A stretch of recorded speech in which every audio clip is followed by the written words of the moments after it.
all gonna have, there we go. Okay. Had a little bit of weird intro stuff right there, from at least on my end. Hopefully, you guys didn't have to worry about that. But Ryan will be along shortly. I assume he's got some other things he's currently dealing with on the dad side.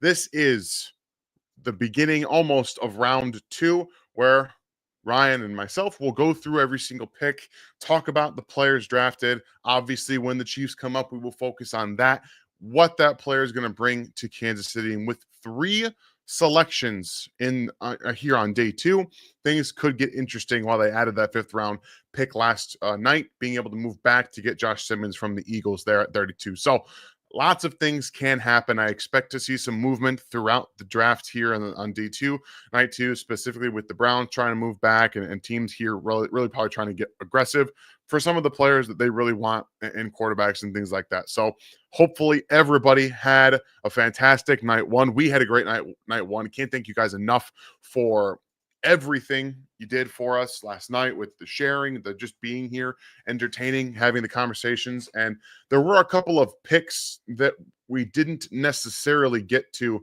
that weren't Chiefs picks that I do want to cover. Just to, have a little bit of exclusivity with those. So we have ideas, right? The first round, I know there were a couple of trades that happened later down the board that took us off of some picks, like a Gray Zabel out of North Dakota State, now a Seattle Seahawk.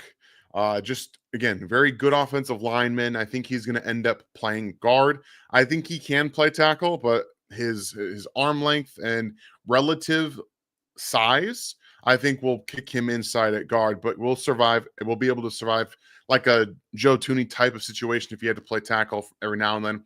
Really good footwork, really good hand usage, wants to be aggressive in the run game. You see that a lot with NDSU players because they do run the football quite a lot. But overall, I really liked his hand usage, the aggressive nature with which he can relocate and do some of those things. Also, Donovan Jackson, Ohio State guard / tackle, going to the Minnesota Vikings. That was right before Jackson Dart, the Jackson Dart trade up from the Giants.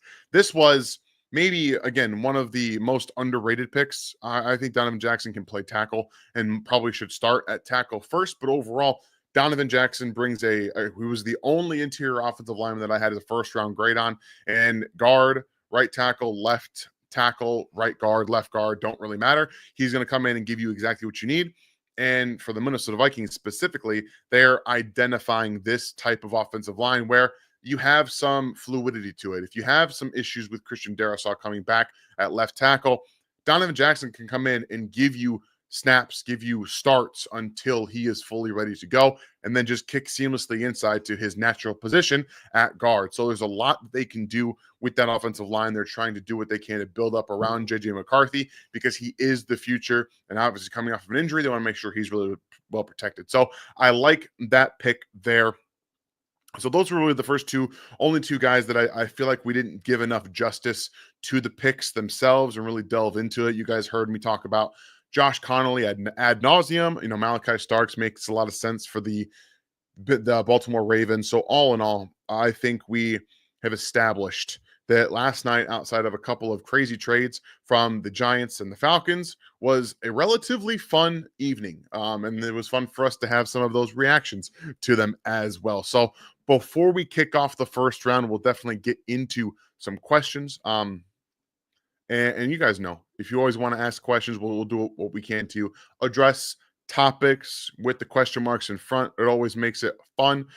Jonathan, I'm going to start here because one, I am maybe one of the more unique film watchers when it comes to prospects. I can quite literally only watch the player that I'm watching. I know a lot of people talk about this guy popping while I'm watching it. Every now and then, maybe a quarterback makes a throw that I'm like, oh, damn, I'm going to go back and watch that if I'm watching a receiver. But if I'm watching like a running back or an offensive lineman, I don't usually care what happens around them unless the one player that they're going up against just completely dominates them. And then you're like, oh, well, I don't really want to watch this guy anymore. Instead, I want to watch the guy who's been dominating. So I know that there's a lot of people out there that will say, maybe that's just me being a little too tunnel vision. Maybe I need to be more broad spectrum when I do some of my film watches. But overall, I do think that for me specifically, I do a really good job of just watching the one player that I'm watching and tuning everything else out, whether that's for good or bad, Jonathan. But again, appreciate you being here tonight. With that being said, the Cleveland Browns do start this second day off. I don't know what they're going to do. I would imagine if they have to stick and pick, it's going to be a tackle or Shedeur Sanders. That's probably where I land on that situation. The tackle most likely being Ariante Ursary out of Minnesota, one of my initial guys that I had pegged for the Chiefs before we got into this whole where is Joshua Simmons going to go? So that was pretty fun. But overall, I would like to interact a little bit more with you guys on the pick.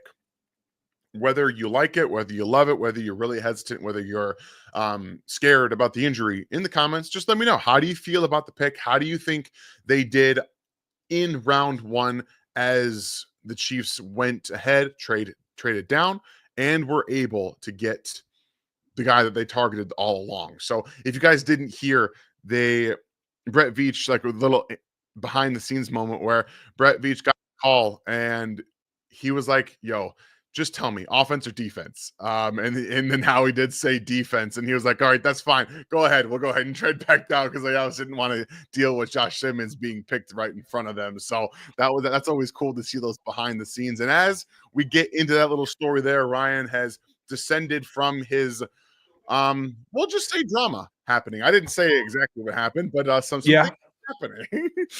I don't mind sharing. For those of you who might be like me, have your kids going to their first junior prom, nothing goes the way it's supposed to, but hey, let's hope that it goes better for them than it went for Shedeur Sanders, and I think we'll all be better off for it.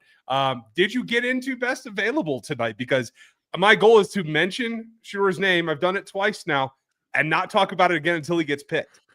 I have not. I actually went back through the first round and talked about some of the players that I don't think we were able to really get to because of either trades or just got sidetracked. So I mentioned Gray Zabel and Donovan Jackson, namely to begin, because I think those were the two guys that we didn't necessarily give a lot of airtime to. So I went back, did that, answered a question, and then you popped in after I was telling the story about what Brett Veach said from Howie Roseman. He's just like, no, I don't want no offensive players, man. No offensive players. I mean, and that basically gives you the okay. Is this guy coming after the dude that I'm about to pick? Right. Yeah. I mean, it's a way to filter it out without being too much like, hey, give me your secrets. Right. And that's the way it goes around the league. I've heard those conversations in the past, and hey, you just got to do the very, very minimal you do to make a decision process. So appreciate you guys. Ghost, welcome. Thanks for the welcoming me in. I appreciate you. We're going to get to a lot of it. I'm wearing my goats today. You guys can get them too if you want, because this is where I feel like we had to go do. Oh, and now we're all juiced for Dan. Okay, I like the way that we're going here, pal. We mentioned about what Josh Simmons can do for Patrick yesterday, right? But it's not over. This is continuing to make the whole team better to help these two in their last go around with Travis and Mahomes together. Like anything you can do, and that includes on the defensive side. I personally feel like right now, as I've kind of like regrouped on the board, I kind of feel like the defense is still more plentiful right now to me, now that offensive tackle's off the list. You know what I mean? Or the high demand is off the list, at least. Yeah, I think what we're seeing right now, honestly, less defensive players went yesterday than I expected them to. We didn't see any real corners drafted. Again, we talked about Maxwell Harrison.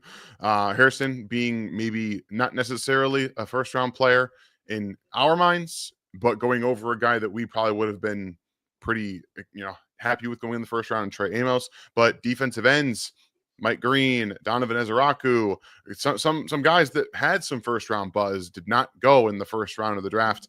So that helps the Chiefs out because there are more defensive ends now and defensive tackles there sitting waiting for the Chiefs. And even though Tyleik Williams did go, and I'm upset about that, there's some good players here, and I think the Chiefs are in really good position to take advantage of what's on the board. I agree. And now I'm hopeful that we're not still waiting till 63. I'm hopeful that they move around. We talked a lot about trying to come back up now that you acquired the extra pick. You have a couple of just like sweeteners to throw in the sevenths. That's not going to move a trade forward, but it's going to like be the last like sprinkle of on the dessert. You know what I mean? To make that happen. So let's hope that they can get something done. I hope that we're not going to sit for the next 30 picks because there's a lot of defensive talent that's going to go. I can't think that we're going to see Darius Alexander still on the board. Donovan Ezraku, Carson Schwarzenegger, Will Johnson, even Revel, I think, is likely to go before the Chiefs are on the clock. So it kind of narrows down what they can do. And that's why, as I kind of reviewed my board this morning, it's who's at the bottom of each round that's most likely, right? Like Henderson, I thought last night was a viable trade back had Simmons been selected out from under them. I don't think there's any way that he's there unless they trade up to 45 or more. Yeah, I think he's going to be gone within the first 8 picks of the second round. I think Travion Henderson will be gone pretty quickly, whether that's trade up or just one of these teams sticking and picking with him being there. Because I think at the end of the day, you look at the board and he's probably going to be very high on most of everyone's sheets. For me, it's Caleb Johnson, then Travion Henderson, then Quinshon Judkins in terms of running back. And they all have top of the second running back grades for me. So you see that. I think there's going to be a run on wide receivers coming soon.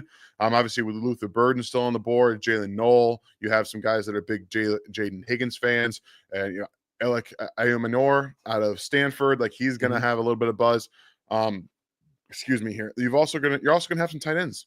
I think you could see 2 tight ends go in the second round here too, which, I mean, you want to see some for the Chiefs later in day 3, because I still think that they will have to add to that point at some point down the line for the next year, if not longer, because Travis is only going to have so much longer. 1 year, I would imagine, was what we're going to see. So it's a situation where you're going to see the good players, much like on the beginning of day 3, go very quickly. Teams will trade up for those guys that they think are still on the board, or they'll just start ticking off there. And I do think that there are some very good players from now until the end of, honestly, the 4th round that are going to go. Yeah, I agree. And if you guys want the list, again, this is the cover of NFL 33. The main post here, I'm leaving it up all weekend, so you just get to the draft boards, select that. You can download mine. You can download Dan's. We have them all right here. I'm going to reopen them as we take another look. And we'll end up comparing and just kind of referencing this as we go through the night, because a lot of guys are going to get picked. But as we do, and let me zoom that in. Hopefully, well, that's not going to work. It worked last night. Reverting. That's because I have the wrong control trying to do it. Okay. There we go. So we're going to focus on these 2 bands at 2 and 3, the day 3 or day 2 grades. Is this me? I think this is me. Yes, It is. So let's go get you zoomed as well, because I think, especially when it comes to the specialty positions, you have a much better read on what the league thinks. I'm crusty about pass catchers. I've come to find that in the last 2 years. Like, I'm looking for things that the league's a little bit more lax on. So Ibuka went, but you have Royals, Burden, Knoll, Golden went. Did he not? Yes, he did. Out there. Then you mentioned Kyle. And then we get into, if you are right, and Bringerstool is ranked or selected above Arroyo, I find that positive, because that means that there's a chance for the Chiefs to get their hands on him. And I think, again, the tight end value might be where it is here as we go through.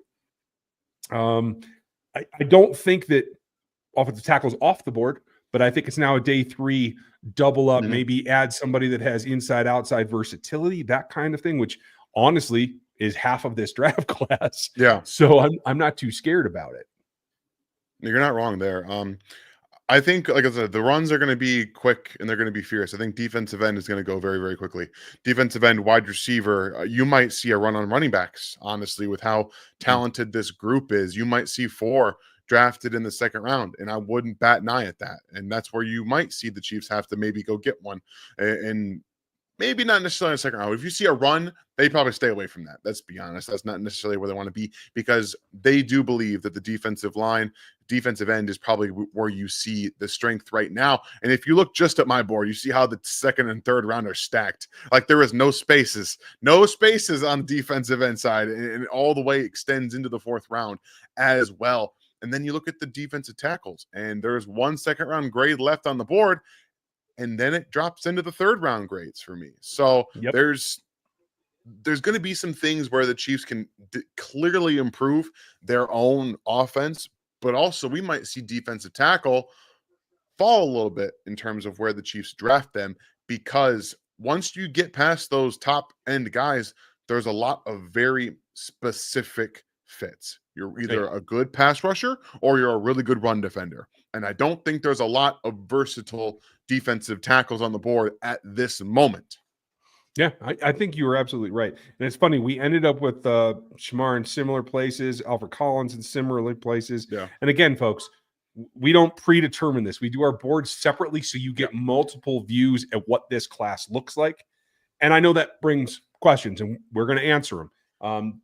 Cleveland is on the clock, as I understand. So let's see what happens. We are going to answer your questions. Make sure you like this video, subscribe to the channel, throw your question in there. And if you want on the show, every super chat gets an answer no matter what. We definitely lean towards them. But we have some questions in, and we might as well get to them, because otherwise we're going to be running down a ton of prospects that I don't know that we have the inkling to really talk about, because they're going to be gone very shortly. You are right. So let's see. Are you feeling, thanks to Sugary, one of our members, nice to see you, and thank you, sir. Are you feeling a trade up in round 2, each coming up to snag a top 50 player? I would love it. I can't say that I feel it, though. Do you? I don't feel it, because this draft feels like they are letting it fall to them.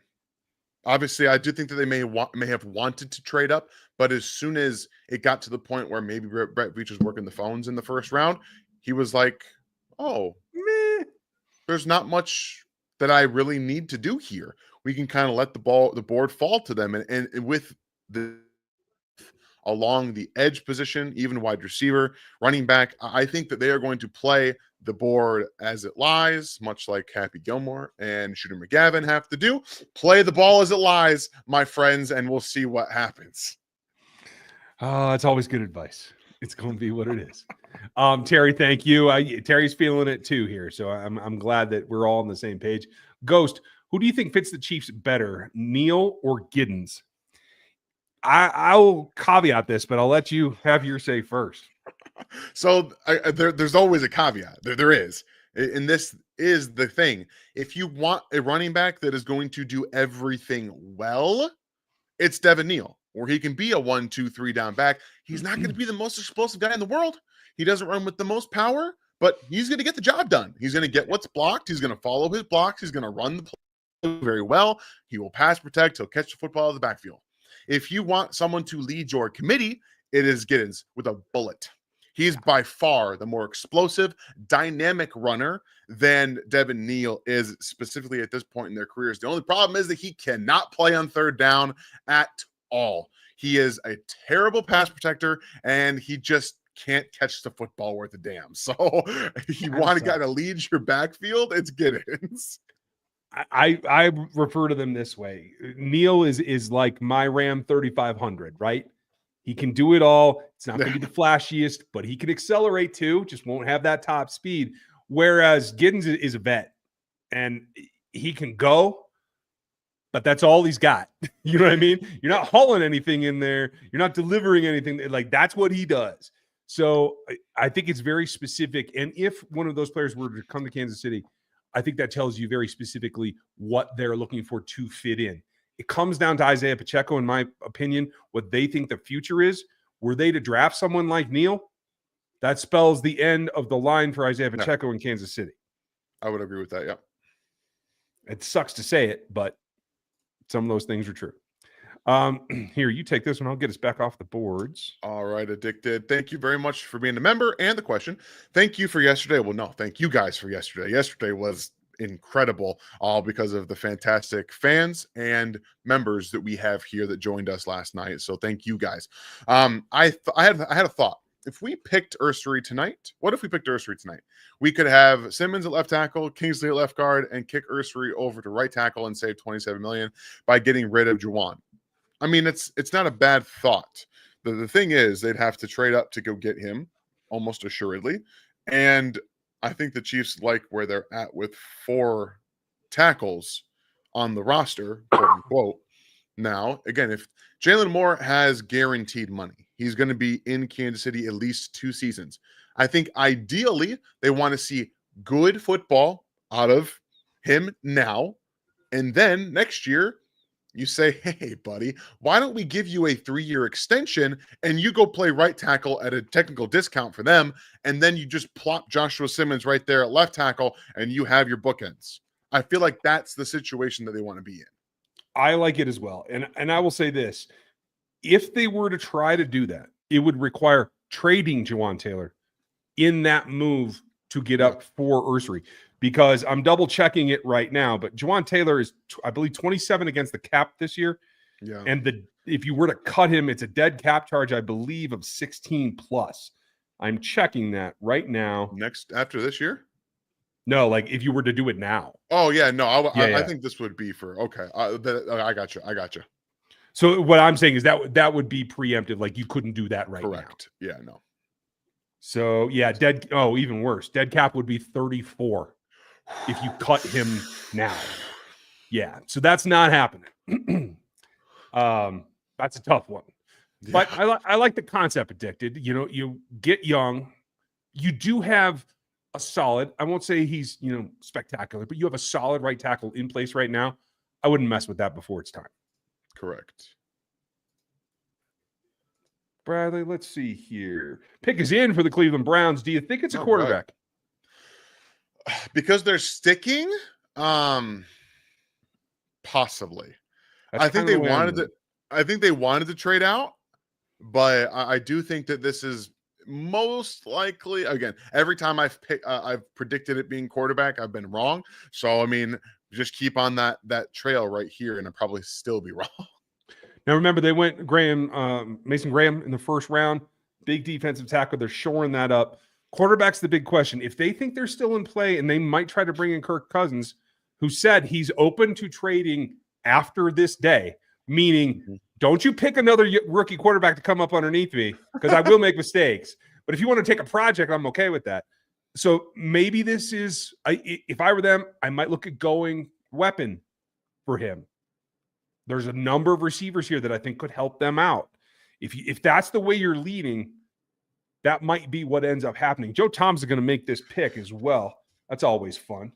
And Cleveland's got 2 picks here in the first 4 of the second round, right, if I'm not mistaken, because of that trade. So if you are thinking about getting a quarterback and no one from now until your next pick is going quarterback, you probably go weapon right here. And then you come back with a quarterback in your next one.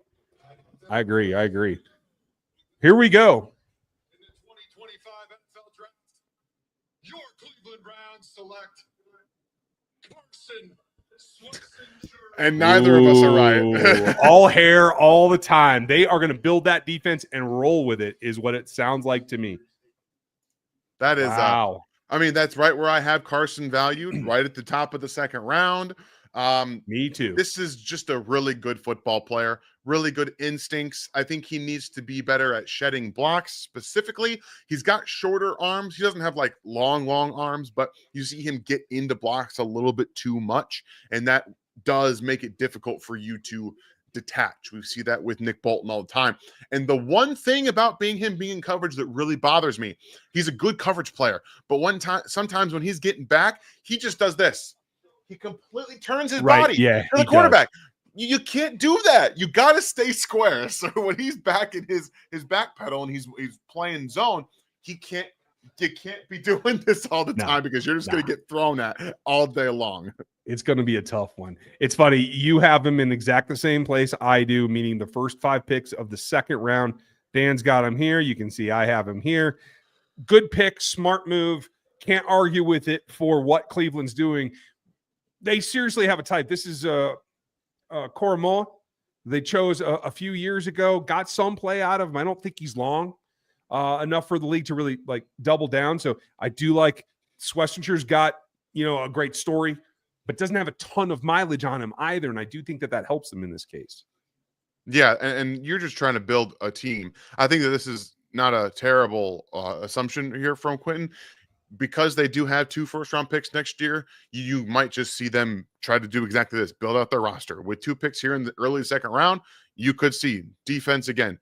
Carson seems like the guy that's going to end up leading that room. I think Cormo has done a really good job, but I think ideally you want him to be the 2 to the 1, and Carson seems like he might be that guy, or maybe it's vice versa. I don't know. I haven't studied Cormoa as in depth to this point, but I do know that he got the extension for a reason, and it's because he grew in Cleveland. So I think you may be right here, Quentin.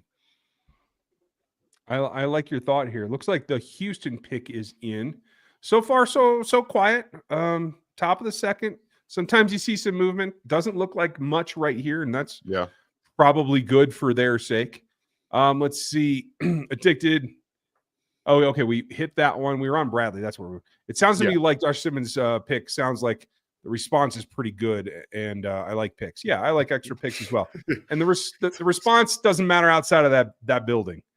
No, I mean, I can't emphasize enough. Like for them to do that, they are confident in his recovery back to 100%.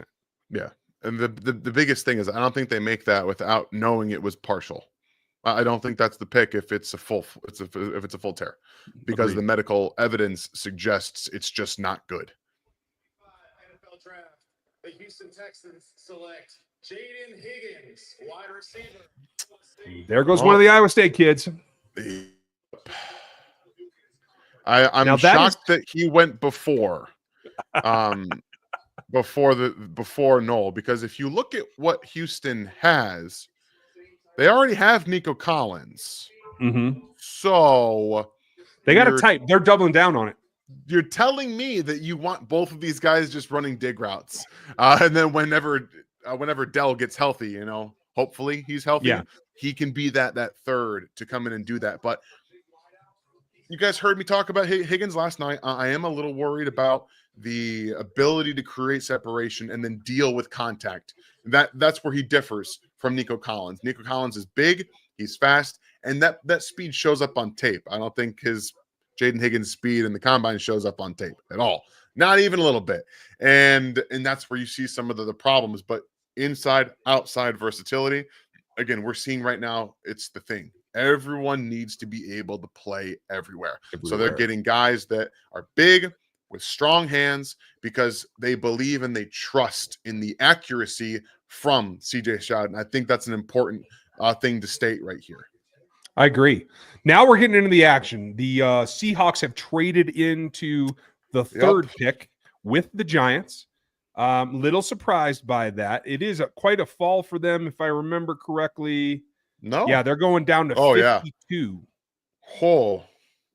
So the Giants clearly are happy with what they got in the first round and are willing to hold off. I haven't seen the compensation yet.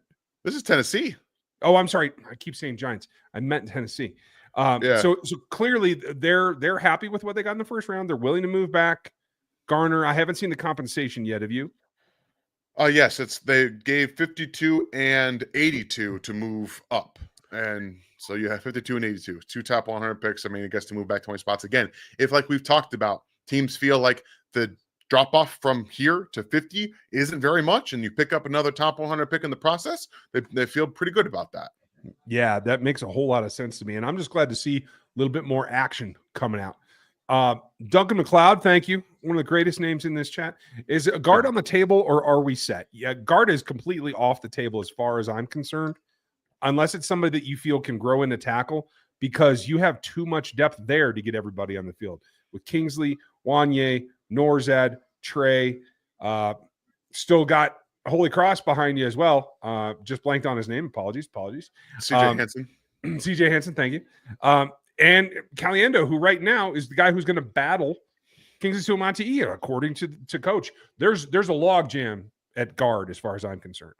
Yeah, there's too many players. There's just too many.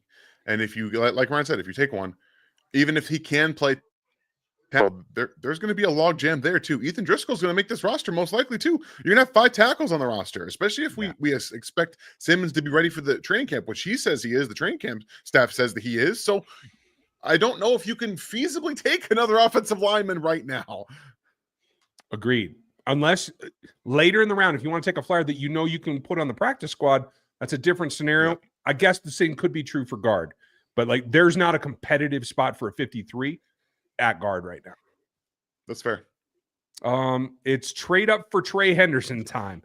Freezy, I like where your head's at. If they feel that much, I say go for it. I know that's weird coming from me because Norman-Lott say just stick to the third, maybe even the fourth. Get a running back. That Tootin kid is just super intriguing to me. I have him on day 3. I think you have him today, right? We'll see who ends up being right. No, I've got him in the 3rd round, but still I was a little higher on him than I expected to be. Yeah. It's nice when you get those surprises, right? Always is, man. All right. Okay, they moved up. What should the Seahawks be doing here? That's the question. I mean, I don't know. The Seahawks are kind of in their own little sphere right now. Yeah. I mean, they just got the offensive lineman. I like what Zabel's going to give them, but it feels like they're projecting him to guard, which again I would do, but you still don't have a right tackle. Abraham Lucas is not a right tackle, guys. He's not been good for them outside of maybe half the games that he played 2 years ago. They have to get a tackle. Maybe this is Ursary. Maybe they move him to right tackle. Maybe that could easily fit. With Donovan Jackson off the board, he was the guy that I thought maybe could go over to right because I think he can survive at right tackle. I'm not 100% left, but I'd give him a shot. We talked about that last night. But after that, it's a fall off for me. The next pure right tackle that I have on the board is Cameron Williams, who I think should go today, but I have him in the 3rd, and I really like his upside. Yeah, I do too. I think he's going to be a really good right tackle, but you see the technical flaws with his footwork that get him in trouble at times that really become more glaring against pass rushers on the left side. For whatever reason, there are a lot more power-based players on the right side and the athletic, speedy guys off the left side. That is still a big thing in the NFL. So until we start seeing that change a little bit, we do have a little bit of a niche with this in terms of maybe guys with poor footwork start out at right, and unless you can fix that. Again, I thought Talise Fuaga was going to be a right tackle coming out, and I just thought his footwork was a little bit slow, but they nailed it in New Orleans, and he's left tackle. He played very well for them that last year, so you never know truly. That's true, and honestly, we can only go off of where a kid was 4 months ago. Training camp, OTAs, half of a regular season, you never know where they will be 4 months from now. Here's Richard Sherman.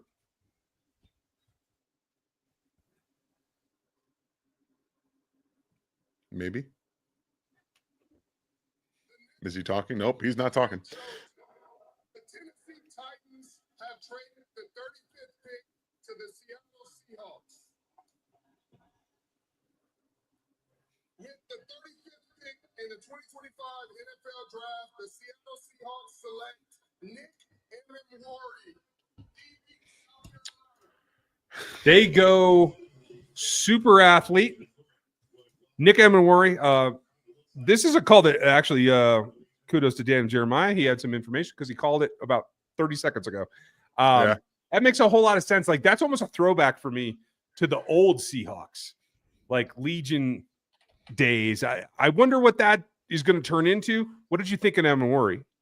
I mean, I had him. Where is he here? He's in end of the 3rd round, a 2nd round for me. Again, a guy who is relatively raw from a technical standpoint, but he's a big physical guy. He typically goes towards the ankles as tackler. I wasn't a huge fan of that for someone who's as big as he is. I'd like to see him. You're seeing it take it on the tape right here. You're seeing him just go after ankles, and that bugs me for a guy his size, his length, and his power. Build and all that stuff. I think that he's got good instincts. He reads the eyes well.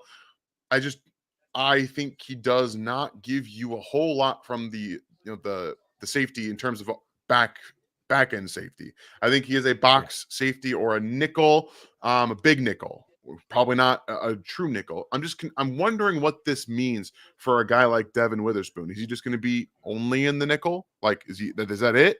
Is that all he's doing for them? Feels like that's what it feels like to me. Or they move him back outside and they move Julian Love back to nickel, because he is a converted corner that they have had at safety, and maybe they slide him and Worry in there and they let Julian go back outside. I wouldn't, Maybe. but I'm just looking at their personnel, and I'm having a hard time seeing how you're going to sit somebody and this makes you that much better. Yeah, I don't know. I don't get it. But the Browns pick is already in here. We'll wait and see what that's going to be. But what's going on, Tatum? Nice to see you, man. Appreciate you joining us here again this evening. We'll continue to again. These are going to be a little faster, and we have a lot more picks to get to today. No problem, Doctor. Don't have to worry about being late. We're all here having fun, enjoying the draft. You come in and depart at your leisure. Here we go. Cleveland Browns select Oh, So they take one of the All right. So the days are changing, I think. Everything but quarterback. Do whatever you can to support him because you're stuck for a while. Are you surprised Junkins goes before Henderson? because of the injury concerns? No, I'm not. Okay. I'm not worried. I'm not concerned about that. And I mean, that's not the word I'm trying to say. I am not shocked by that. I think what we see from Judkins, again, you go back to the Ole Miss tape, and he was a fringe first-round player. And what you asked of him at Ohio State to be the carry eater. And now you're going to pair Quinshawn with Jerome Ford. Jerome Ford's going to be what Travion Henderson was for Ohio State in Cleveland. Now you have your 1-2 punch if that's what you want to do. I still think that Quinshawn needs to be more than just that, but they can absolutely do that in Cleveland. I feel bad for Quinshawn just a little bit because he is literally going to do the same thing for Ford that he just did for Henderson. It is to keep Ford healthy so that he can be that home run hitter. But he's going to have a chance to play on first down, second down, some thirds, and he's going to be a starter. He's going to be a guy. This makes it hard for me to see him getting off of his first contract with a whole lot left in the tank, just physically with the number of touches he's had in the last 2 years, because they're going to wear him out as far as I can tell.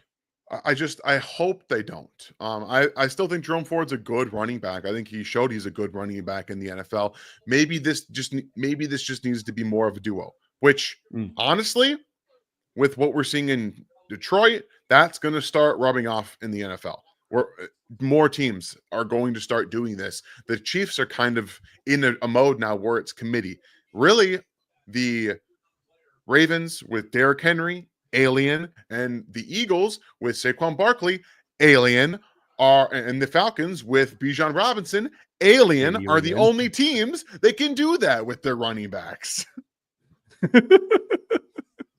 I like the way you put that, and I'm pretty sure you think they're aliens. Okay, I'm with you. What would be the trade value of Taylor? Absolutely nothing at this point. Especially, I mean, if somebody his contract, if somebody lost like a real right tackle, like a top 10 right tackle, maybe they'd be willing to eat that salary, because like if you have that good of a lineman, hopefully you're trying to replace him. Hopefully you're making a playoff push, et cetera, et cetera. Maybe somebody, but that's not going to happen until midseason. Like this would be a trade deadline thing. And he's not going to do that. He's not going to ruin chemistry. He wants the same 5 as much as they can. Sorry, the Raiders are trading their pick to the Dolphins. And I had a very intriguing idea. I know they've already kind of paid Tua. But what if they just take Shador right here? I don't. Both are pocket quarterbacks. Both have some solid accuracy. Neither of them have a stellar arm. I mean, there's a lot of crossover there. This is better than Tua's. There's a lot of crossover. Here's the thing. I don't think that offensive line is going to be any better than Colorado's, and he's going to take a crap ton of sacks for you. Yeah. I feel like this year it would just be Tua, right? And then they try to work the offensive line and let Shador take over. But it's just more of a tinfoil hat thing for me that they would do that. But this probably should be Ariante Ursary. Probably should be to play anywhere on the offensive line. Just put him anywhere. Just to get a massive human being and put him on the offensive line and say, hey, we need to protect Tua, the quarterback that we have. So the pick is currently in for the Dolphins, and we should hear that shortly. So Sorry, it was Jacob. 30. It was 37 for 48. They received 98 and 135, and they gave away 143. So a 7-round flop there, or a 7-pick flop in the 130s. Coming up to the podium here in a second, we'll let him do it. And okay, we answered the question. After that, we'll get to the next one after they make a selection here. We got a trade. We got a trade here. The Las Vegas Raiders have traded the 37th pick to the Miami Dolphins. With that being said, the 37th pick in the 2025 NFL Draft, the Miami Dolphins select Jonah Savaianaya, offensive guard. Woo! Okay, they announced him at guard. Okay, we're good. No, we're good. Yeah. Okay. Yeah. Savaianaya is most of the offensive line all by his damn self. I will just tell you, like the shoulder span, the trunk span, he's got more girth to his rear than anybody I've seen play tackle. And yet he was still pretty quick for a dude that size. I think this is road grader quality. I'm looking at them. They have James Daniels at right guard. I like James. They have Eichenberg over there at left guard. I have a feeling it's Eichenberg that's out of a job if this kid comes in and does what I think he can do. Yeah, Liam is an undersized tackle coming out of Notre Dame. He doesn't have the power, and I liked the fit for Tyler Booker. Like I thought, I had projected Tyler Booker to the Dolphins a few months ago, but because their offensive line kind of does still need some athleticism to it, now you're adding a big guy that offers some of that physical nature in the run game, but also he's pretty light on his feet. And the fact that he was announced as a guard does give me a lot more relief because I have him as a second round guard. Second round guard at tackle, we're talking probably fourth round. I don't think he would be successful at tackle, but I do think that he makes a lot of sense for this offensive line. I agree. I had him at the bottom of the second. I like what he does. Again, I had him on the guard list as well. That's just the way that it goes. Sean had a good question, and we will show you here. How many second-round grades do you have? So I thought I was doing pretty dang good at stacking this box. I came in at 76 in the second day, and then I looked at Dan's, and Dan's got 100 players on the second day. Plenty of options. Yeah. I might be a little there's some players that might just be favorites for me that probably aren't actual day 2 players. Guys like BJ Adams out of UCF.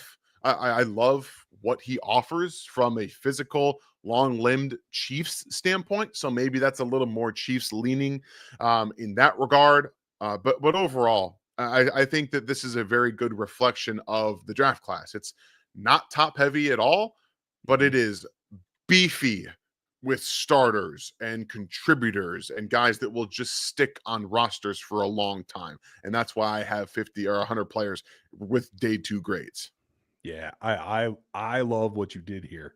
Like, I didn't even have to unfold, folks. So, when we build these things, there's a couple of tricks built into the tool so you can unfold more slots at a given round. And Dan had to open it up for the first time in like 3 years. It's just been like, I don't have enough space, so I have to just keep going. I mean, I built it a long time ago so that it would be there when we needed it, because there was a class that needed it. So it's not like it's, like you're doing something outlandish. It has happened before. Yeah. It'll happen again. Great stuff. And thank you, Sean, for asking. Peyton, maybe it's because I live 20 minutes from where the Royals are playing, but I am high on him. On Royals. From where Royals, not the Royals. Gotcha. Okay. Could he fall to the top of the third for us? Is he a fit?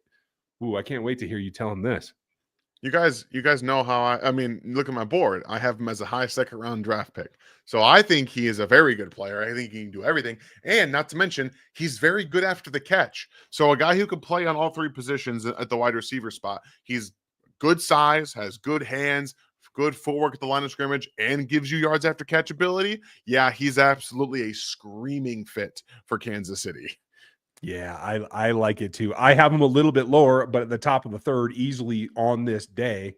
So let's see if he could be available for the Chiefs. That could be a nice little fit there.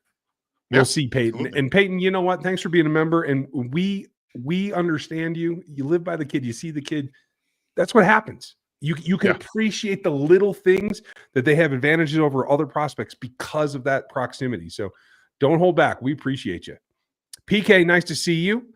Thank you very much. Would Shamar Turner be a good pick for us? I'm not sure Shamar Turner's a good pick for anyone, but if someone's going to develop him, Joe Collins is good as any, if not better. I have trouble separating the system from the player, and that's the problem. Yeah, it's hard to do that. And for, again, Texas A&M, they don't develop their players. If you guys were here last night, we talked ad nauseum, honestly, about how some of these SEC defenses, they just bring in the highly gifted athletic players and they just do what we tell you to do. And they don't develop them. And that sucks. Are you getting a lot of bleed through on the audio when I am not moving the mic? Not really, okay. No. Okay, good. I think we're good. Just trying to make sure. I think I even like Scorton a little better than Turner. Yeah, that's fair. I mean, for what they would need him for, yeah. I think it would make a lot of sense. Again, Spags, defensive end type, big physical guy. He's got some athletic upside, more so than George Karlaftis in my mind, but not like a ton more. And he's young. I believe he's 20 or 21 years old. Like, he's young. It does help. Yeah.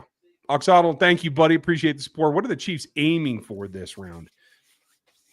I think there's still 3 or 4 positions that they're aiming for someone to come in and compete for a starting role. Mm-hmm.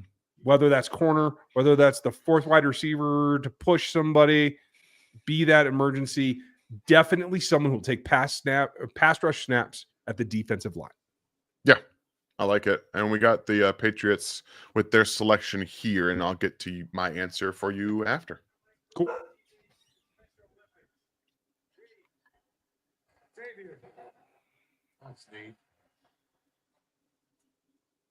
Special Olympics is one of the league's Play 60 community partners funded by the NFL Foundation. The NFL and Special Olympics team up to provide opportunities for athletes of all ages and abilities to get active through unified flag football. This allows individuals with and without intellectual disabilities to play on the same team. Xavier, Reed, you got the stage. Ryan and I just shook our head at the same thing, by the way, guys. At the exact same thing. With the 38th pick in the 2025 NFL Draft, the New England Patriots select Travion Henderson. Okay. Trey Henderson goes to the Patriots. I'm not happy, but Drake May is. That's for sure. Oh, yeah. That is another, guess what? Ramondre Stevenson, battering ram. That's what this is. A team that had a battering ram, they're going to bring in Trey Henderson and then be like, hey, change of pace. Here you go. Because that's what he's going to be in the NFL. And that's okay. So both Ohio State running backs go here at the top of the first round and second round, excuse me. And again, we didn't expect Judkins to go before, but I'm not shocked at it. Again, inside the top 8 picks in the second round goes Travion Henderson. In ESPN, I don't know which version you're watching, Dan, but ESPN is doing a good job of highlighting exactly what I like the most about him is just what he does when the pass hits his hands, his ability to just hit that gear, take a step, make guys miss. It's not Jamal Charles like weaving, but remember when Jamal would hit it and just out accelerate? That's what this kid can do. It's a shame he won't be in Kansas City. You remember the first year of McCole Hardman, guys, where he just kind of like reduced angles? It's running back version of that. He's not that fast because, I mean, that was still like world-class speed when McCole got it in his rookie season. And for whatever reason, it kind of like just disappeared on him a little bit. Maybe he had the injuries piled up. But you do see that just first step where he's able to accelerate that type of way and make guys that were arm tackles gone. Guys that have good angles have bad angles. That's just there for him. Yeah, he's a missed tackle machine is what he is. Thank you, Oxaldo. Right. Appreciate you. Scatabo said, Derek, appreciate you, Derek.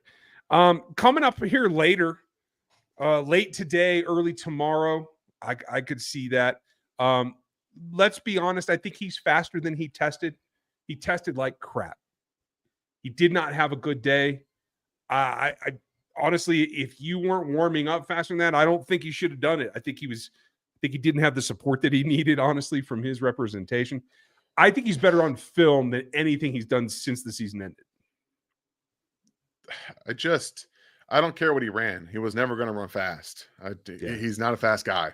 You're drafting him to be, I wouldn't say a poor man's version of Ashton Genty, but kind of a poor man's version of Ashton Genty. He's a little bit the same mold of player. But I think he's a better pass catcher than Ashton. Not that Ashton's a bad one. He just wasn't utilized very much as a pass catcher at Boise State. And he's a bit, I think they're both relatively the same size in terms of 5'8", I think it is. So on the smaller side, but I would just be very underwhelmed with Scattaboo in this running back room. I would be. I wouldn't be like upset about it because you could always pair him with a more explosive back, whether it's UDFA or someone next year, but it would have to be setting the stage for the future, right? Yeah. It's a lot of repetition, just to be honest. Like it's not different enough from what you have right now. And that's the problem. Makes things difficult. I'm grabbing some more questions. If you guys have them, hit us up. Otherwise, looks like the Bears pick is in at 39. Had the Chiefs been looking to trade out, this was a spot that I thought that they could come back to, still get a quality player, and maybe get a trade done. Glad that they didn't have to, but I'm interested to see what this player becomes. So absolutely. Thank you, Derek. Appreciate you. And thank you again, Minotaur. Another handout of memberships. Appreciate you, man. Always.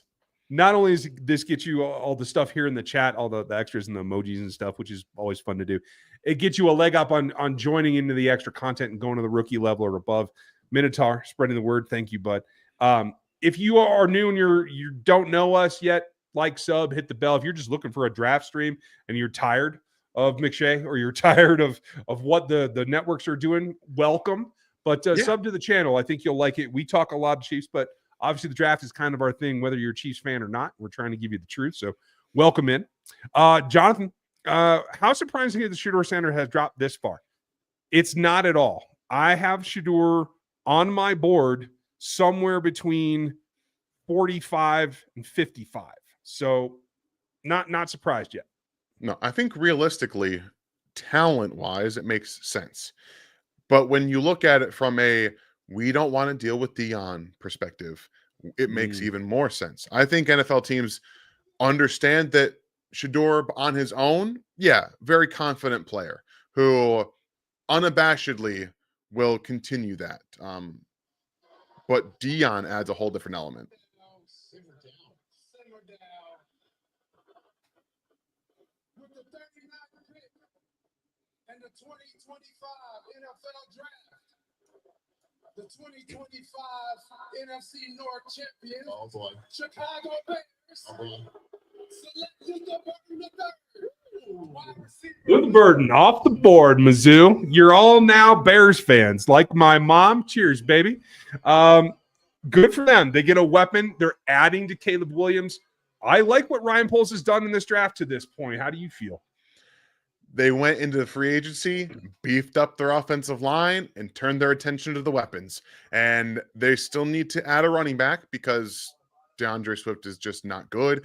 Neither is Roschon Johnson. They still need a running back. But if you look, they kind of just added one in terms of what he brings after the catch. He is the guy that's going to give you explosivity. They have the route runner in Rome Odunze.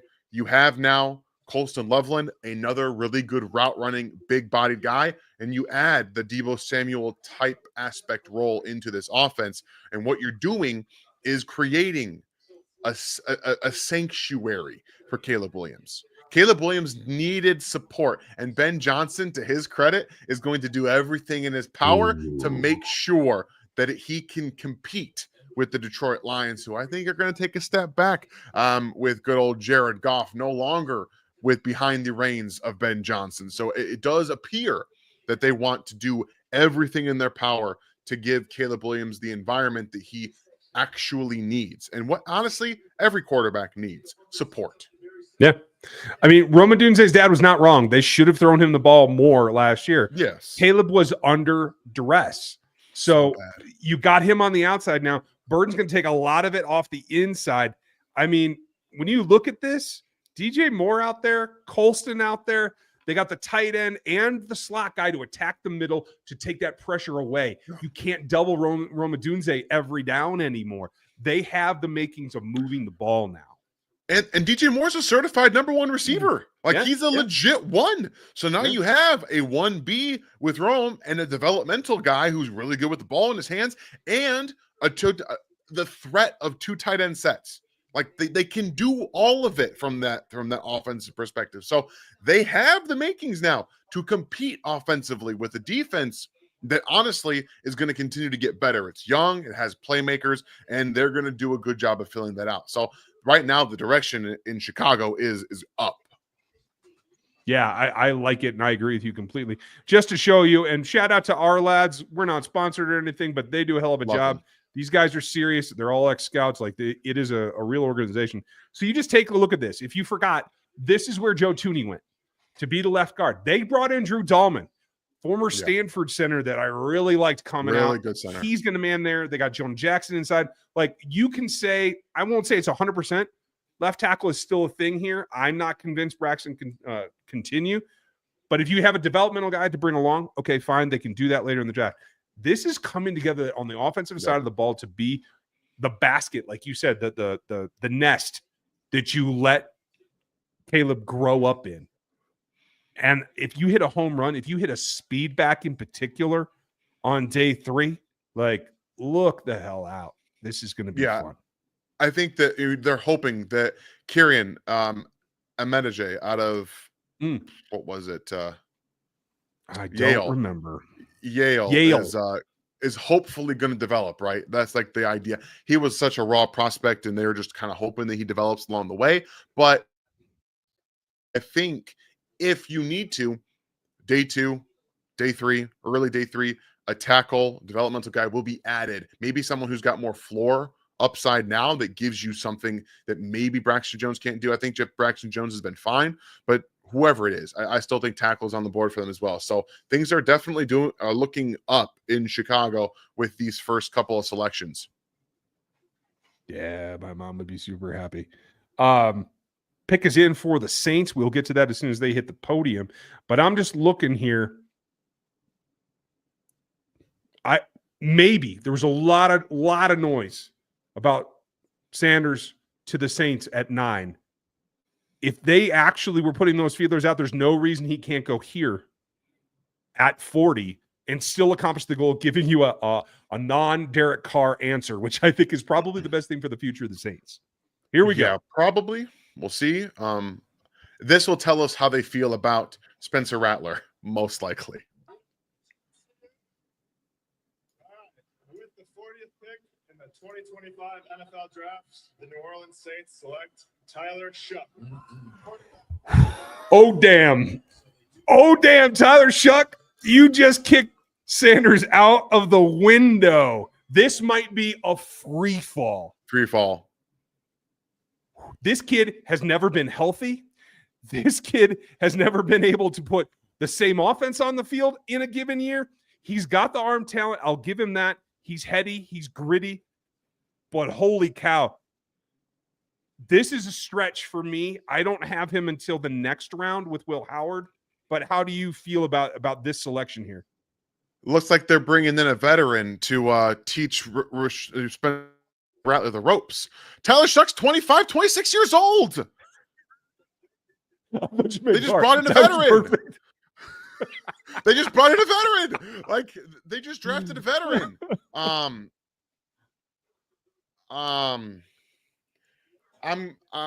don't understand. I don't understand this pick at all. Just like the Jackson Dart stuff, except you don't trade up for Tyler Shuck. And like you said, he hasn't been healthy. He's lost jobs to awful quarterbacks at almost every station. I don't get this. I don't get this. This is a bad pick. We had him in the same exact place on both of our boards in the second 5 or so picks of the 3rd round. This is about a round early, but it certainly talks to all the BS cloud that was around Jalen Milroe and certainly around Sanders. There's just been too much smoke here that's blown in all of our directions by a bunch of people that are trying to mislead their draft plans. I don't know that Sanders is going to get picked today. No. Day 3, maybe. Again, I understand that there's The Browns some and the concerns. Saints pass. There's concerns Sorry. with everybody. There's more concerns with Tyler Shuck than most any of the quarterbacks that have been drafted right now. And plus, Jalen Milroe didn't get selected either. Like, you took Tyler Shuck, who can't stay healthy, over Jalen Milroe, who, again, a lot of things he's got to fix, but at least he can run the damn ball.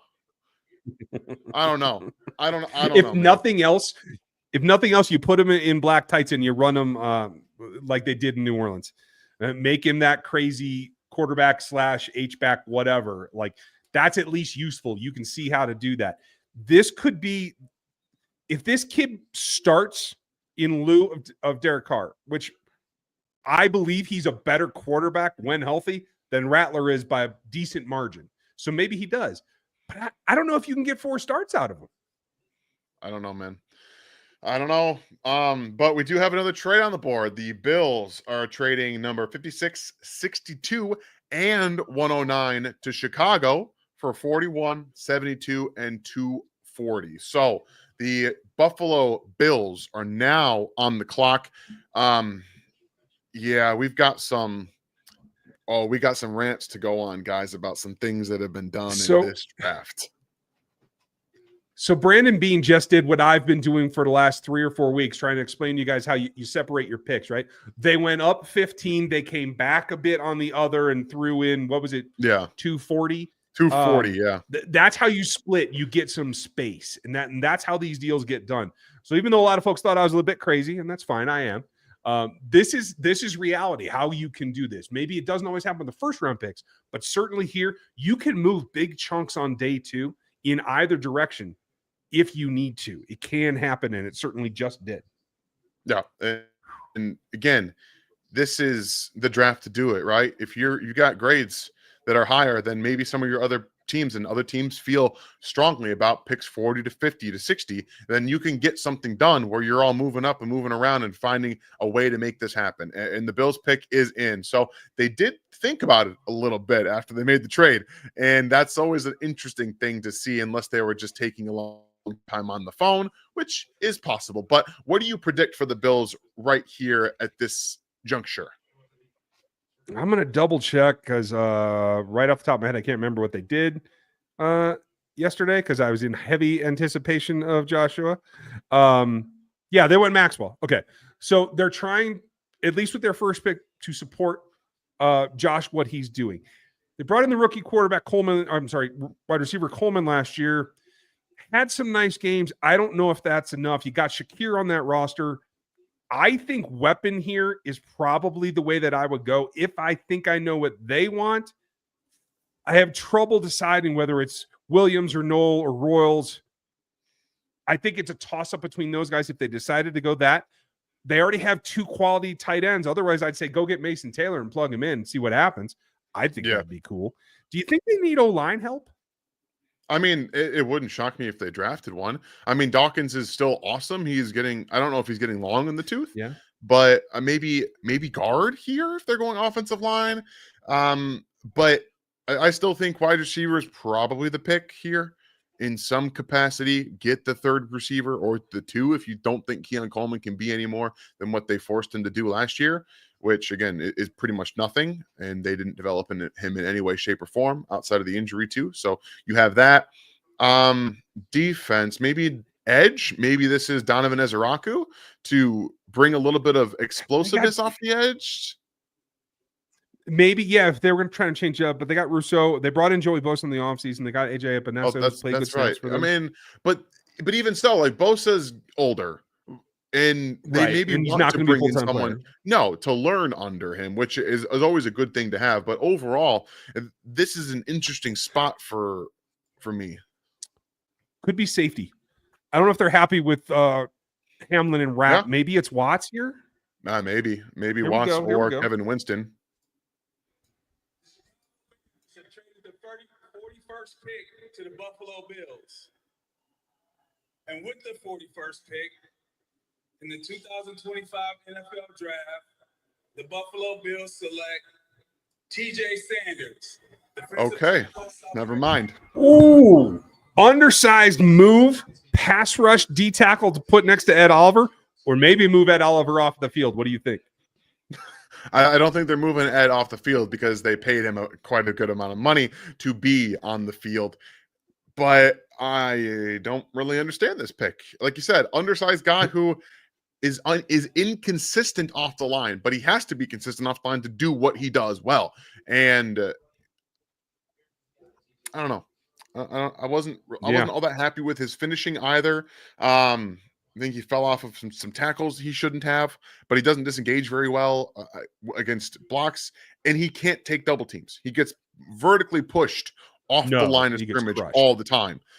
So this is an interesting thing unless they're going to have him maybe lose 10, 15 pounds and play defensive end. I don't know.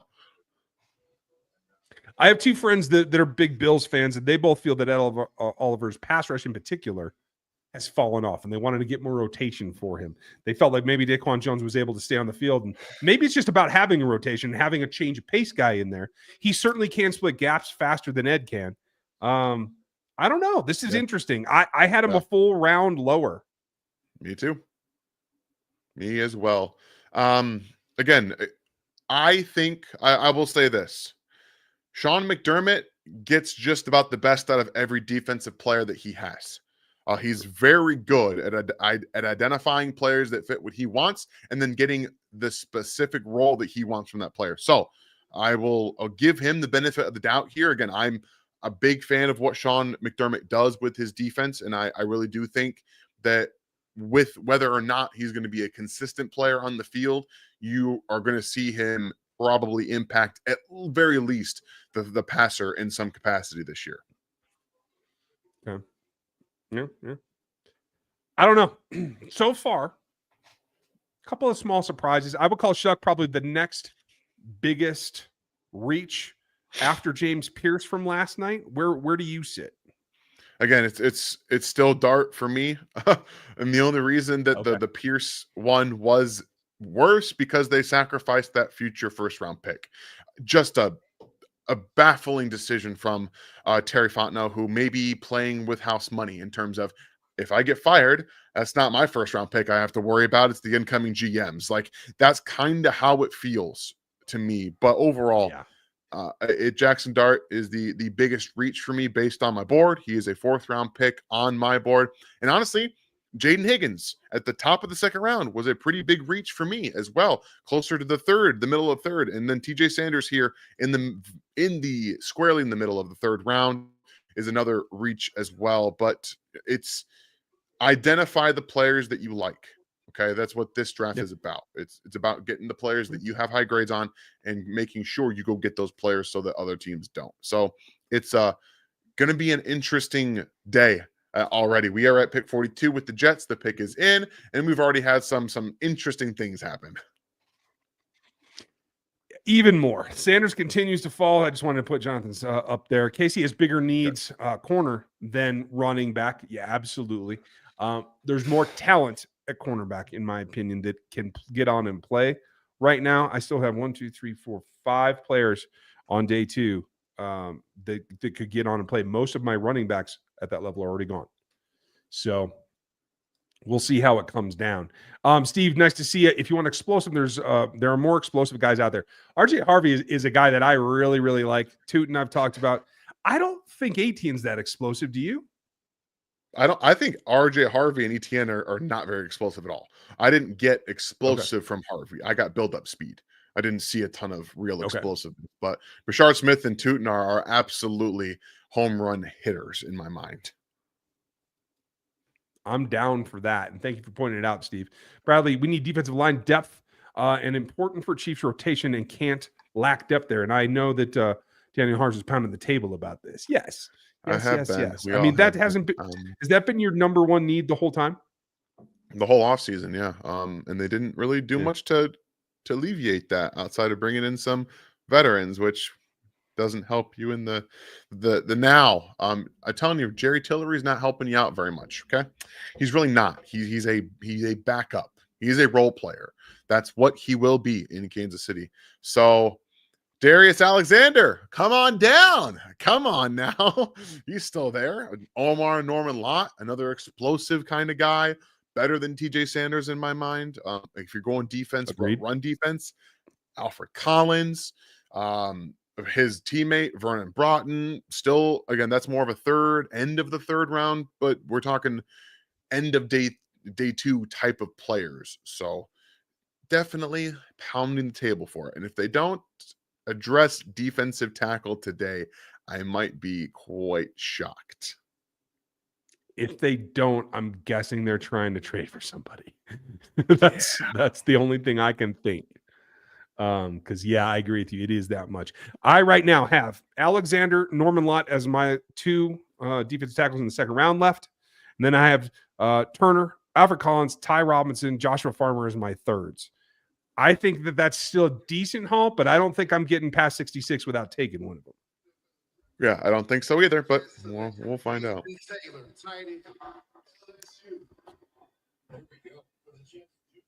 He came up quick and just got it out of there. Sorry, I missed part of it there, he folks. just ran. Mason Taylor. Yeah, right. He was not comfortable. Mason Taylor is now a New York Jet. I'm sorry, Mason. But you're going to make it. You're going to get paid. It'll be a good career. I don't know the what's going on there with all this drama. I like Aaron Glenn and what he's doing.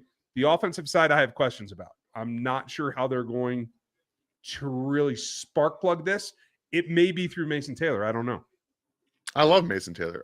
Again, he was. I have the tight ends going exactly the way they've gone so far. I don't think it's going to continue past this, but Loveland, Warren, Taylor. Those are the 3 tight ends that I have on my board as 1, 2, and 3. So I like the pick. They desperately needed a tight end. They haven't had a tight end in years. Jeremy Ruckert didn't do anything at Ohio State, who I was a big fan of, but they didn't really trust him. Tyler Conklin has been a bum for them. So they needed a tight end that can do everything. And I think Mason Taylor, while he needs to get better as a blocker, that is something he spoke about at the Senior Bowl, how he's been working to get better and will continue to do so.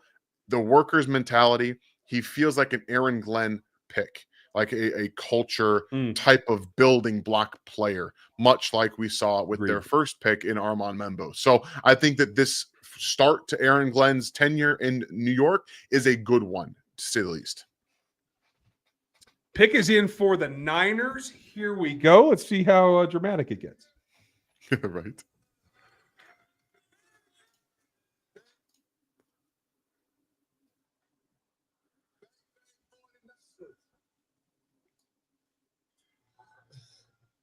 With the 43rd pick in the 2025 class, the 49ers select Alfred Collins, D-tackle, Texas. Little high for me. I had him. It is amazing that we just ran off all the names, right? I have him at the top of the 3rd. It's a little early for me for him, but I do think he brings something that they like. He accelerates well. He's got decent size. He will fight through doubles. I don't think he's necessarily successful at taking them on, but he'll put up a fight for you, and I think that that's what they're banking on. Yeah, defensive tackle is the run. The run's happening, guys. Of all the players that I have on day 2, Darius Alexander, Norman-Lott, Pegues, Turner, Broughton are the only guys that I have left. Every other player from day 1 and day 2 is already gone off my board. So we also might not see the Chiefs want to do that and go trade up for a guy. You might see them peg a Josh Farmer, who I have a 4th round grade on. You might see that at the end of the 3rd. You might see them go that direction because they have met with him. But overall, guys, this is what we kind of talked about, where the depth might not necessarily be there for holistic defensive tackles, but it's a good defensive tackle class. And teams have identified that and are attacking it quickly and not doing so for the defensive end class, which I find to be very interesting. Yeah, I agree. And maybe that's just out of sheer volume, right? Because I ended up with 27 edges that I had draftable thoughts on, 21 at the tackle spot.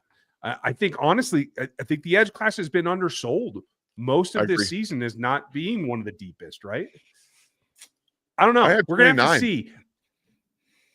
Yeah. Did you really? Okay. Yeah, I got 29 edges. Yeah. If I'm Brett Veach, this triggered me a little bit right here.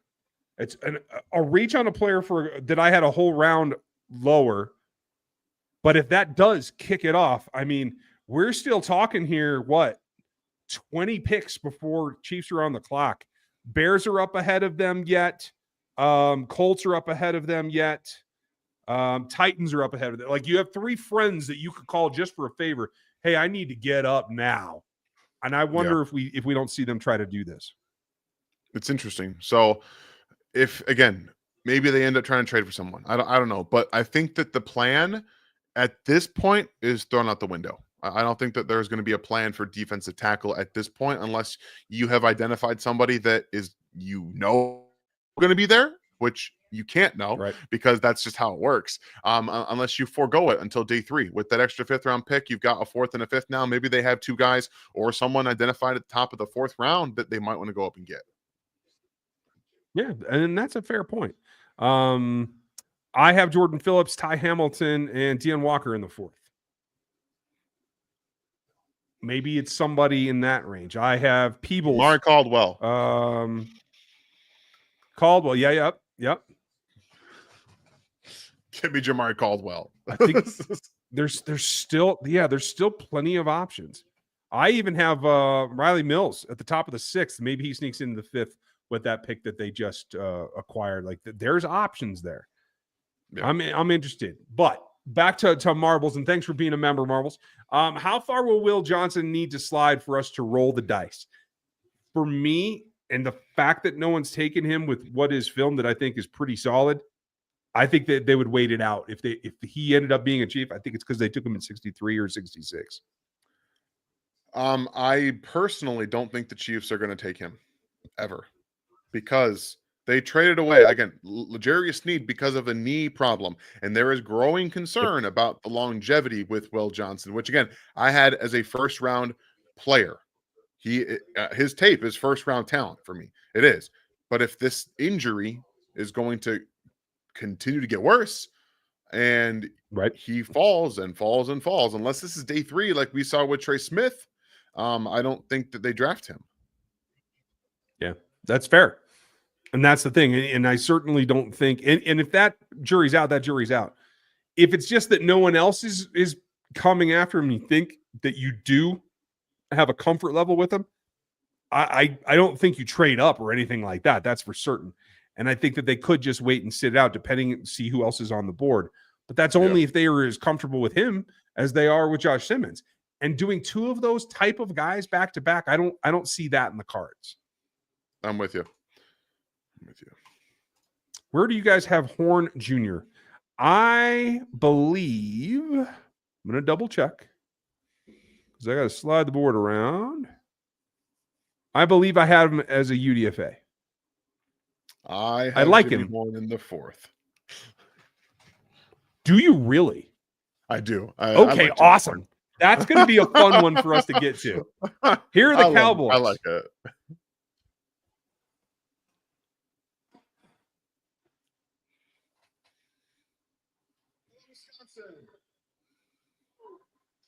With the 44th pick in the 2025 NFL Draft, the Dallas Cowboys select Donovan Ezeraku, defensive end.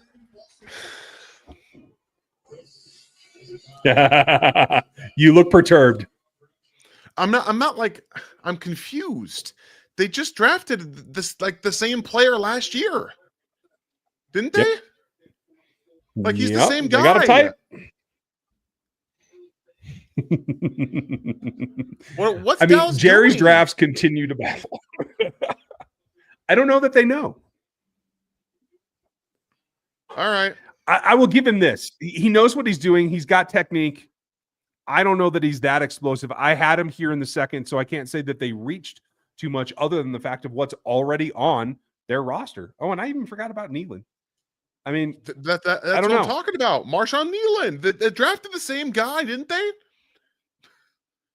And I thought he showed a couple of flashes. I forgot they have Osa. I mean, they're going to come after the passer.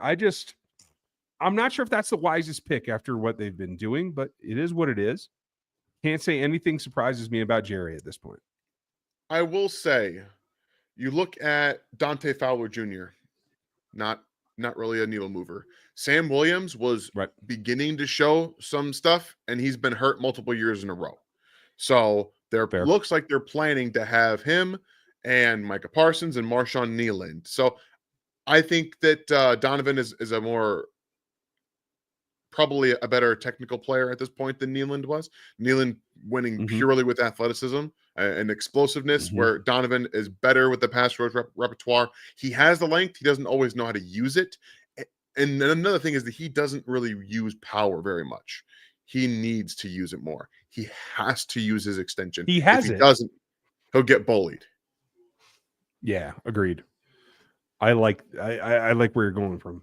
Mark, thank you for being a member and cheers to you. What does it say about Sanders? It says that something doesn't sit well with the leaders, that they're not ready to put their ball club in his hands.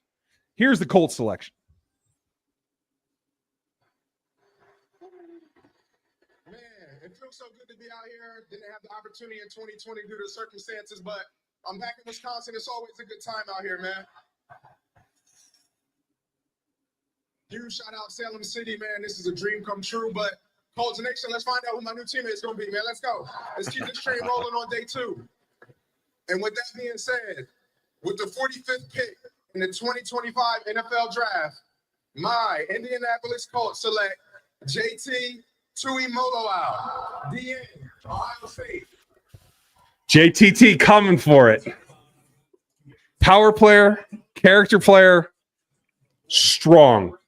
This is a Chris Ballard move. He's tried to go speed rush, finesse rusher in the past. Now he's like, screw it. This kid's just productive. I don't like the athleticism off the top myself, but Chris likes the production, and it makes sense to me what he's looking for. Chris is on a short leash. You're pairing Leitu Latu, who is your pass rusher, your guy. Maybe not the best run defender, maybe not the best power player, with a guy who will just be airdropped into that defense and isn't a legitimate run defender right now. Again, not the best pass rusher, but you're creating a wave. You're creating a wave where you can throw Latu out there just to rush the passer if you want to, and he's got the hand usage and the pedigree to do it. And then JTT, who's just going to come in and bull rush. You can rush him from the interior as well. Quiddy Pay has not developed into the best defensive end for them, but he's not a bad player, so he's still going to be there. Samson, Ibukam is not a great player either, so you're bringing in JTT, and he's just going to be able to be airdropped into there as a very good run defender, smart player, physical, powerful, and that is what you're trying to round out your group with. Someone who can actually be a power defensive end, something you don't necessarily have in Indy right now. Agreed. With him and Azaraku off the board, now the run may be shifting back to edge. This is right where I had JTT, so I'm happy that he landed with a team that I like and a GM that I like. We'll see. My next edges are Mike Green and Oladejo here at the bottom of the second in the last 12 or last 11 picks. We'll see if any of those come true. If Juwan struggles, this is from Addicted to Capping. Thanks for being a member, bud. If Juwan struggles halfway through the season, would you consider moving more to right tackle and put Simmons at left tackle if he's ready to go? I mean, I would, but I don't think they would in disrupting both of those. If anything, I think if he's really ready to go, you have to feel, because he has extensive experience at right tackle as well, if you needed to make that change, you might see Simmons going at right tackle and then shift next year. That's probably more likely in my idea.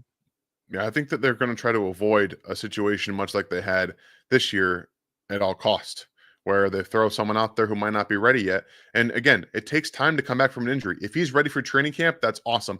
He can get his body ready for 2026. He doesn't have to touch the field. We don't have to rush him into the situation unless they don't have a choice.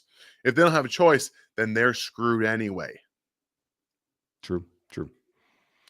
I don't know. I hope that this lights a fire under Jawan Taylor. He settled down and stopped getting the penalty calls, but I think even the Super Bowl, he got run around too much. I think he made a couple of assumptions.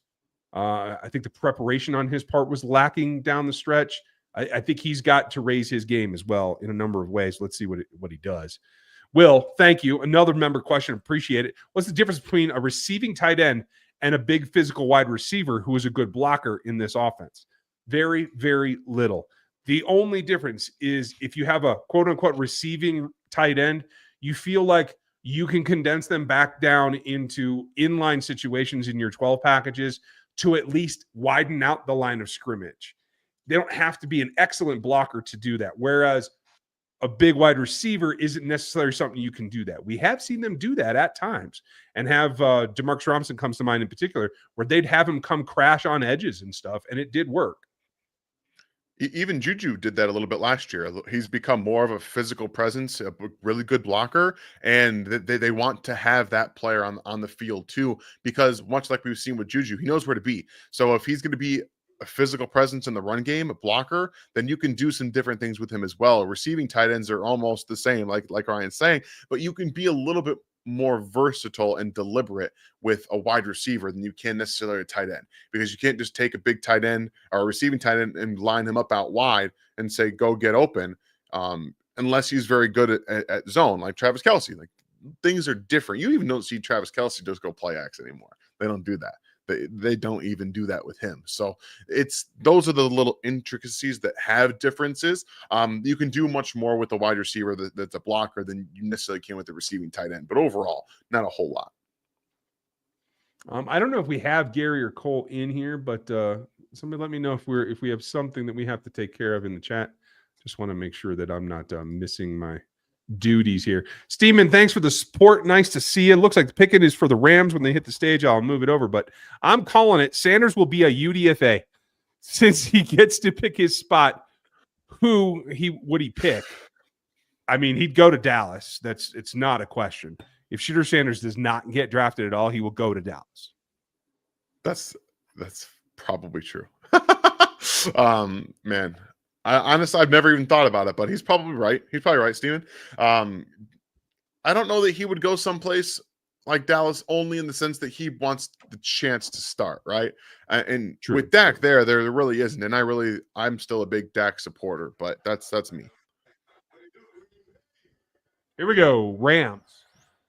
So first and foremost, I just want to send a huge thank you to all the men and women who serve as our first responders and in our military.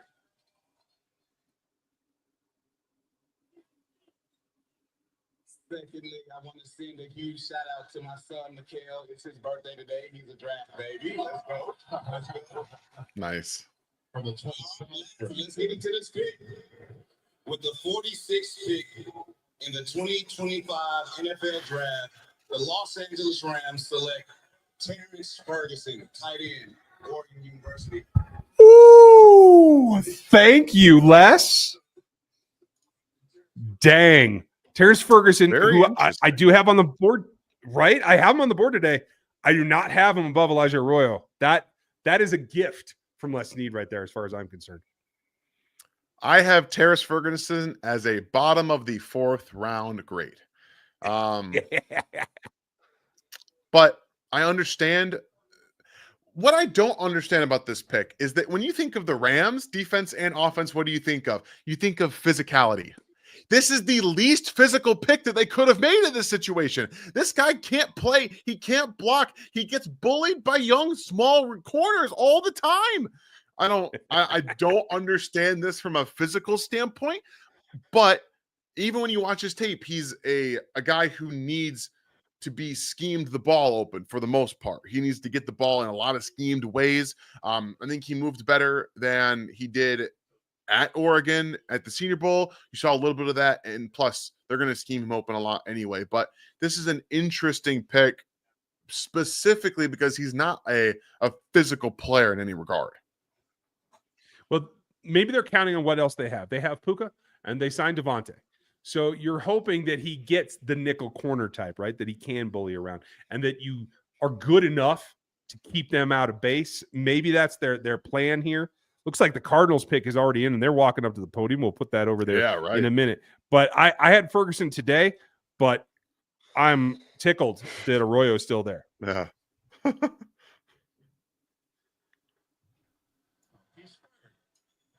with the 47th pick in the 2025 NFL Draft, the Arizona Cardinals select Will Johnson, defensive back, Michigan. Okay. No All better player right. than announce you if you're Will Johnson than Patrick Peterson. That's kind of a nice touch right there.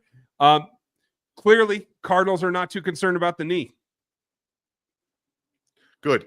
That makes me happy because I love Will Johnson. I think Will Johnson's a fantastic player. That's a really good spot for him in that defense. Obviously, he can kind of be a nice pairing duo with Budda Baker, who's one of the most impressive players in the NFL in my mind.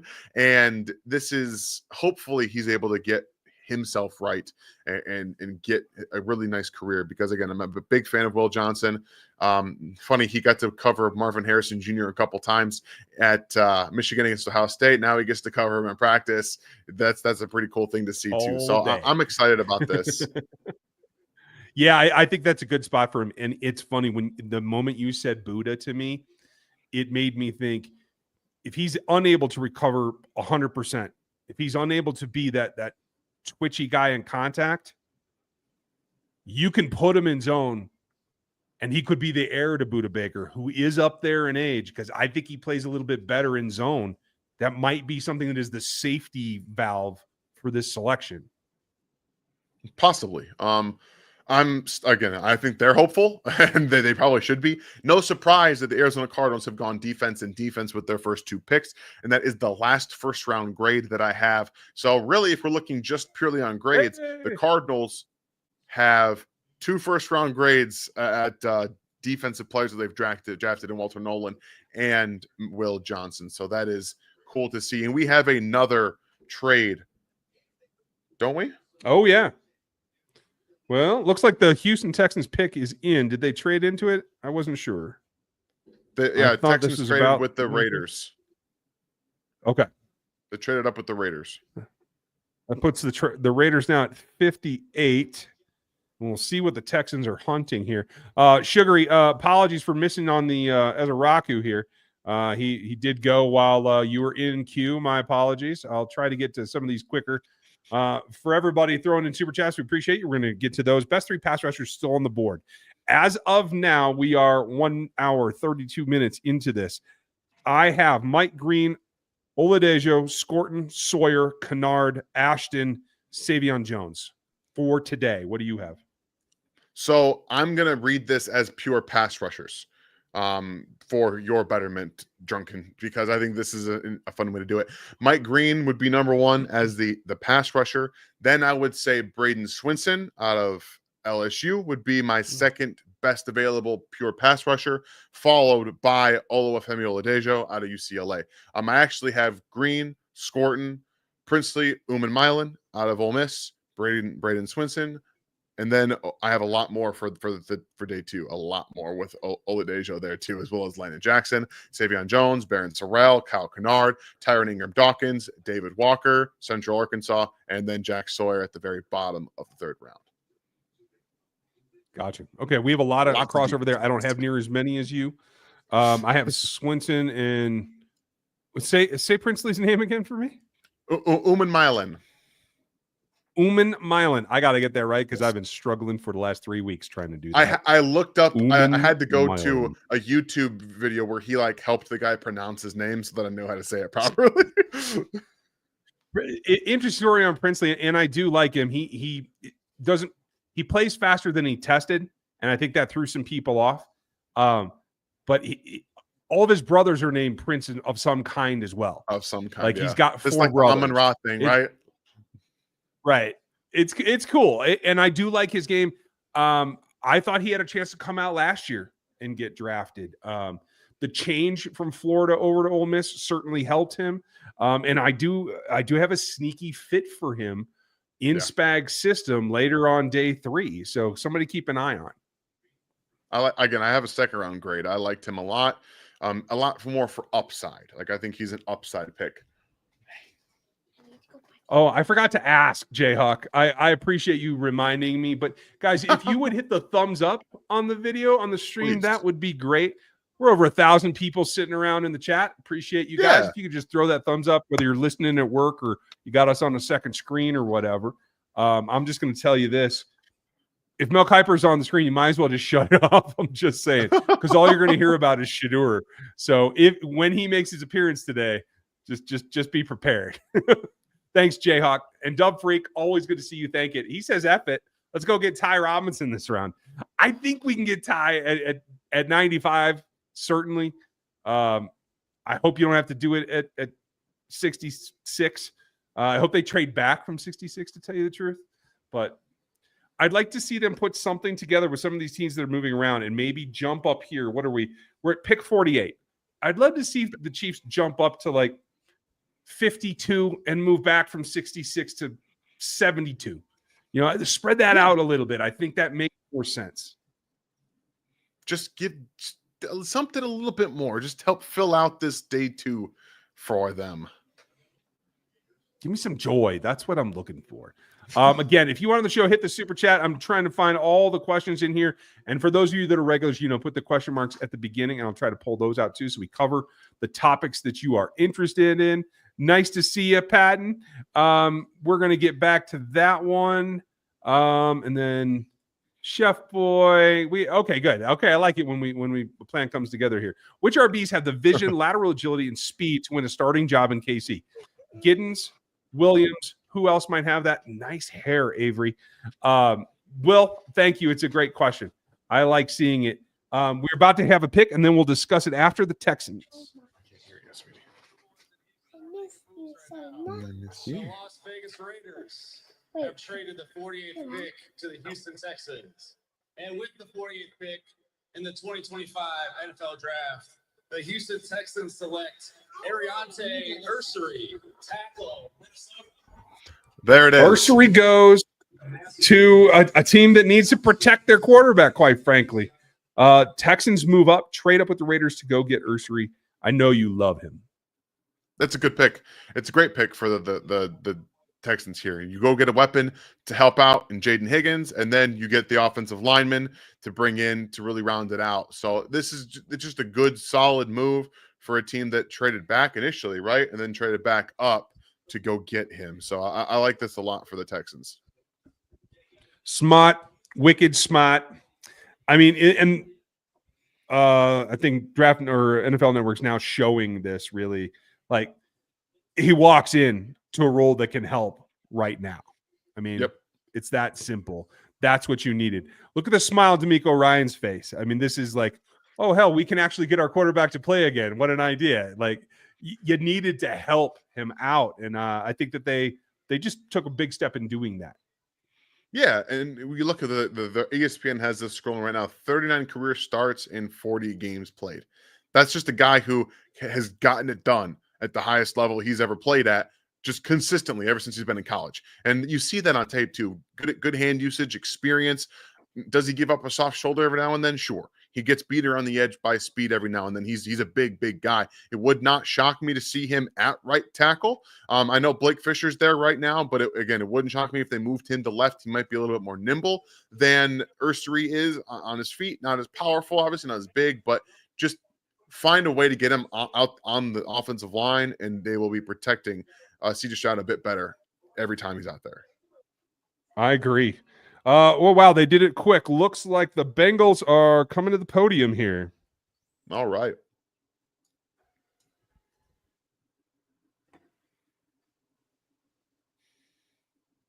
With the 49th pick in the draft of the 2025 NFL Draft, the Cincinnati Bengals select Demetrius Knight Jr., linebacker, South Carolina.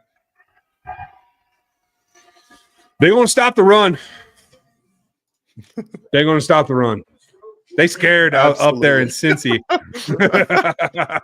They're tired of it. They're tired. The only other linebacker that had a second round grade for me was Demetrius Knight, and now he is off the board, and it makes a lot of sense. Their defense was atrocious. atrocious last year. They got just hammered. And the cool thing about this is that he can stop the run, but they can also rush him. He can blitz. He's got explosiveness, and he can do a lot of those different things. I think he's pretty good in space. He does better job than Carson of keeping his eyes on the quarterback. So this is a really good floor for you as a guy who can come in and be a run defender and hit those gaps, identify run pass options and all those different things, and then he gets into the flats. Well, he's quick decisions. So I think this is unfortunately a really nice move for the Bengals. Yeah, I think it's smart. This is literally right where it might be 3 picks before I had him on the board. Like, he is my number 3 linebacker. He goes number 3. I feel at this position, the league's doing their job correctly. Other than the last pick of Terrence Ferguson, I think they've done a good job at taking the right tight ends in the right spots. So kudos to the league for seeing what we see and getting it done in a way that helps themselves. Yep, I agree. I think we may have accidentally passed on Williams' super chat here in the thick of moving on picks. I think you actually read it, but we never actually addressed it. So we'll do it again. Here we go, William. I got you. Which running backs have the vision, lateral agility, and speed to win the starting job in Kansas City? Giddens, Williams. So there's a few of them that can do it. I think Giddens makes sense, and again, to lead a running back room. He's not a guy you want to have out there all 3 downs. But I still think that you don't need to have the breakaway speed to be the guy. I think Devin Neal can still walk in and give you everything you're looking for to be the guy in your running back room. True. I think that there's going to be some questions with guys. I think Caleb Johnson is another guy. I still have a 2nd-round grade on Caleb Johnson. Specifically, a really good zone fit. Great footwork. And he can do that. I think Damian Martinez is kind of a dark horse in that regard as well. Very, not just physical runner, but he has like jump cuts on tape that make no sense for a guy who was probably playing at 230. He's got some. So he'll run through a face mask, and then he'll just kind of jump cut his way out of somebody's way. So he's a dark horse for me. Again, I have a 2nd-round grade on him. But there's a lot of guys that can do that. Jordan James, underrated player, can come in and do some of that. Taj Brooks on day 3 has some of that too. Like, there's a lot of guys that can do that. So there's a ton of them in this class. It's all about how you want to construct your running back room. Damn it. And thank you. All at the same time. Oh, yeah. James is one of my favorite sleepers. I get to see Oregon games where I live a little bit more than everybody. And I was holding back on stacking him, and I didn't put him onto the board. Damn it. I have him as a 5th-round grade. I didn't get him onto the board yet. But I think day 3, he's definitely somebody who can come in and help out for the Chiefs, and is somebody that is used to being in front of that room. If you're not the Chiefs, I think it's somebody else might take a chance on him being a guy that can carry the load for him. Yeah, I agree. And there's going to be somebody, whether they want to bring in multiple running backs, again, with a draft pick and then a UDFA, there's going to be options here. I agree. And sorry we missed you there, William. Glad that Dan caught that because I was just rolling on. Decimus, think with the extra pick we got yesterday, could the Cardinals be a trade partner? I mean, possibly. I can't remember how many total picks they have. I'm going to check that right now. Vikings, I think, could be as well. Yeah, I agree with that. Cards have, if I can pull them up. Okay. Cards have their 3rd-round pick, their 4th-round pick. They don't have a 6th. But other than that, they do have all their picks, 3, 4, 5, and 7. Whereas the Vikings have Minnesota. They still have 33 in the 3rd, and they have a 5th and a 6th. And that's it. That's all they have. So I think they'd be eager to pick up some picks. Let's see, 33rd in the 5th, the 1st in the I'm sorry, the 1st and the 5th, 33rd in the 3rd round. Obviously, the Chiefs are right there. I don't think that they do that. Would you move up? Well, let's see. What did we get for it? Was it 164? Yes, I believe you're right. Here we go. Seahawks are back. And it looks like they're ready to take a pick, but they got like 4 dudes on stage. Oh wait, they're littler versions of the other dude, who I think I remember, but I can't place his name. Sean Alexander. It is Sean Alexander. Thank you. Here you go. 25 NFL draft. The Seattle Seahawks select Elijah Arroyo, tight end. There it is. There it is. That's going to help Sam. I'm just going to say it. I mean, sure, but Sam's going to hurt Sam. So it is what it is. Sam. I like this kid. Damn it. The routes that he was running at the Senior Bowl, you got to see him in person. I only saw it on film, but I was really impressed. I thought he would be a great fit for KC.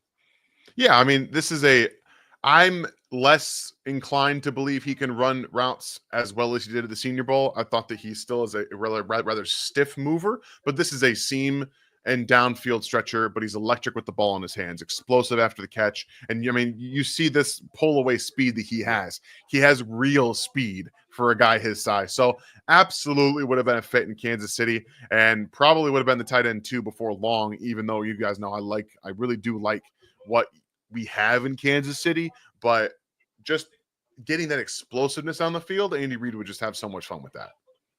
Oh, and I agree with you about the agility, the lateral route tree in particular, but he knows how to throttle. There are times that he lets a linebacker in and then takes that explosive step. Like, I think he shadows some of what Travis does by just playing games with some of his coverage. Damn it, that frustrates me. Okay, I'm gonna let it go. The Panthers have traded their pick or traded up with the Broncos here to get to number 51. Interesting. Who are they coming after? What do you need? Pass rushers. They need pass rushers. This is probably Mike Green. Okay, so is it Mike Green? That was going to be my guess if they're going that direction. If I had to guess, yeah, that's what I would say right now. Let's see. All right, I'm with you. Here we go. With the 51st pick in the 2025 NFL Draft, the Carolina Panthers select Nick Scorton. Oh, Scorton. All right. Okay. Right position, wrong player. So, it's bad on Mike Green, guys. The allegations are bad. It's bad. If he's not being selected right now, it's bad. If you didn't know, there are sexual assault allegations at Mike Green, multiple from two separate places. Just understand the severity of what's going on right now, and the fact that teams, again, he might be one of the best pass rushers in the class. Maybe next to Abdul Carter, it would have been him. But the off-field stuff is very pressing, and obviously, if you're coming up to take, again, a young player, Nick Scorton, who is, I believe, 20 years old, very young player, over a Mike Green, it's bad. It's real bad. So I will leave it at that. But Nick Scorton, 20 years old, young. He's a power player. Played at Purdue before Texas A&M this last year, and you see a lot of the same stuff that happened with Shamar Stewart, where these guys are asked to play the run first, so they don't necessarily always get off the ball with the explosiveness. He uses more power, and he has some ankle flexion and flexibility around the edge, but he's better at cornering than he is at just bending the edge, in my opinion. I'm with you. I won't argue. I am now officially marking Mike Green as one set to fall, just like Shador. Yeah, we should. I'm going to put his name in. What should I put his name in for my reflection? Like green? Or no, red. We'll put it in like dark red. Not like Chiefs red, but dark red as these guys are falling. Gotcha. I know you're not going to reflect it on your side, but on everyone else's side. But, it is what it is. Here we go.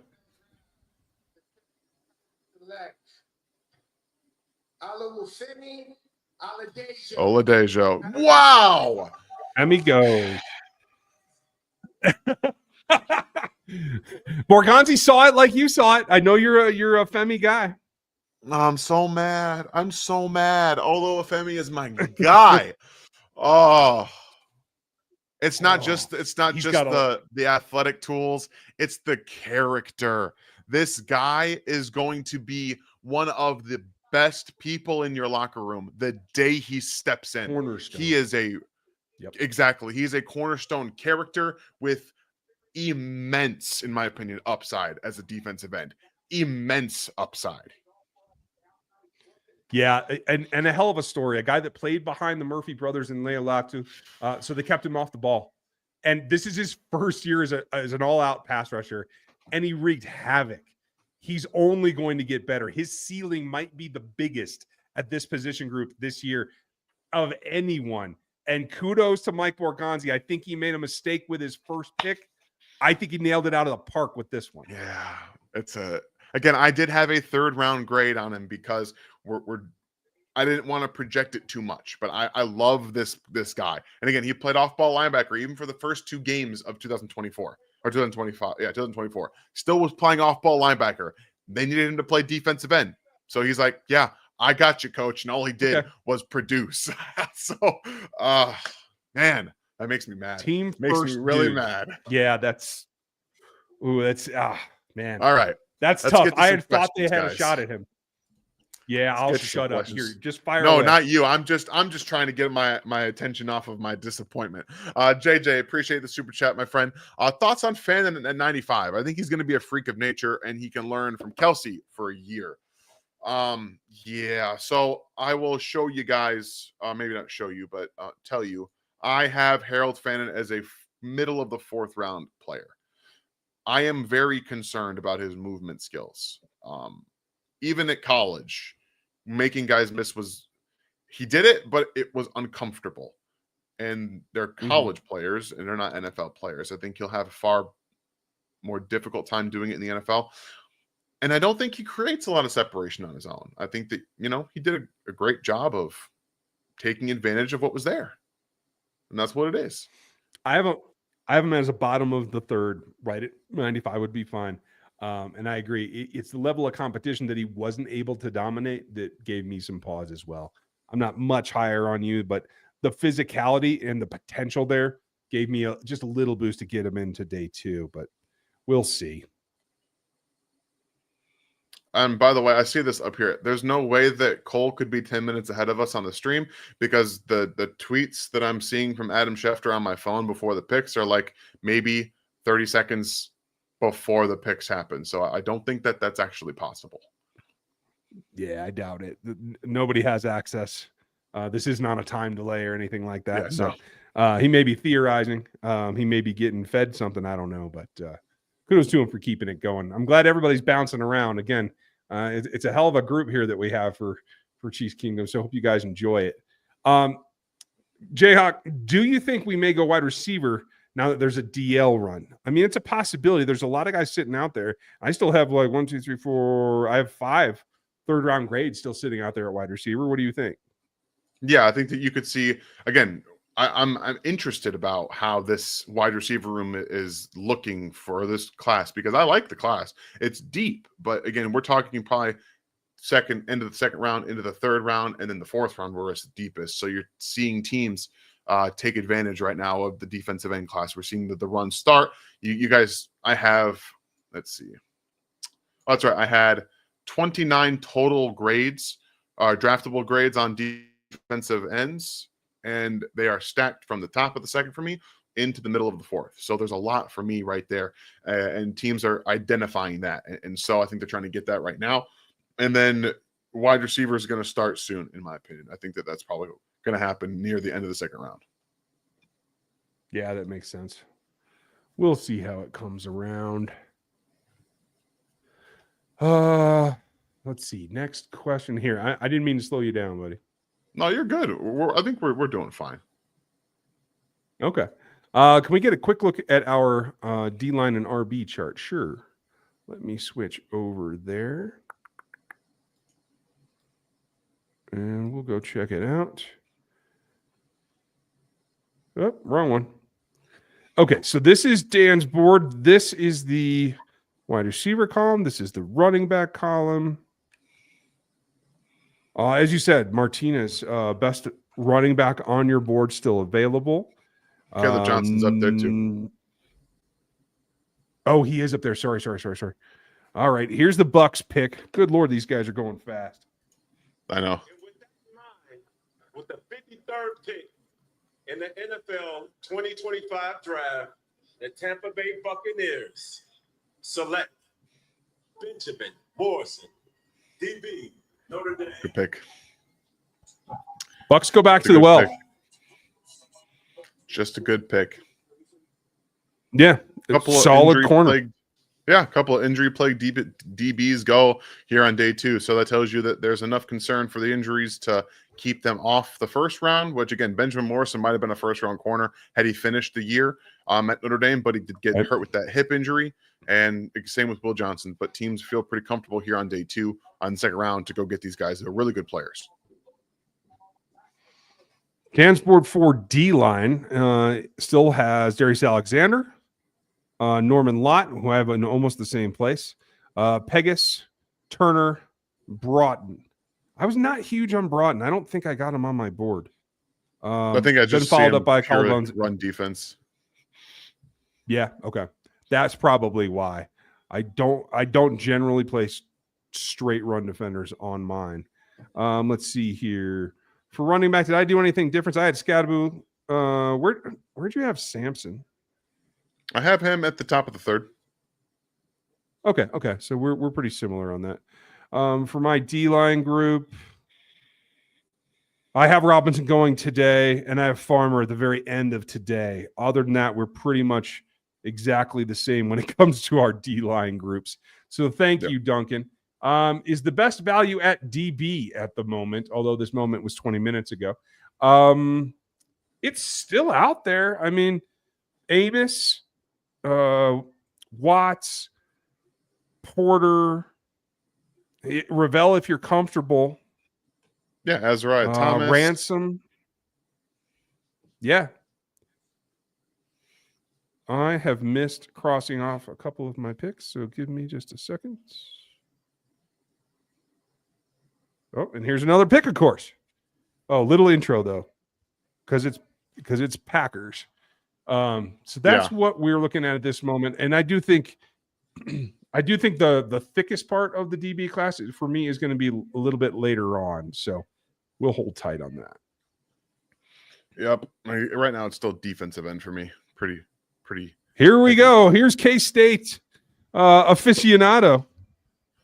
Thanks, Commissioner. I also want to introduce Kenya and Marcellus from the Boys and Girls Club in Green Bay. We're recognizing incredible youth like them as part of our Inspire Change initiative. The NFL works with Boys and Girls Club nationwide to help young people find their voices, advocate for issues important to them, and become future leaders. Let's have these leaders help me announce the pick. Go, JJ. With the 54th pick in the 2025 NFL Draft, The Green Bay Packers select Anthony Belton, tackle, North Carolina State. Go Packers! Offensive tackle announced as. I think he could go inside as well. Moves well. Not a terrible pick, in my opinion. Little early, but I won't say it's crap. No, it's tackle all day. This is just them admitting that taking Jordan Morgan last year was a big mistake on their part in the first round. And he's gonna be a fine guard, but they overdrafted him and then he got hurt. So Belton will come in and probably play tackle for them and then be that hopeful bookend with Zach Tom, who again was a 5th round pick for them, who plays very well for the Packers. So this is just what they do. They look on day 2 for their guys. They typically miss in the first round and then come back on day 2 and day 3 and get their guys. They make up for it late. Well, you gotta love them. Chef Boy, I hope you're doing good. Looks like the Raiders are playing chess with the fact that all the teams passed on Shedeur. They traded back, loaded up on picks because they know that he's going to be there. Maybe. Or maybe just everybody doesn't have a good grade on Shedeur. Maybe everybody has him as a day 3 guy and they're just going to take him where he belongs. I don't know. When he goes, I think we'll have a better idea. Yeah, and again, You guys can see on my board. You can see Shut it. it. I'm not shying I'm away right. from it. You can go away. Hey, if you want to get on camera, the wife has opinions, evidently. You want to be on camera? Come tell us what you think of Let's Anthony go. Dalton there, smart ass. She doesn't even know. Get Arroyo, who says no. Oh. Okie dokie. I'm sorry I let this go too long, brother. Oh, damn it. You guys are awesome. Thanks for all that you provide us. Thanks for being here, Justin. Couldn't do it without you, or we'd be just talking into the darkness. Here comes those damn Chargers. Let's see what they do.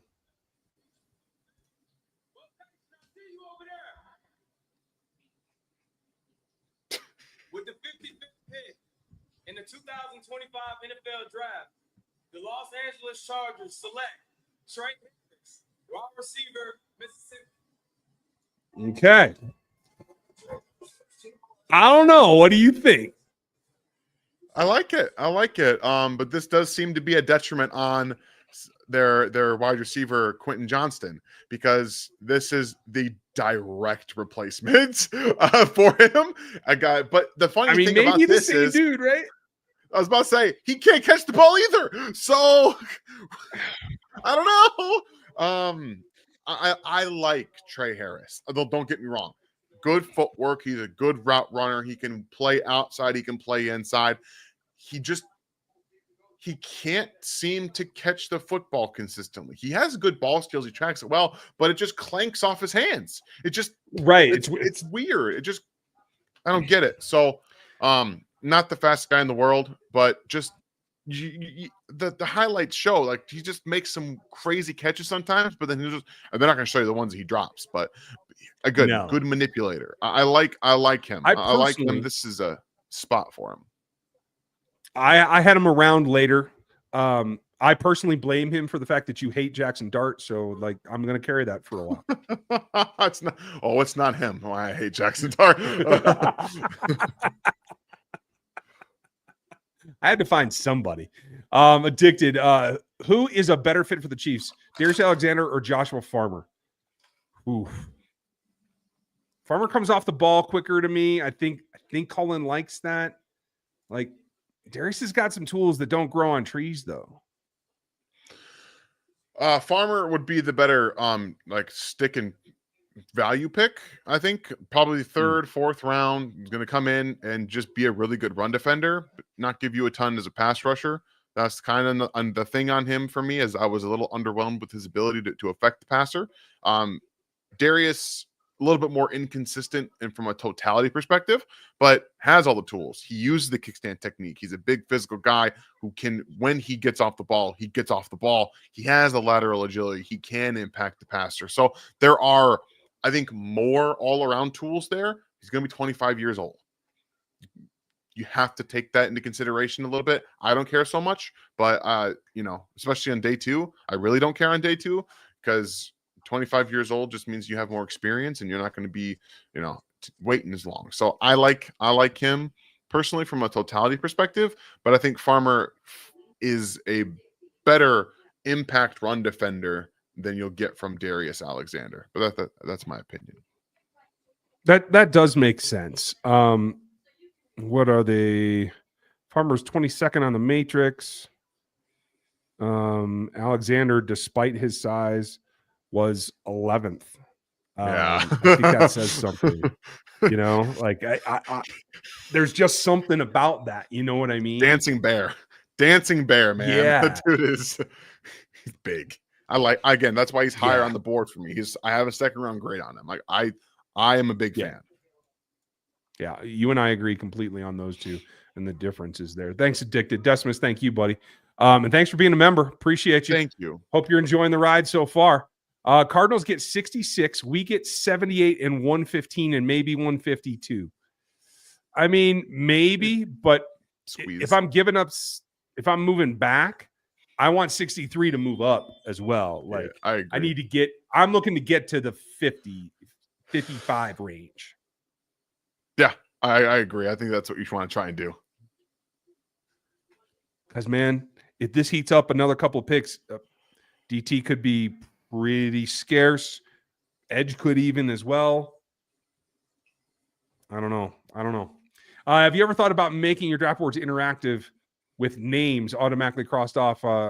I've thought about it. I've never found a good place to do it that everybody can still watch. But Connor, Will, if you have a suggestion, I would really appreciate that. If you'd hit me at RGR Podcasts at Gmail, I would appreciate it. So great idea. Implementing has been the tough part, but it is a good concept. Jeff, thank you. 10 memberships to the world. Jeff. Appreciate you. Very Picking up much. where you left off last night. It was like 1,700 you gave away last night, brother. I appreciate that. Thank you. Man. Everybody give Jeff a hand, by the way. Got in the mix with Minotaur and mixed it up. It was kind of nice. And Jace, you know, you got to have a better picture. You gotta. I don't know. Who would you pick for a sideline to sideline free safety? I love that you asked the question. For me, the best guy available here, I think Watts depends more or should be more in the box. He can play split. I don't really like him as a total free. I like Makuba. I think he can cover the ground. I think he has ball skills. He's not the biggest dude, but I think he could probably get the job done, or at least prevent quarterbacks from really trying to hit those pockets that he could probably take away. Yeah, he's the best like pure free option. The only issue with his game is that he can't tackle. He just can't do it, and that's the problem for me. So you might just, a guy like Lathan Ransom is probably still better fit in the box, but he gives you, I think, more ability, football IQ wise, and still speed to be able to do that. I don't know who this guy is that's making the Bears pick, but they're about to. No idea. Is he a WWE guy? Is that why he's up there?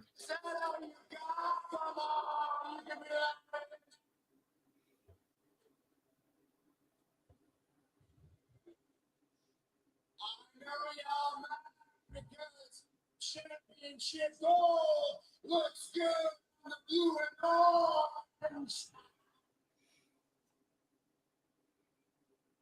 But in all seriousness, Green Bay, we are in the shadow of Lambeau Field. And I love Lambeau Field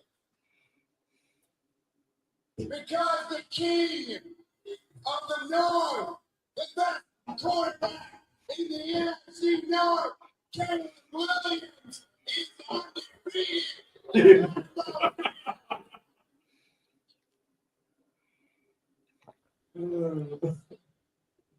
And in case y'all aren't familiar with my game, let me remind you, I am a visionary.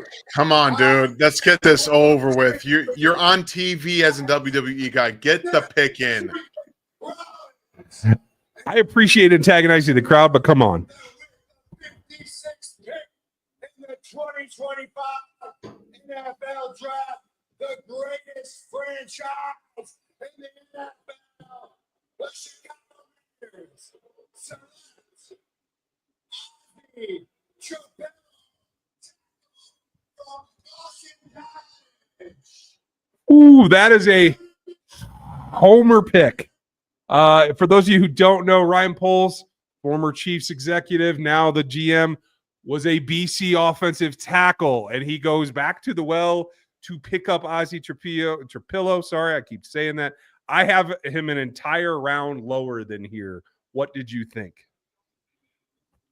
This is another very big reach. The first time the Chicago Bears have made a pick that I don't like. Trapello is, I did not like at the Senior Bowl. Against better competition, I thought he was whooped multiple times. He's 6'8", so he's going to play right tackle. That's it. He cannot play left tackle. He does not have the athleticism to do it. But I think even at his size, he struggles to defend the arc, and that's a problem. Yeah. So, after all that time, my guy, you stood up there, you talked for about 5-10 minutes, and that's the pick that we get. All right. Yeah, I don't know who that was. I still don't know who that was. I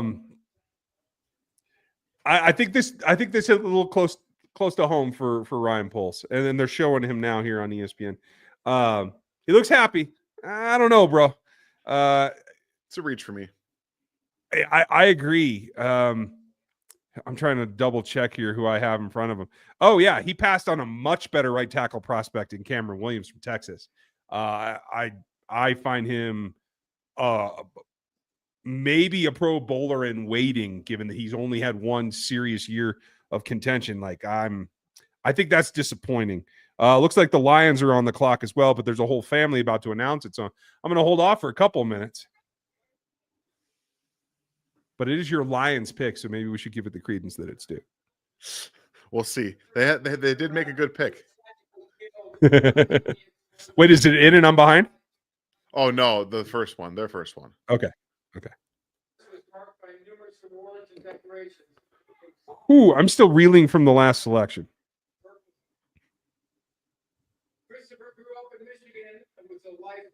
So we will continue down this. Right now, what's your gut? Who are you looking for at 63 that you think is a solid fit? Trey Amos is a good fit there. I'm kind of shocked by the fall here. I would have taken him at the end of the first round. I thought he was one of the best corners in this class. Again, Darius Alexander is again a good fit. I think we like that. Wouldn't be shocked by Princely Uman-Milan at the end of the second round. Caleb Johnson either. Okay, looks like they're thinking about actually making a pick here. Hold on.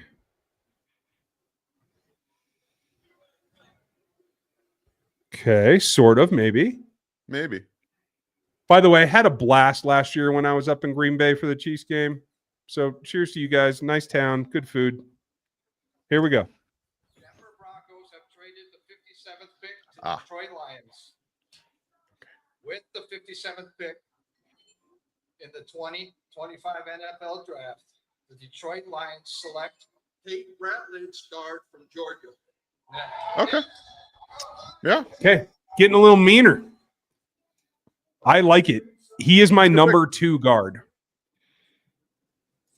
Yeah, I had him in the second round behind Booker and Zabel. So again, they were stacked right there in the second round.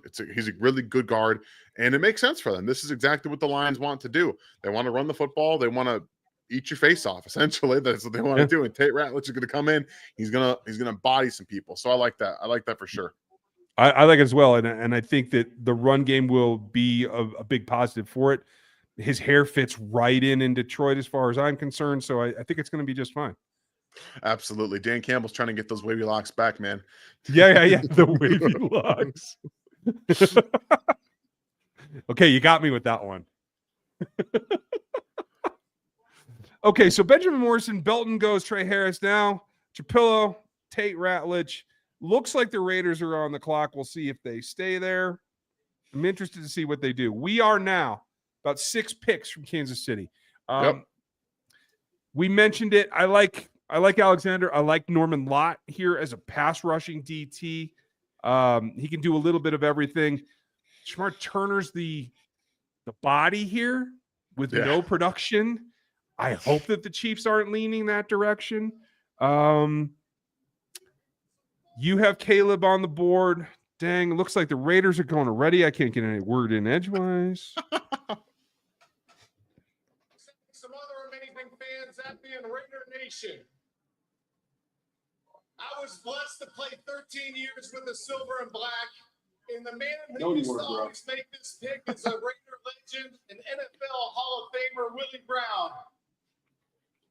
And I want to give a shout out to Willie Brown. His tradition in this place was he wanted to give a heartfelt appreciation and thanks to all the mothers of the NFL community. It's 2 weeks till Mother's Day, and he always wished them an early happy Mother's Day. If you're a fan of the NFL, if you're a player in the NFL, if you're a coach in the NFL, you likely had a very supportive, encouraging mom or mom figure that sacrificed to make that dream possible. Tonight, we have another dream being made. With the 58th pick in the 2025 NFL Draft, the Las Vegas Raiders select Jack Bench, wide receiver, Texas Christian. Just win, baby. I am Jack very Besh. certain that we saw someone in the chat say this like an hour ago. Yeah. So if you're still here, please come forward. I'm very impressed. Jack Bash, TCU wide receiver. I see you guys saying you're having trouble hearing it. Apologies. This is another pick by the Raiders to solidify their offense and help Geno Smith. There is no Shedeur Sanders plan here. I think this is just indicts it even fully. Like I said, I don't think he goes today. I don't know if he goes. I'm starting to feel like if you weren't willing to spend a top 60 pick on him, are you going to be willing to bring him in later, or do you just let him fall out of the draft and sign him as a UDFA? If he doesn't get drafted, he will have been blackballed by the NBA, by the NFL. That's what it is. It's blackballed, period. And I don't care what anybody says. He's talented enough to get drafted. He is. And it's because of his dad. Most likely, teams don't want to deal with that if he's not drafted at all. But I expect him to get drafted. I'm not sure where it's going to be. But the fall is free fall right now. I agree. Folks, please, if you haven't been with us before, don't put the picks as you see them into the chat in case you're ahead of us. I'm going off of the ESPN satellite feed. That's what we're synced to. So please keep the picks to yourself until I announce them or Dan announces them, because I'm going to have to go get a drink here in a minute, dude. Or I'm going to lose my voice. I think there's plenty here still to work with, but it does feel very hit or miss. It feels like maybe more so than the last several, maybe 3 years since the last quarterback class sucked. Like how teams are just all over the place in their evaluations of some of these players. And it happens every couple of years, in my opinion. And I think it's the way the scouting world works, how you bring in young guys, you teach them up, they move on to other teams. And all of a sudden, other teams are doing things you've seen their first team do, that kind of thing. And it just feels like things have shifted this season. Yeah, it's interesting, but all in all, I don't know, man. I'm intrigued by what's happening right now. This class is going to be a good case study in a few years. Yeah. Iceberg wants to trade. I'm going to cover that one here in a minute. Hey, you might as well, right? Why not? I just wanted to give Dew here a little bit of time on screen. Assuring Sanders gets drafted as a backup developmental QB, where's the most exciting fit for him? So if you're a Sanders guy and you're looking for it, there's a lot of legacy in Dallas, sure. I would look for somebody who's got an aging quarterback. I would look for somebody that's got somebody that might give you a chance to be on the field. Right now, that looks like Cleveland to me. I don't know. Yeah, again, that's exciting, might not be the word for it, but an area where he can possibly go and develop and maybe get better. Pittsburgh is another one too. They're still looking for a quarterback, and Cleveland is that one. The Saints still, granted, Tyler Shuck is there now, but again, draft 2 quarterbacks at this point if you don't think you got one, and if you draft one in the second round, you don't have one typically anyway. So it comes to just trying. I mean, Seattle's a possibility. Yeah, if you're worried about it. Darnold is not a proven commodity. He's not. It's fair. Darnold. So that's an option as well. There's a couple of places, but I don't think you're getting excited about anything. Steelers are next on the clock in the 19th pick of the 3rd round. Maybe that's a spot. I don't know. Yeah, maybe.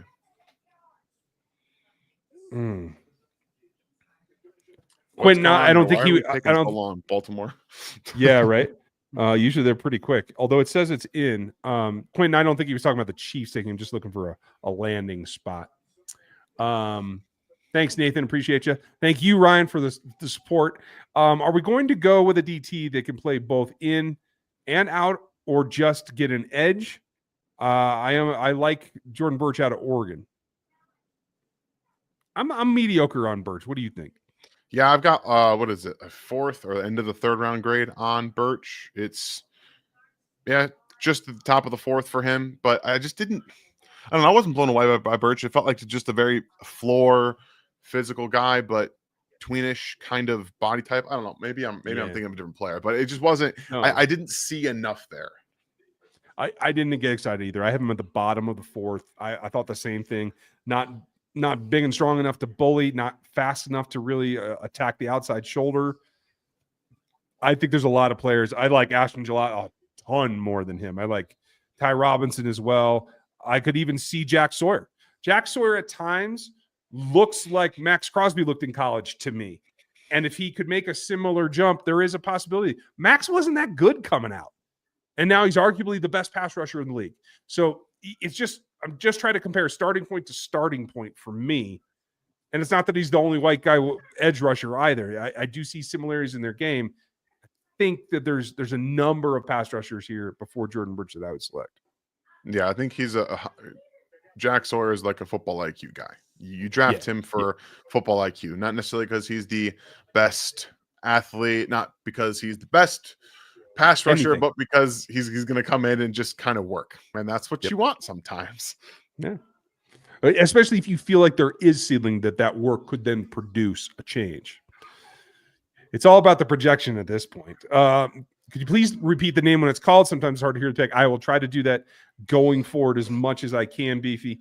And it looks like it still says the Ravens are in, but I don't see it announced. I haven't seen anything either. Maybe Cole has it already, but I don't. So we're going to go by what we have here. Thanks, Beefy. Appreciate you. Info. If I can click this, my mouse doesn't want to cooperate.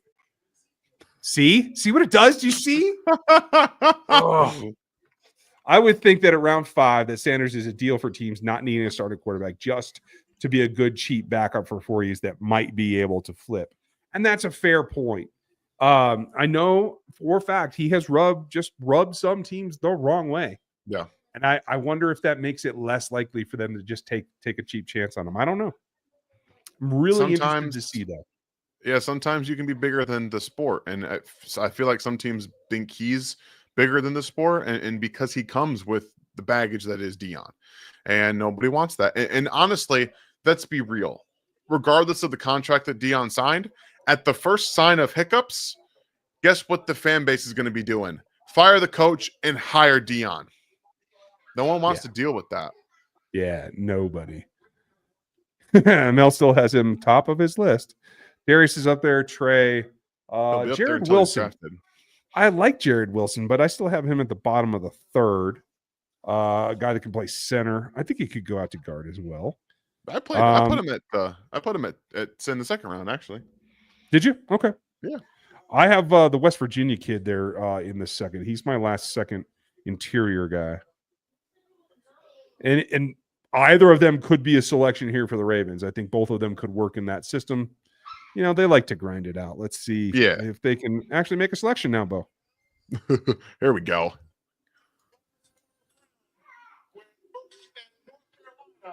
We have founded First Fruits Farm, where we have grown, harvested, and donated more than 2 million pounds of food to help with hunger relief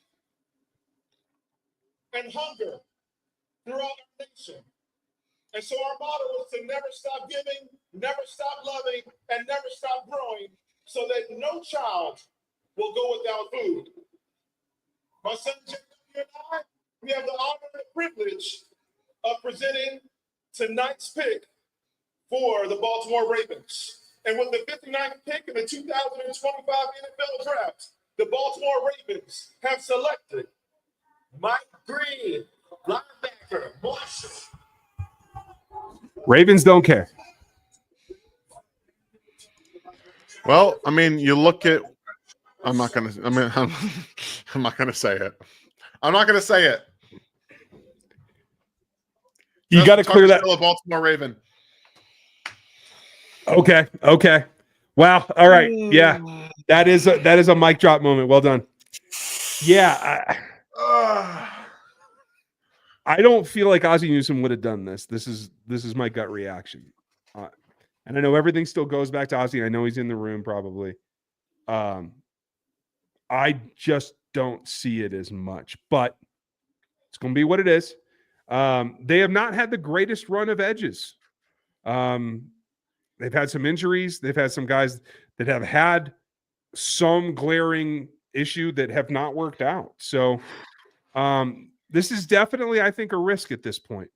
We're talking there's enough allegation that if something happened, like he might not be available to be on your ball. Yeah, that's the thing. Again, I don't want to separate, but that is part of our job. It's a good football pick. Yeah. He's a very good defensive end. This is a very Ravens pick for purely football. And again, I will say it. Obviously, they don't care. I understand the Chiefs do this too. They've done it too. They have. Yep. Let's be honest.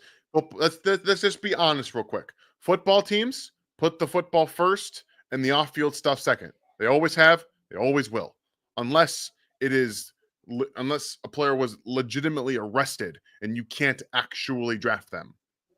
They always will put football first. Yeah. It happens. Looks like there's another pick is in the Broncos here.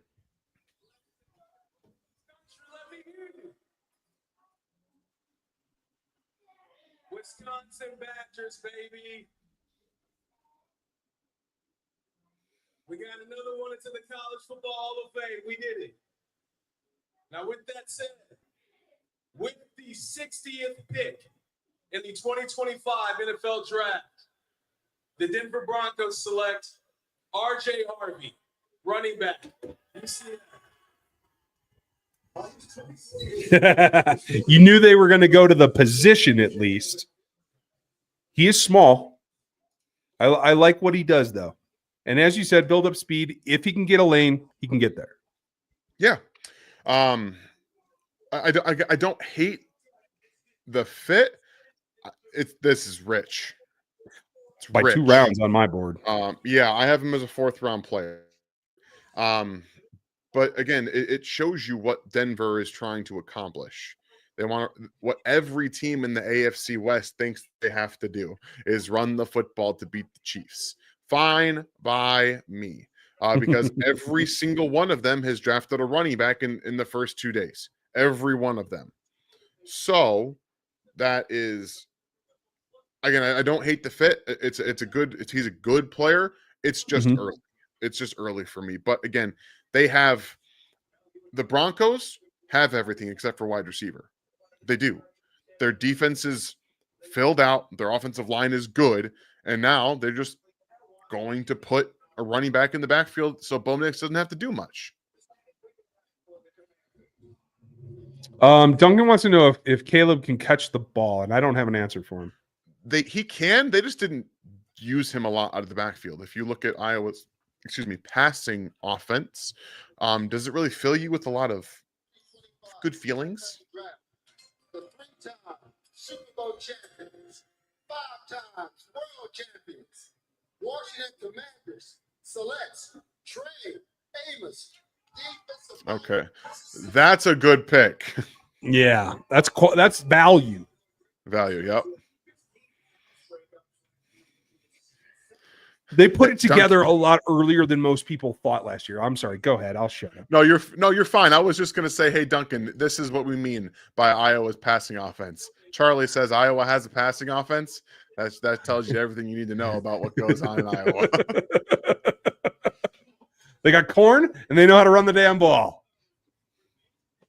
All right. We're getting close here, folks. We are getting close. Bears, then the Chiefs are on the clock. Oh no, that's the Commanders pick that's in. I don't know. What are you feeling right here? What does it say to you?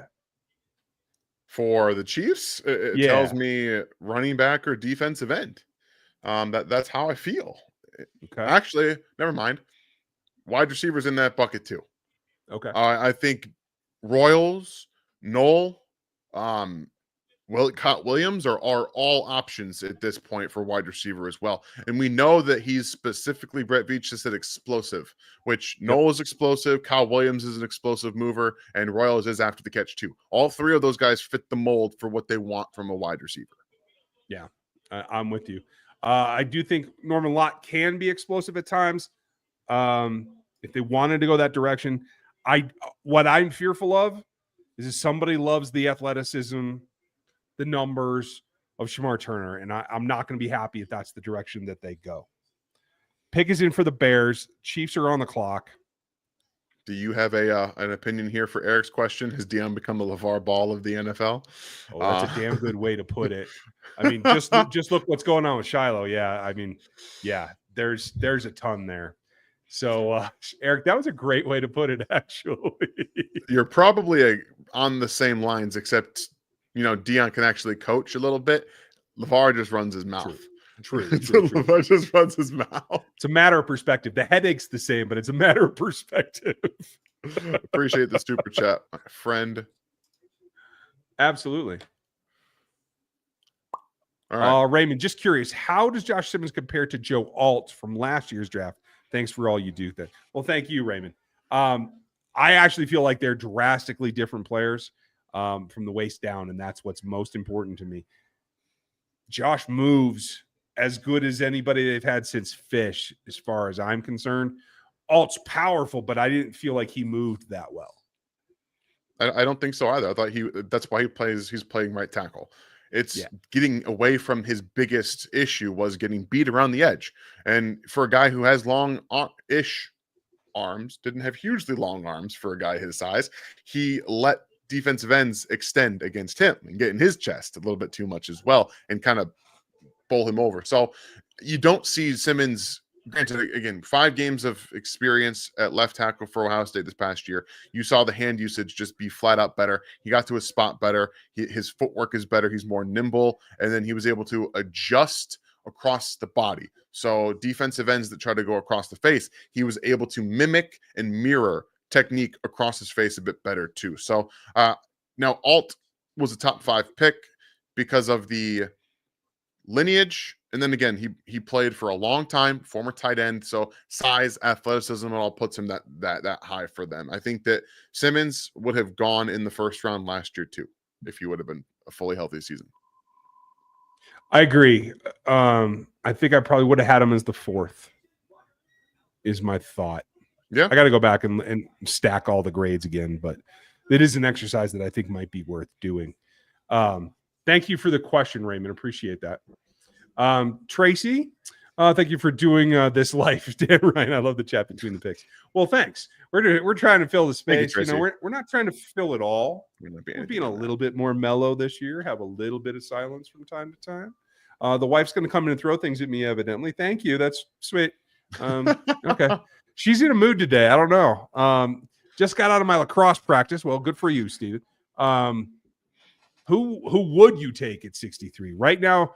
What would you do if you're in his ear? This is the thing, right? The highest graded player on my board is Caleb Johnson. Okay. So not necessarily saying that I would pick him. I think given the way this looks right now, I would take Jalen Royals. Okay.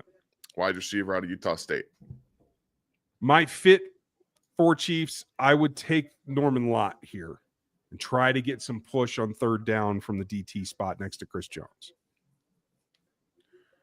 But I fear that Spags is going to love the long-armed, unproductive Shamar Turner.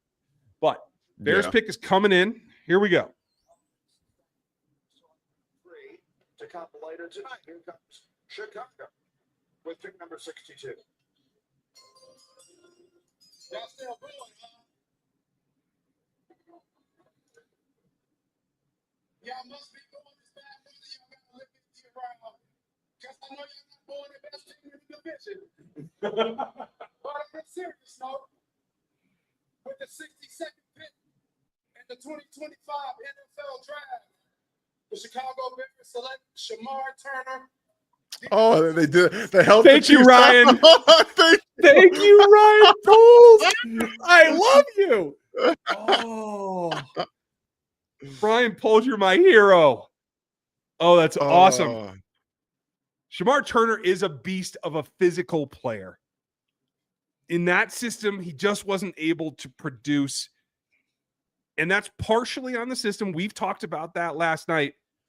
And he is intriguing, but just watching them show his 0 and 1 reps here, like I needed to see him as a 3, and I didn't. I got like 3 reps of that. That's all I could find.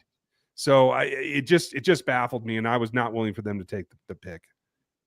All right, now the Chiefs are officially on the clock, and Ryan Poles has saved them from maybe a reach, but again, that's we don't know. The pick. Oh, I know. We'll see here. I mean, yeah, we kind of have an idea where Spags and them want to go, right? It's that's why the George Karlaftis pick was so blaringly obvious for everybody just to see that. And the pick is now in for Kansas City, so we get to see who it's going to be. I lean offense, but wouldn't be surprised by defense. All right. Oh, look, it's the human X factor.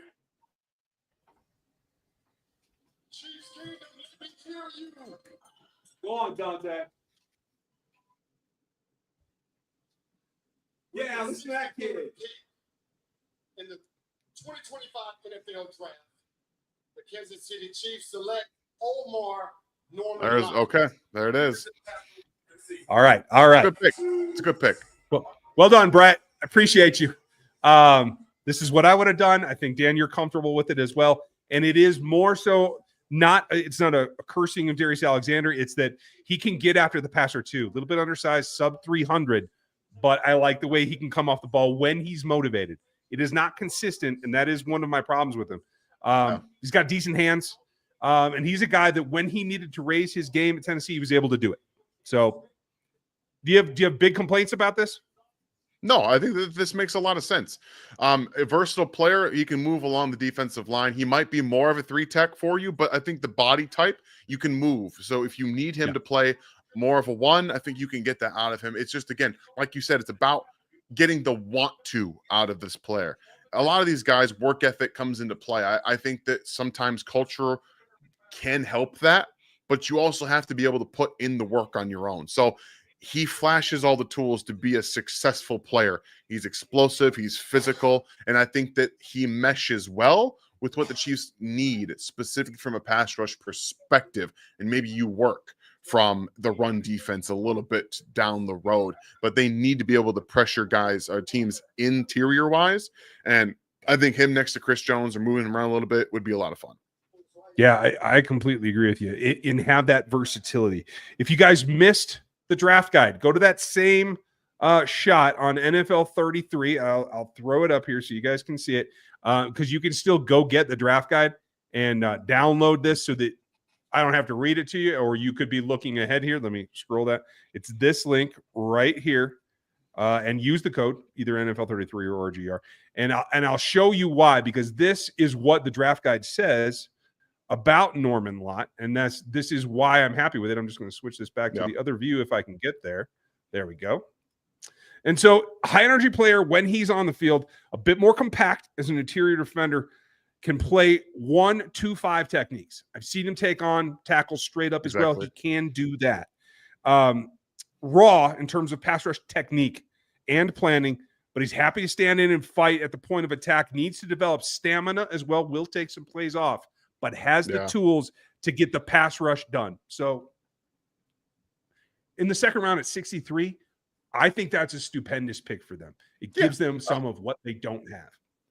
Yeah, I had Norman at the end, like the top of the third round. Like, this is not a reach at all. And again, when you need pass rush production inside next to Chris Jones, somebody that can take advantage of a one-on-one when Chris is on the outside.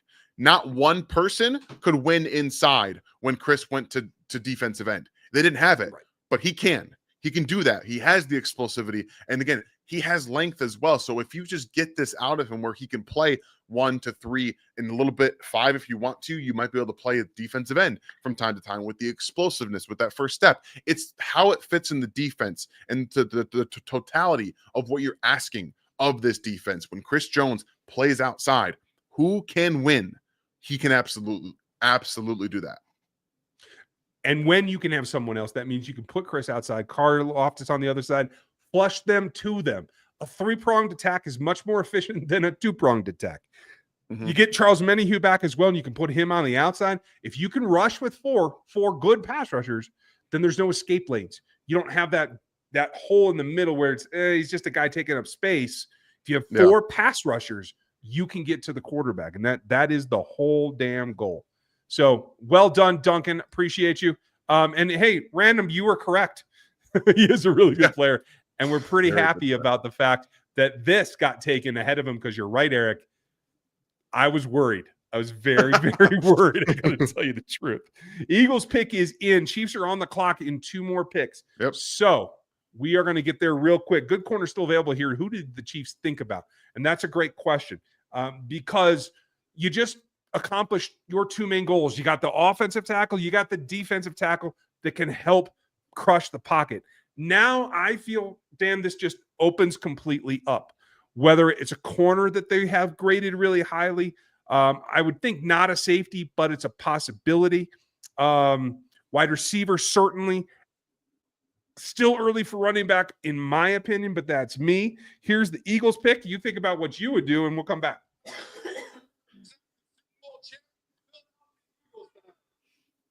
Shut up. Go Birds. With the 64th pick in the 2025 NFL Draft, the Super Bowl champion Philadelphia Eagles select Andrew Makuba, defensive back. That's a nice pick for them. I believe Gardner Johnson left, right? I mean, this fills a gap that you can get some talent into. Guy who has ball skills. Damn, I don't like that. I'm a little frustrated. Yeah, I actually mocked Nick Emanwari to the Eagles multiple times this cycle because of the CJ Gardner-Johnson gone, right? Like he doesn't fill that role. Like that's not his role. Right. But he's not an unwilling player to come downhill in the run game. He will support. He just misses tackles because one, he has really short arms, and he tries to hit guys with shoulders instead of actually wrap up. And he just wants to do that. So I have no problem with the tools. He's obviously a very smart football player, and they're going to put him in the best positions to make plays like he was at Texas last year. Like this is just a good pick. Well, and think about this, because we're going to have to play them again, right? The road back to the Super Bowl or to a championship goes through Philly, right? Now they have a ball skills player at the second level in Bond and a takeaway specialist in Makuba at the back. Now it makes your life harder. So those explosives that Patrick's been talking about for the last week, getting those back in, that's put stress on players like this. Guys that don't have the absolute sideline to sideline vision to try and get them to do that. Makuba's close, but I do think, especially if they see them in the Super Bowl again, and yes, I am predicting a Chiefs Super Bowl again, I think that is probably something that they can exploit. Yeah, that's, again, size-wise, you want to see if you can match him up with like a guy like Rashee Rice. Some of the smaller guys, you want to be able to get him on a guy like Andrew Makuba in space because he's going to run him over. Like that's okay. Like you want to find ways to do that. So all in all, I think the Eagles, what they've done in back-to-back years of rebuilding and retooling their defensive backfield has been fantastic. They hit, obviously, with Quinyon Mitchell, and the name escapes me. The nickel, you guys are going to be able to help me out. I can't think of his name for whatever reason. I'm going to have to go over here unless you guys can help me out. I will find it. I have confidence that I can find DeJean, you're right. There we go. Thank you, Beefy. I appreciate that. Yeah, it's Cooper DeJean. And then here with Andrew Makuba, they do a really nice job of filling out what they need. And we know that they're going to get the best out of those players like they continuously have done over the past couple of years right there. So it just makes sense. It's just good pick. Yeah. I'm with you. Normally I would turn it up for a Lee Greenwood song like this, but do this. Stand up, and they're doing a good job. I'm sorry we're behind. We can only go off the broadcast because I don't have a consistent means to get other things, and I don't have the time to be scanning Twitter and stuff. So please, if you know picks ahead of us, please keep them to yourself. We would appreciate it.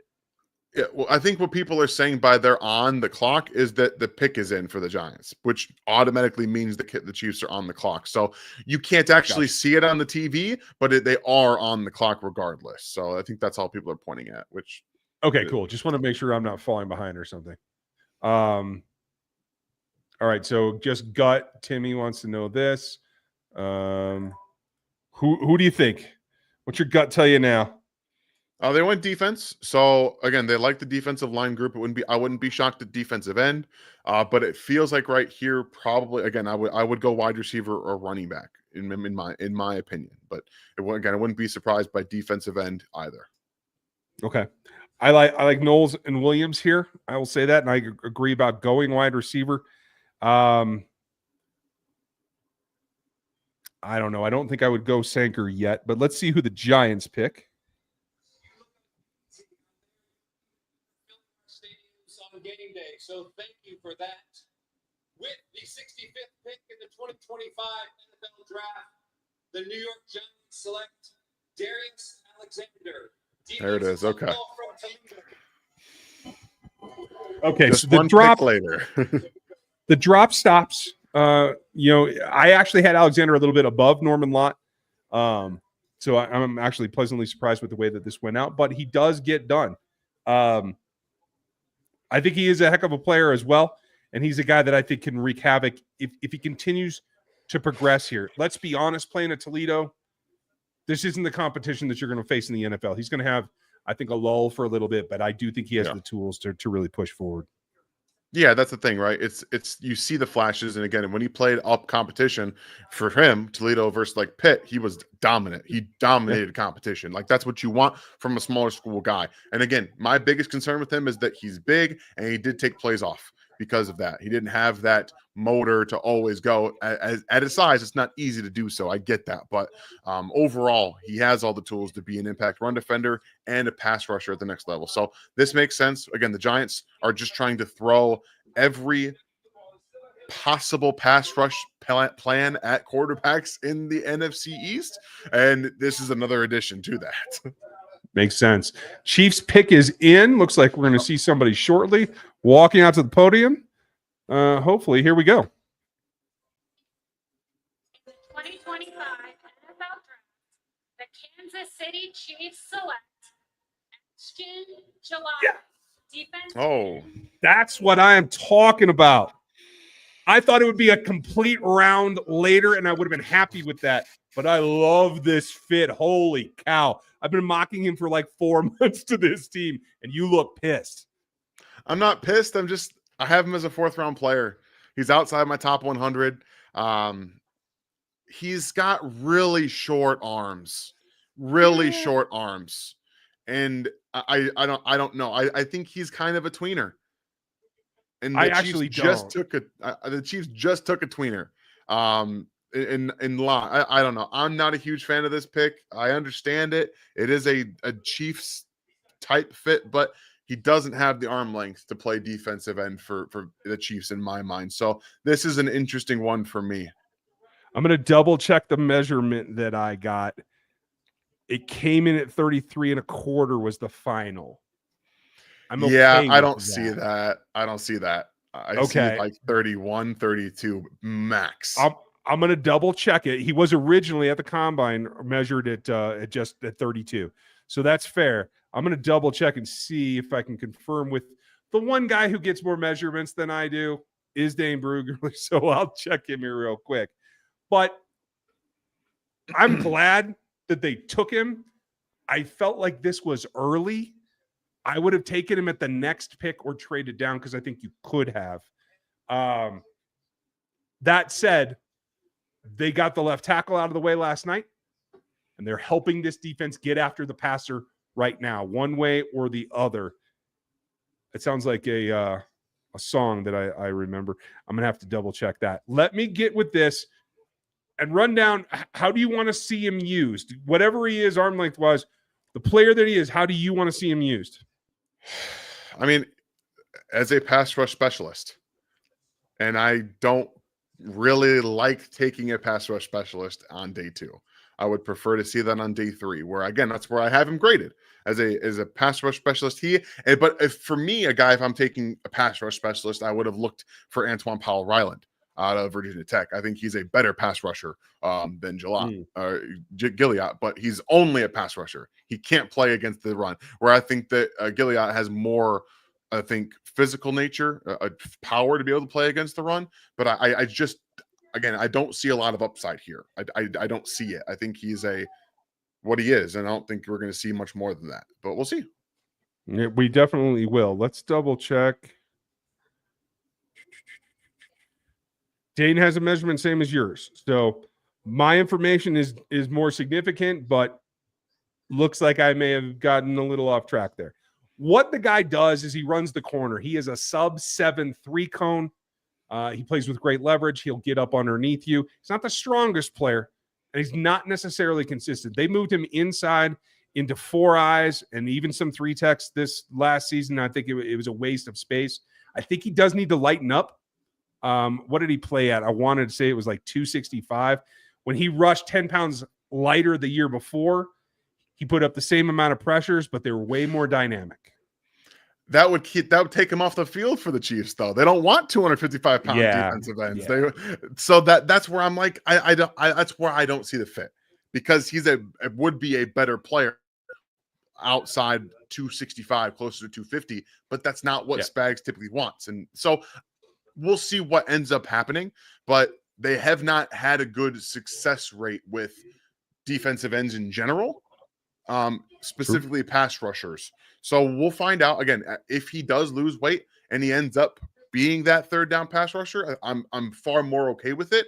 I had him in the 4th round, and I think this was just a little bit too early for my liking specifically. Much better options on the board that I think I would have taken, but I get it. Okay. Hey, that's fair. We don't have to agree. I actually had 3 players above him that are still on the board, 2 players above him that are still on the board at his position, including Jack Sawyer and Kennard. So I can get where you're coming from. Like I said, I had him take, right in the beginning of the 90s. Yeah. Okay. So what's interesting to me as well is they've gone back to back on the defensive side, and they didn't move out of either of their 60s picks. Does that catch you by surprise? No, at the combine, they said how much they love this defensive line class, defense tackle and defensive end. So the fact that they went on day 2 and have already started to bolster their defense makes a lot of sense to me. Again, I would have done a little bit different, but overall, I understand what they're trying to do. They couldn't rush the passer last year. They couldn't. Like Tershawn Wharton had flashes, which it looks like you might be getting your Tershawn Wharton replacement in Norman-Lott. It feels like that's what the pick or what he's going to be. And then they're looking to get more from Gillotte from maybe just a pure pass rush perspective. But again, I'm going to have to do a lot more film study on him, which I will do. And I'll have a much better feel for it coming out of the draft than I do right now. Because again, I watched a couple of games. I just wasn't as impressed, but we'll get into a couple more. Okay, rock on. That's cool. The Browns did pick. Harold Fannin does go. Tight end with long legs, good verticality, not a lot of change of direction, but he is off the board. It reminds me, quite frankly, of Njoku a little bit. That seems to be a fit there. So, hey, more power to you. Just looking at the Browns draft, I forgot about Schlesinger, to tell you the truth, and Judkins there. Not terrible. They're doing good things on both sides of the ball. Yeah, again, I had the Browns as one of my winners from last night. Even though they didn't get Travis Hunter, they knew they had to do something.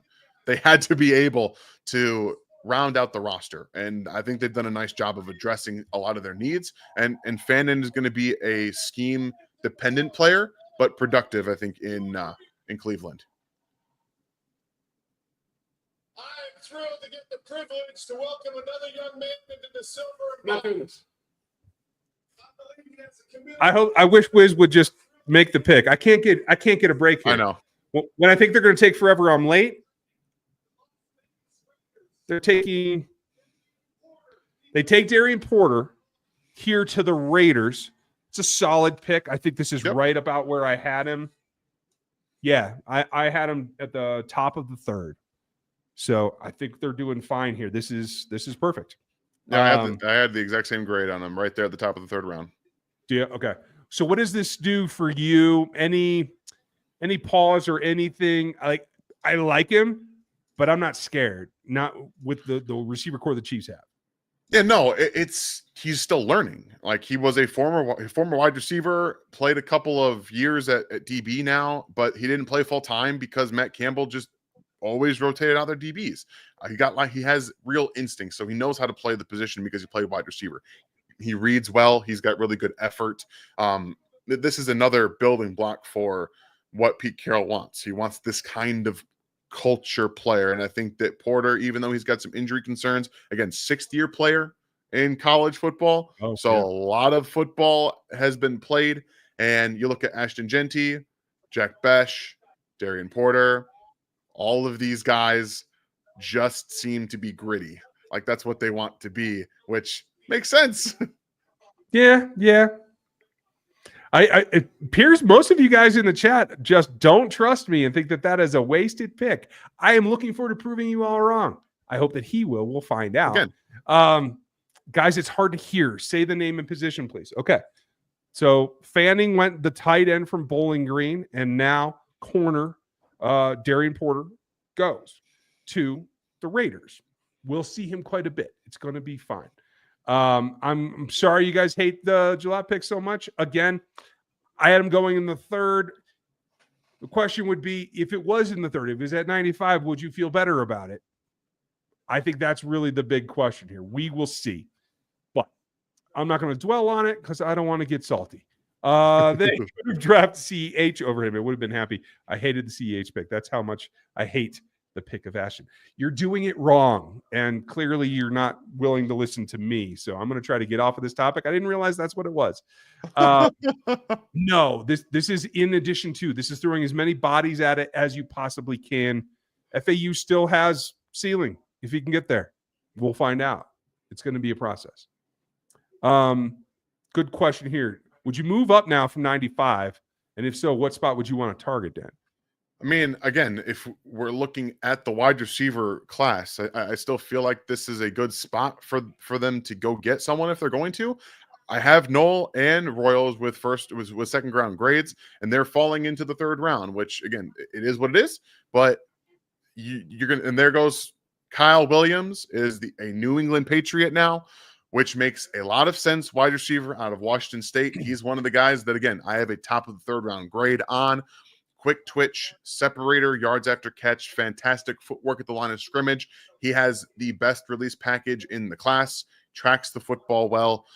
He is a bit smaller, but this makes, again, it's a good pick for what the Patriots need, a guy that can quickly separate, give Drake May a quick option, but also fits into the wide receiver room they're trying to build. You have a couple of bigger body guys, Jalen Polk, who needs to have a better year this year, and it looks like I would think that Kyle Williams is going to replace Keyshawn Butte there because they were kind of forcing him into a role that feels like they don't want, and it looks like they're going to try and trade him at least. So good pick for the New England Patriots. But back to your question quick, I think wide receiver would be the place that I move up for. I would love to see them either trade or cut bait with Jalen Polk, because I think in Chiefs offense he would look incredible. Yeah. I can always hope. I just, again, we were on different ends of that last year too, where I was not a Polk fan. You were. Yep. We still have time to figure that out, see what happens with players, and I always want them to prove me wrong, guys. I always want to be proven wrong, so I'll take the same attitude with Gillotte. Hopefully, he proves me wrong too. We'll see. Let's see what the Lions do here, and then see if they can keep their roll going. I'm glad you cried, bro. Just make the pick. Detroit, one prime.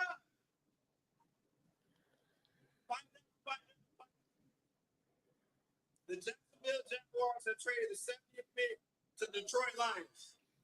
Let's see who my future teammate will be. With the 70th pick in the 2025 NFL Draft, the Detroit Lions select Victor Slav, wide receiver, Arkansas, one prime. Ooh, I did not see that coming. Did you? Just for you guys' record, this is Isaac Tesla out of Arkansas, and this is a surprise. Ooh. Wow. Not even the best wide receiver coming out of Arkansas. Wow.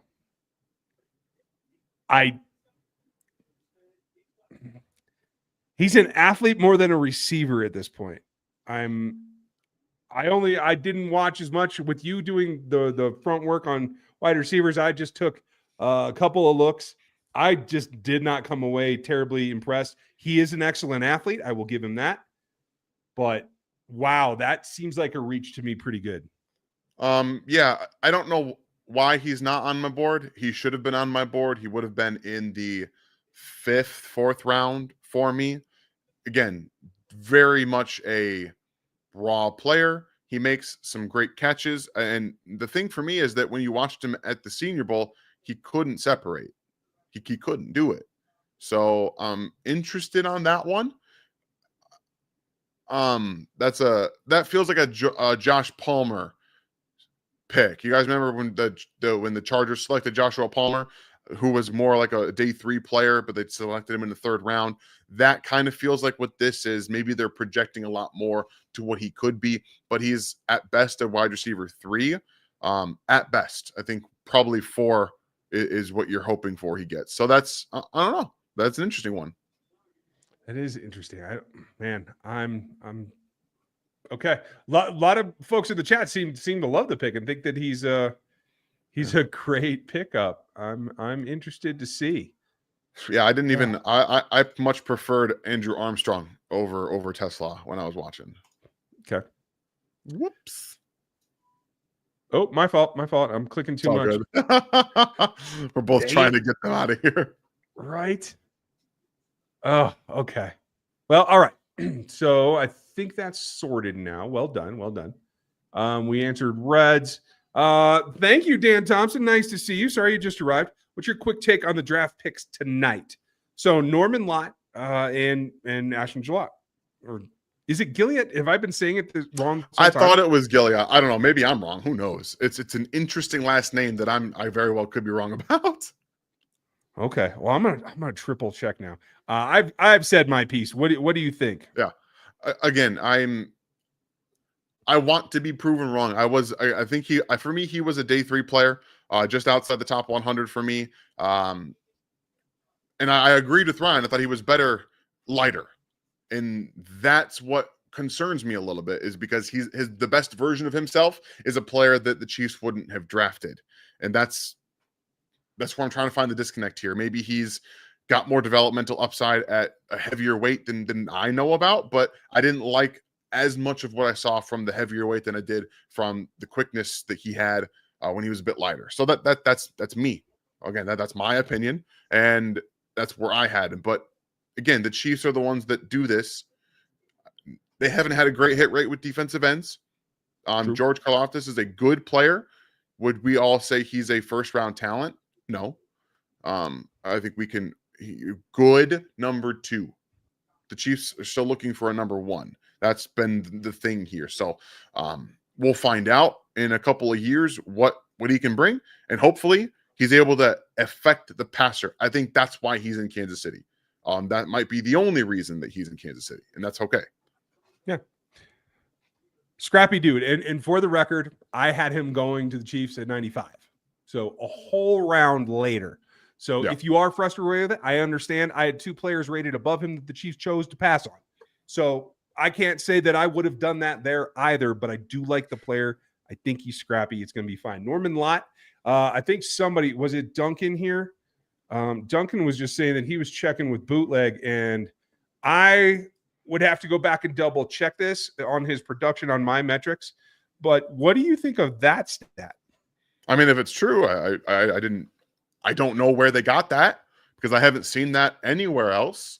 But unless they have their own, unless they have their own metric, I don't know. I have not seen that. Okay, I am switching over, and I am going to double check it right now, because I do rate every production metric together, and he is number 3 overall. Okay. Of the interior line, just behind one guy from SMU who I don't think the competition levels up to, and he's just behind Walter Nolan, in terms of production on the ball, he has the best pass rush win rate. He has the best pressure percentage, and he's 7th in sack percentage. So he converts when he's able to do that. Your guy just came off the board to the New Orleans Saints, Vernon Broughton. I did not have him in day 2. I don't know that I had him on my board at all, but you were right, and he goes. The Saints pick him in number 71. Yeah, this feels again like a lot like the Tylik Williams stuff for me. I thought Tylik was the best run defender, defensive tackle in the class. I thought bar none, that's why he was a top of the second round guy for me. The reason I have Vernon Broughton here is because he's a very good run defender, and that's exactly what the Saints are going to be doing. They're going to ask him to be the run defender, and you see some of the lateral agility that he has. It's more of a first step lateral quickness, because after that it's pretty much gone, but he's a straightforward kind of guy. You get a little bit of a lateral agility step every now and then, but good run defender, a very good run defender. I like it. So to go back to Norman-Lott for a second, I just want to give you the actual numbers. Pass rush win rate at 18.9%. So every 5th pass rush rep, he's winning. That is impressive. The pressure rate came in at number 1 as well. So not only does he win those reps at 18.9, but at 19.1%, he's getting those pressures. And that's what we talked about, right? Like, that's why we were pretty okay with the pick. It's like, we know what he's going to do. With the 72nd pick in the 2025 NFL Draft, the Buffalo Bills select Landon Jackson. That felt like the Spags guy to me. Yeah, I agree. And he was another bullet dodged. I have him at least a round lower. I'm going to double check that right now. But Jackson is a guy that lined up as a 5-tech most of the time, but he has a body like an outside edge rusher, super high-waisted, very, very long. I think he has trouble keeping his pads down to actually attack with leverage through the chest of the offensive tackle. So where did I put him? I had him in the top of the 4th. So a stretch for me, but this fits the Bills, right? He is AJ Epinesa. He is Greg Rousseau. He's long, he's tall, he's high-waisted. This seems like a fit for me. Yeah, it is. It absolutely is. I have him actually a little bit higher than you. In the 3rd round for me, I actually just above JTT in terms. I thought he was a bit better of a pass rusher, a little bit more refined as a pass rusher, but obviously with his long ass arms, he can really get guys and push him back. I think he was okay in that regard. But better run defender, physical guy. I like Landon again. Round 3 pick, so this makes sense to me. Chef Boy, Norman-Lott was the ice cream before all the shit. Agreed. Here's the Jets pick. Shout out to Chad Pennington and Anthony DeBeck, the 4 first-round picks we had in the 2000. And also, we got a free 99. We got a 3rd-round pick for Liberty Skull from Florida State.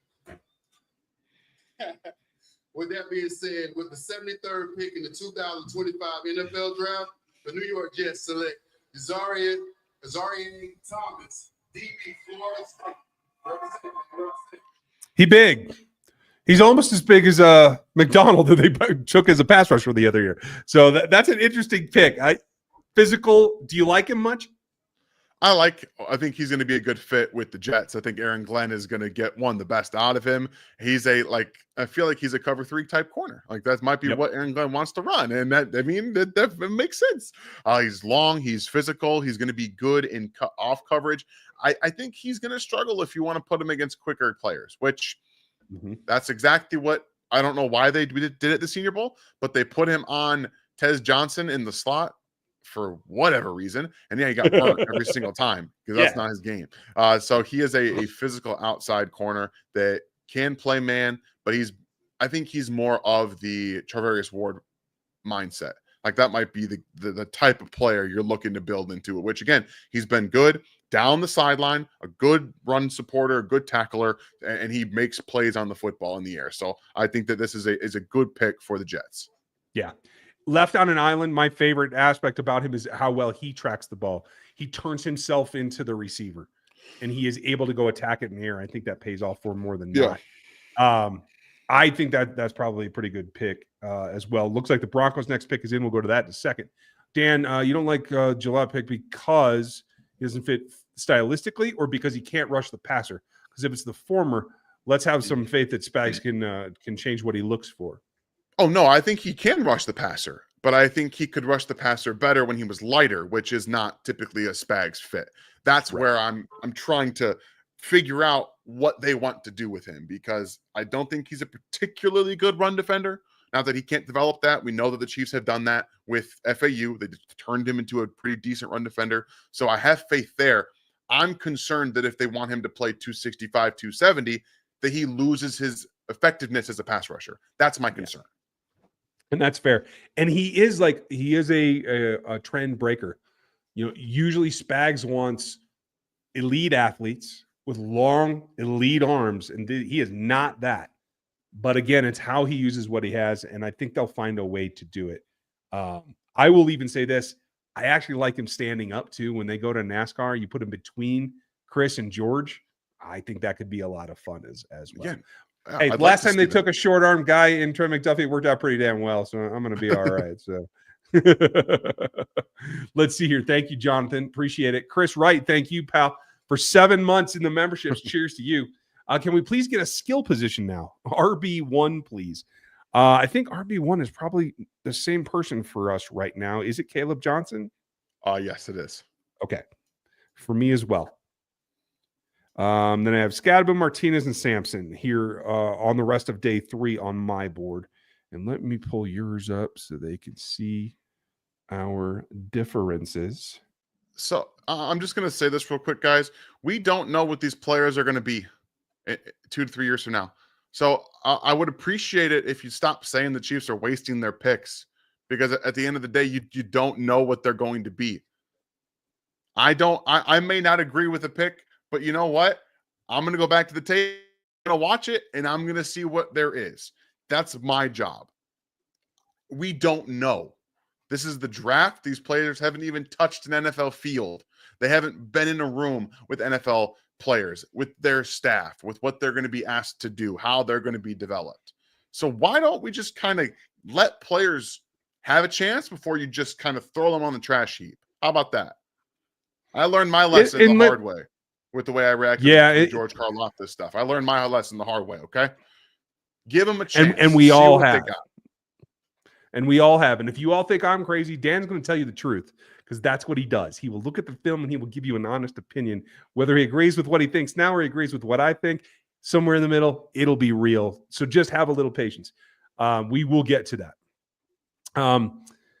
Skill position. Back to running back 1. You have Caleb pretty. I got to scroll down here. Hold on. You have him pretty high, right? He was right at the top of 2 for you. And somebody did say, hey, they had an opportunity to take him. Yes, they certainly did. But again, if they don't have him until a 3rd round grade, it doesn't mean they won't take him. It just means they weren't going to take him at 63 and 66, and that's fine. Maybe because we both feel he's still the best player available right now. Maybe they're just waiting until this next pick. Or maybe they, like me, they learned their lesson from Clyde and said, we're not taking a running back in the top 100. I don't know. And we don't. I also like that we both have Tootin on here. Jokins, Martinez, Sampson, and you thankfully remember Jordan James, which I did not. Yeah. And then top of tomorrow, if they trade around, I agree with what you did here with your running backs. And folks, if you can't see this, Dan's got like the top of 4 absolutely stacked with running backs. And I think that's totally legit. 1 or 2 of them have gone tonight so far, but I don't think that's a big deal. Here is another Broncos pick for you. Broncos country, how about Super Bowl 32 against the Packers? Wisconsinites, you know I love you. And with that said, with the 74th pick in the 2025 NFL Draft, the Denver Broncos select Pat Bryant, wide receiver, Illinois. Okay. Yeah. Interesting. I don't hate it, but they have that on the roster already. Maybe they think Courtland Sutton's going somewhere else. I don't know. But maybe they mimic each other, don't they? Like, it feels like they do. I agree with you. That was my instant reaction too. Like, wait, Are you doubling up? Are you gonna ship him off? I know there was talk about trading him last year. I mean, I don't know. That's intriguing. Like, I would think you wanted to mix it up a little bit. I mean, yeah. And people are trying to say that Marvin Mims is is the guy now, which the jury's still out on Marvin Mims because he caught a couple of deep balls does not mean much. So, but I think Pat Bryant is a good player. I had Pat Bryant in the 4th round, but I don't think he's anything that Courtland Sutton isn't. And if they're going to trade Courtland Sutton, okay, fine, then that's what it is. But having 2 guys that mimic a lot of the same skill set is an interesting thing for me. Yeah. And if you feel that's what your offense needs to be and you want to double down on it, okay, that makes sense. That's fine. Oh, here we go. Here's the Niners. I'm just going to announce it since Julian Peterson's going to take some time here. So, Julian likes to talk or he likes to hear himself. I'm not sure which. Here we go.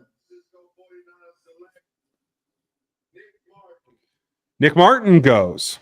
Oh, okay. Man. Okay. Whew. That's a stretch for me, but it does fill a need for them. They did lose linebacker. They got to put somebody with Fred. Nick is, I believe, linebacker 1 in the athletic matrix. He is, as you can see here on the screen, terribly undersized compared to Fred Warner. So yeah, it's not a huge fit in my opinion. No, he missed, 7 games with a knee injury last year. Knee injuries can be tricky again. We all know that. Highly athletic player, fast. I had him in the 5th. Okay. So Makes you guys sense. can see how it's a bit of a reach. Yeah, you can. But again, you're kind of hoping that Fred Warner just puts him where he needs to be every single time. Like he knows what he's got to know what he's doing. I'll be honest, I don't like the 49ers draft. Like I mean, Alfred Collins is a fine defensive tackle. But Mykal Williams was a reach for me at 11, developmental player, and Martin's a pretty big reach. So, and they're all defense. So this is when they have a tackle need. They have a right tackle need pretty pressingly in my mind. But again, we'll find out. And you're about to pay Brock Purdy. Give him more help. Didn't they just move Debo? Debo's gone. Yeah. Ayuk was pissed off all last season. Like, give Purdy some help. What are you doing? Yeah, I don't know. This is interesting. Very interesting. Maybe they're not going to pay Brock Purdy. I don't know. Maybe they're not going to do it. I don't know. Cowboys pick is in. I had Nick Martin also in the 5th, below Kane Madrano, who I think is a very similar player. Below Kobe King. That's a surprise to me. Yeah. And there's the end of the fall for Siobhan Revel. Goes to the Dallas Cowboys. I think the only reason he fell is because of the injury. I agree. Yeah, his tape is good. I agree. And it's tough, but hey, at least he didn't fall out of day 2. I think you take some solace in that. Playing at ECU, you got to up your game when you come to the league anyway. So this could end up being really good value and maybe my favorite pick of the Cowboys draft. Yeah. I think this is a good spot for Revel too, in terms of landing spot. A good system for them to want. They need some cornerback help. Mm-hmm. And while I don't think that Siobhan was the first round player that he was painted as before the injury, I think he's a good football player. I think he's got some tight hips, so he's better in zone coverage, and think at the NFL level in zone he'll be better at that as well. But you see the outside movement skills, so coming across the middle of the field was a little bit more difficult for him. Getting that explosive back step to be able to close on receivers was a little bit more difficult for him. But I think turning and running upfield, he was pretty good at that. Okay, and if that's what you're looking for, that's what you're looking for. I can't argue with it. Here's the Panthers. They're back in.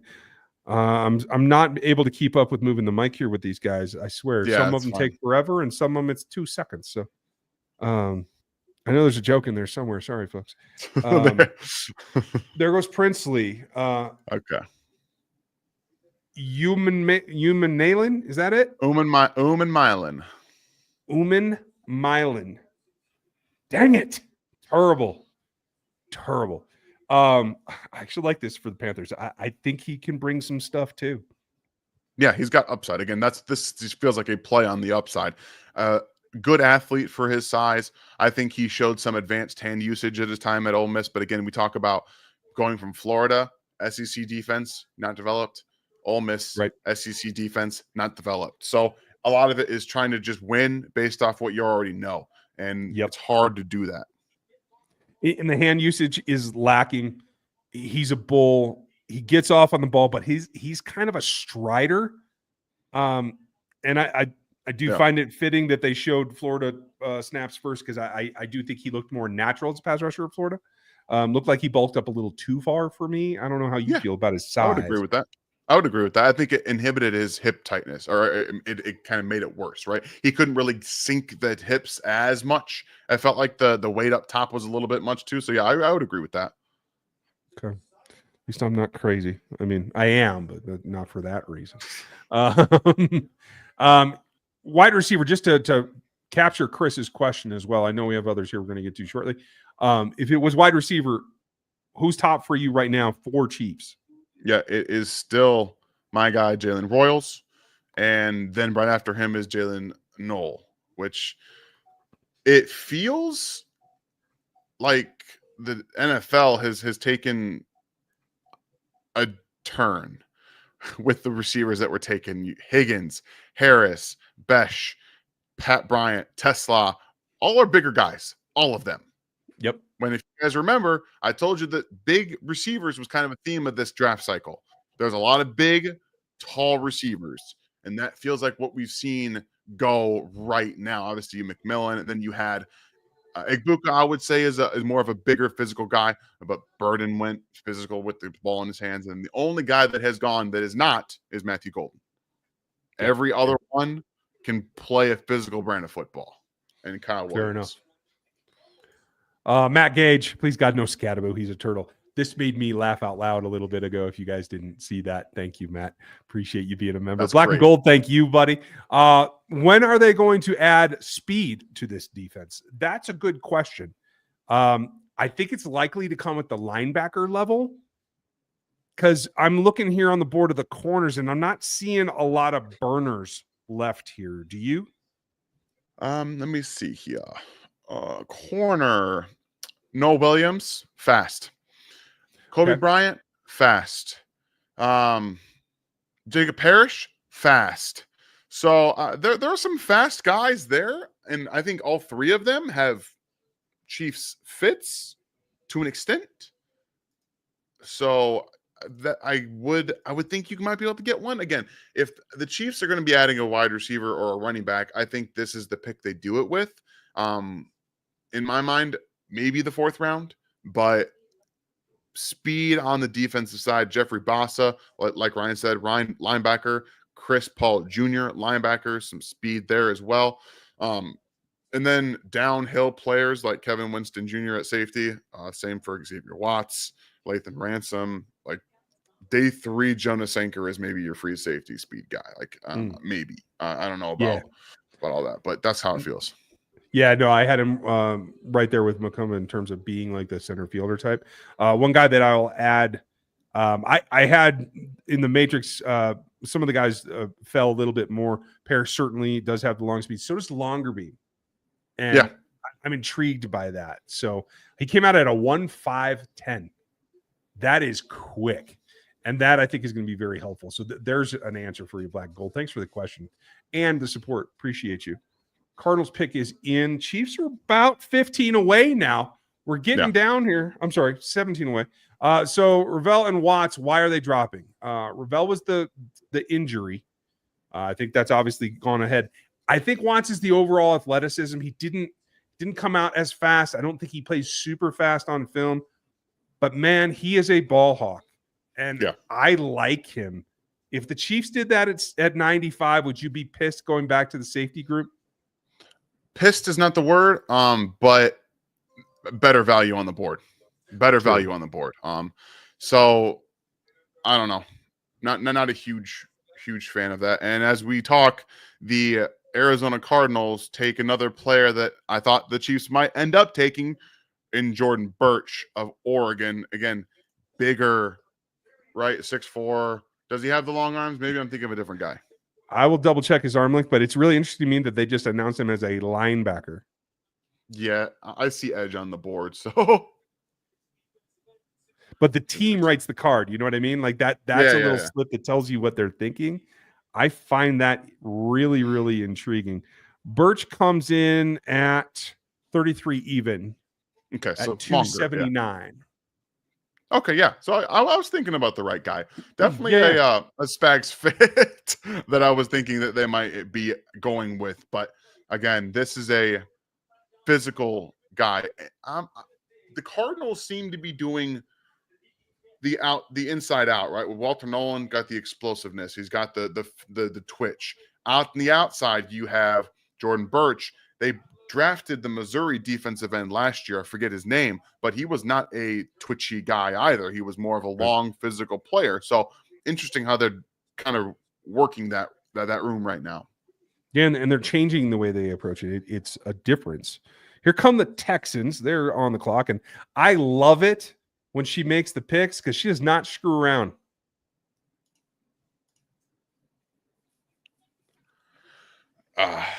Okay. There you go. Okay. Feel better? Yeah. I mean, it's a good spot for him too. But they have drafted 2 wide receivers, two of them, and on day 2. That tells you something about injury status. They drafted both the Iowa State guys. Honestly, I think if they'd had an option, they would have tried to go to Mecca, try to bring in some synergy. I think that's interesting. And when you look at them play together, they do understand that connection does help, I think, a little bit, especially when they run stack formations. I think Houston likes to do that. Obviously, they don't have their same complement now. The question is, how do they fit in with I just blanked on there. Nico Collins. Yeah, again, I think that Noel makes a lot of sense. He can be the slot speed guy if you don't have Tank Dell, which again, he's already been injured a couple of times, and he's probably not coming back this year from his knee injury. So they needed that. But Jaden Higgins, we know he and Noel play well together, and they already have an alpha. So honestly, I like the totality of it. I think that Higgins was again overdrafted in my mind, but now that if you swap those two, I'm far more happy with it, I guess. But but either Will you way, switch Iowa State players? Yeah. Okay. Justin Wally from Minnesota. I believe this is the first guy that this is the second guy that I didn't put on my board. Let me see. Corner. Yeah, he's not on my board either. Okay. I didn't watch him at all. Nothing. Okay. Let me see what data I can pull on him and what my reasoning was. He's not jaw joiner. Why he was drafted if on day 2, much no less if we heard nothing about this guy. Yeah, that's it always floors me when it's like I literally haven't watched or heard anybody watch this guy. And I do have him in here. Oh, he didn't run except for a 40. He did come in at 152 and 4.4. So he's got good long speed. Not the most in the agilities, obviously. He did put up a nice low completion percentage at sub 42%, one of the leaders in the class there. But missed tackle rate is up at 24%. Oh. And yards per reception allowed is at 18. That's tough to come back from. That's why he's not on my board. That seems like a big old reach there. Sammy Lee, thank you very much for the 2 spot there. And Brenda, one of our members, doling out some more memberships. Thank you very much for the support as the Cincinnati Bengals pick comes in. He's probably still talking, I guess. Oh, he's announcing. We're good.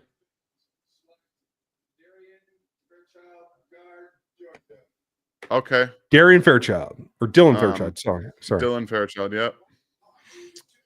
Where is he? I had him in the 4th round. So this is not a total shock.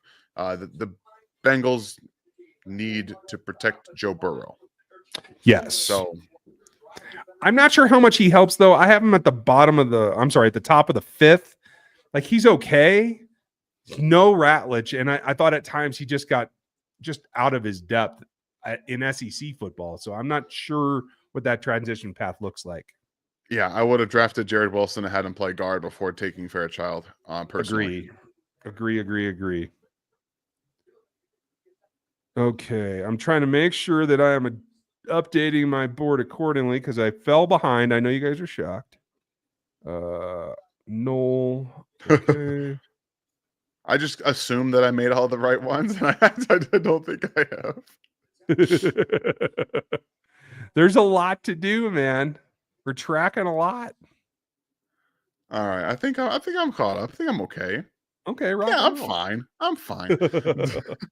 Titans have their pick in at 82. All right, and we have a commercial. Yes, we have 13 picks till the Chiefs are there. It feels like they know what they're doing. I don't expect to have to wait much. Mm-hmm. I'm with you. They had both of their defensive players in pretty quickly, and again, tomorrow I'll be watching the Gillotte. Right? Is it? How did you say it? That's how I've been saying it, so I'm going with it. I'm pretty sure I saw someone put it in the chat too, so I'm gonna go ahead and say that. I'm gonna watch some more of him tomorrow, and then probably have a film review for you guys next week for him, so that we have a better idea of what is being drafted, or we'll do on Norman-Lott first. I'll have to figure out which one we're gonna do first, but if maybe you take Norman-Lott and I'll take Gillotte, so that people. Yeah. If you have time for that. If not, we'll figure it out. But. Yeah, I can definitely do that. And if you guys missed it, Dan did a pre-draft film room on Josh Simmons. Go back and watch that if you didn't see it the first time. I will link it up as well. All of our film rooms are on one playlist, so if you get on that, you'll be able to have them all. Jaden Blue has some home run potential. I could see that. I think I have him in round 4, but again, as a piece that fits into a committee, I see him more in that than as a primary ball carrier, and that's where I have guys ahead of him. Yeah, I think that I'm pretty sure I have him in the 4th or 5th round. It's the speed is there. He can't play with physicality, so he doesn't finish runs. He doesn't break a lot of actual tackles. He creates arm tackles because of his speed, but I think that he again is more of a change of pace back in the NFL. That makes a whole lot of sense. That said, I won't be angry if they do that tomorrow. Tyler, nice to see you. First 2 picks they picked, my top players. Well done. 3rd pick, I'm interested to see how he turns out. Fair enough. Now, what we think the 4th pick will be. Good morning from Germany. Hope you're doing well. Guten Tag. Man, gut feeling here. I'm almost out on the tight end class. They won't go Iomanor, will they? I mean, they could. You think he fits though? I mean, again, I think he's probably a Rashee Rice type player in Kansas City, which seems like it's all what we got here. Like, right? Like that's what they want. I don't know. I have him and Royals as the best 2 available until in the 4th round. I have Torrey Horton available tomorrow, and that's where I see he should go. I've got 3 receivers on my board on day 2. Restrepo at the end of the 3rd, Alec in the 3rd, and still Jalen Royals on the draft on the board too. So crazier things have happened. My top 2 corners available right now are Jacob Parrish and Kobe Bryant. We'll see if they agree. Here is the Titans pick. Kevin Winston Jr. goes off the board. Significant injury, but a good player. Titans just drafting good players, right? At least we'll see about Cam Ward, right? We'll find out. Again, you don't actually know until you know, but I think Cam's a good player. I think he's a good player. And I think that all they've done right now is draft good players. And this is a connection to Kansas City. This is Mike Borgonzi doing what Brett Veach does and saying, my medicals say he's worth this. When he's there, I will take him, and I ain't scared. And good for him. This player is a good player, and you just got to get comfortable with where to spend to see that he recovers. And I do think he's gonna make some noise. Yeah, I agree. I think this is, again, a good pick, especially if he comes back healthy. This is a guy who can play anywhere just about in your back end and give you a lot of versatility, physical. And he's a little, like you said, off kilter at times because he's very aggressive. He'll take some poor angles and miss some tackles here and there. But overall, I think he's a very good player. Desmond Watson is a UDFA, so Ryan gets his fullback. Eric Schneider, my new favorite fan. I appreciate you. I like it. Even I wasn't going to go there, but you made it happen. Here's the really interesting pick. This is 83 for the Steelers. Hines Ward Lynn Swan waving the towel, which drives me nuts. I hate those terrible towels. But if this isn't Shedeur, then look out. I don't want to be in Boulder tonight. Yeah.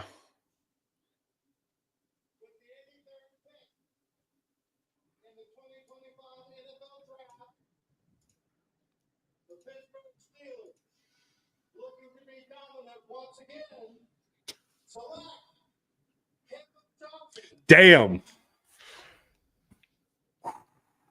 You want to know what's funny about this? When I watch Caleb Johnson, I see Le'Veon Bell. Ooh, that is interesting. I see. I had not put that together. Yeah, and that makes perfect sense, and he fits well with Jalen Warren, who is a change of pace back. Mm-hmm. So Le'Veon Bell, kind of right back in Pittsburgh. That's what I see when I watch him. The footwork. I mean, is it the uniform? Is it just there's literally you can bring your own pants? I mean, it's literally the same thing. It's the footwork, man. He shares that with Lev Bell. Lev Bell, when he was at his peak, was, again, the patience, the efficiency. It's all there, and the physical nature. Yeah, that's what I see. So that's a good pick. That's a fun pick for them. Yeah. And with this selection, Sanders will fall out of the third round, in my opinion. Yep. I do not expect him to go. Good God, I don't know if he'll go tomorrow. But one thing this is not is legendary.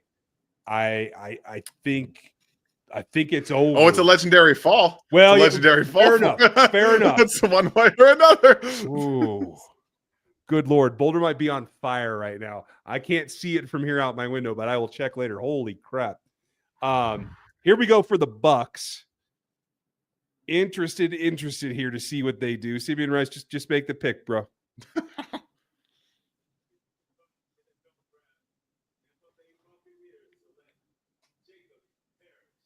Jacob Parrish goes to the Bucks. They're doing some nice stuff in their secondary.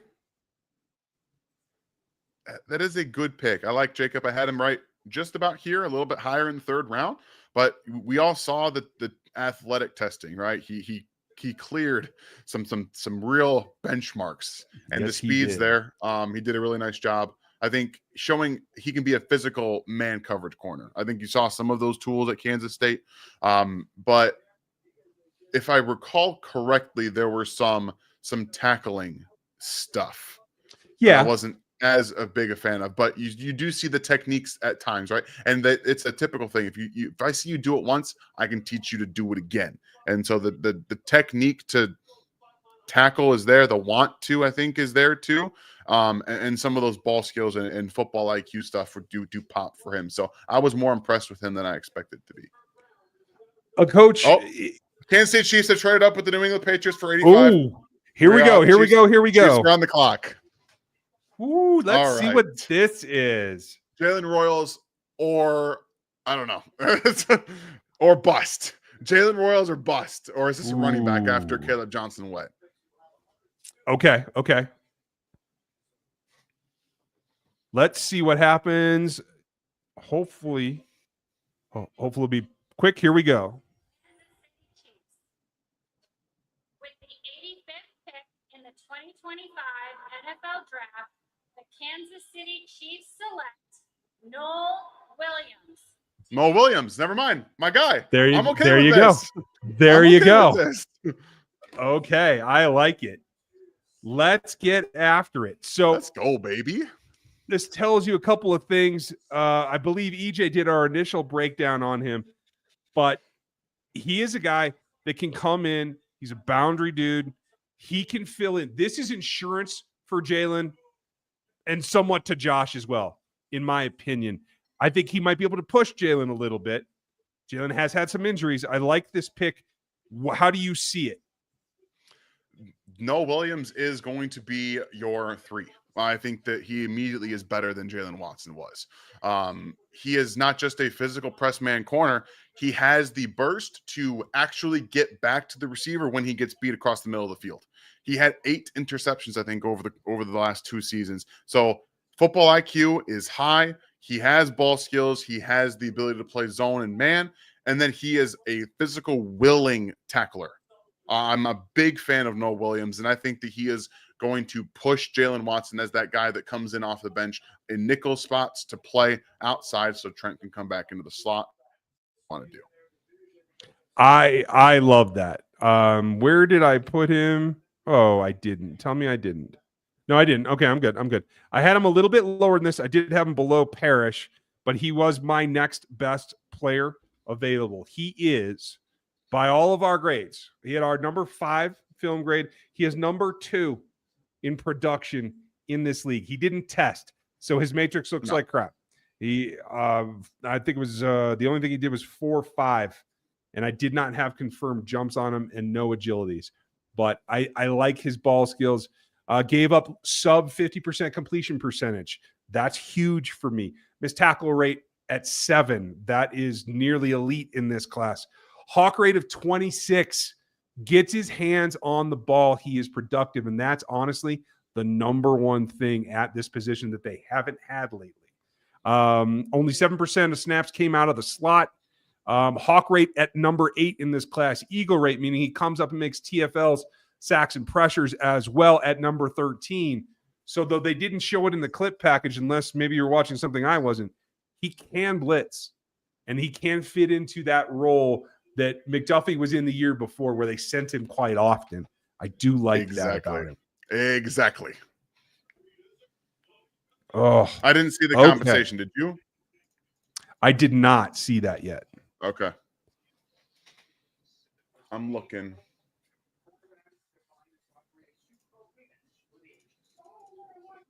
Okay, Pelsario, the get 85.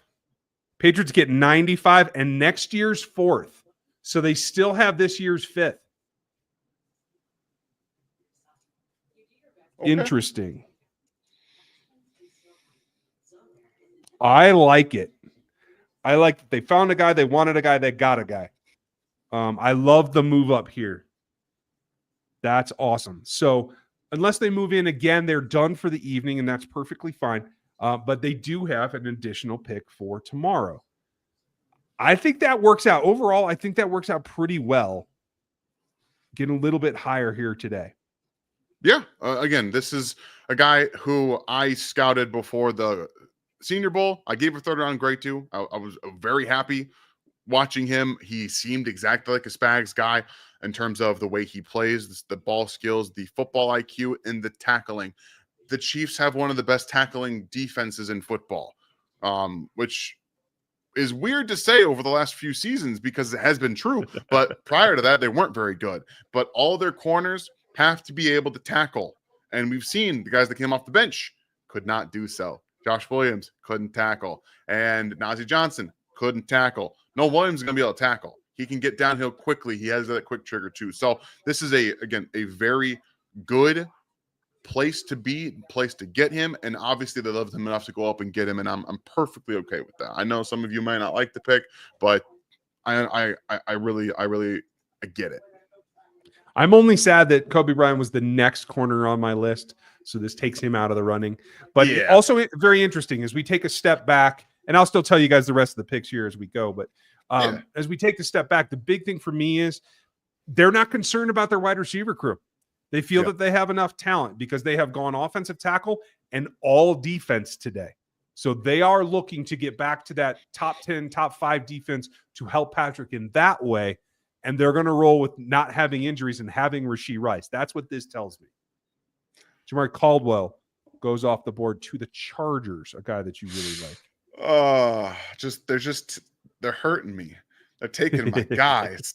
But yeah, so the Chiefs, again, what were a couple of things that they struggled doing?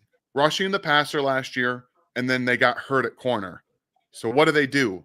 They go bring in 2 defensive players that can rush the passer and a corner who's fits their need and can actually play on the outside, might have some inside versatility. He might. I don't know how they feel about that, but they'll probably try him out in training camp to see. But overall, I love the fit there, and they obviously identified things that they wanted to improve upon and went out and in their minds did that. Yeah, I'm with you.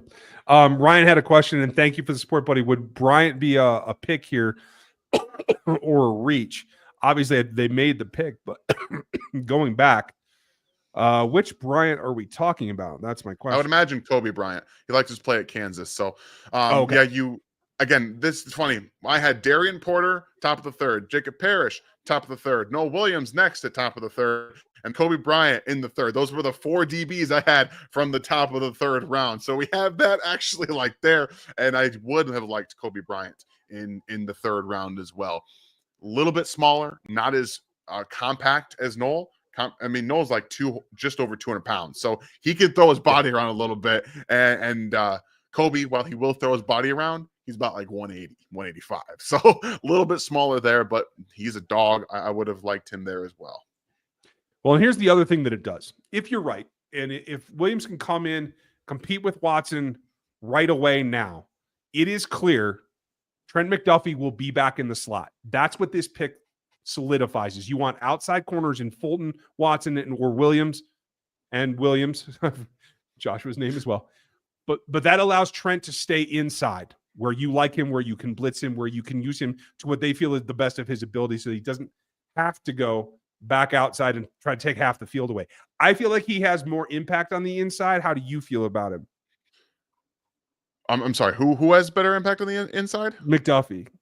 Okay, yeah. So I'm still of the opinion you keep him outside as much as possible, but I think they want to do what they had done with Trent McDuffie, in outside in your base, and then nickel in nickel and the nickel. So we'll see what they want to do. But I also think that you never really know what's going to happen with Christian Fulton. He got injured again last year. He played it with injury. Okay. So who knows what's going to happen there? I know he does have, that's why I was a little bit interested with the guaranteed money stuff, but I think that they're in a good position now with 3 guys that can start. As the Packers pick comes in, I'm sorry. I think there was somebody in here that was like hyping Savion Williams in the 4th round. They wanted to get him. Yeah. And he is now a Packer, which is a choice for a team that drops the football as much as they do.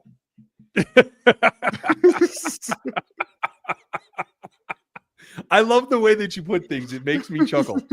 Oh my Lord.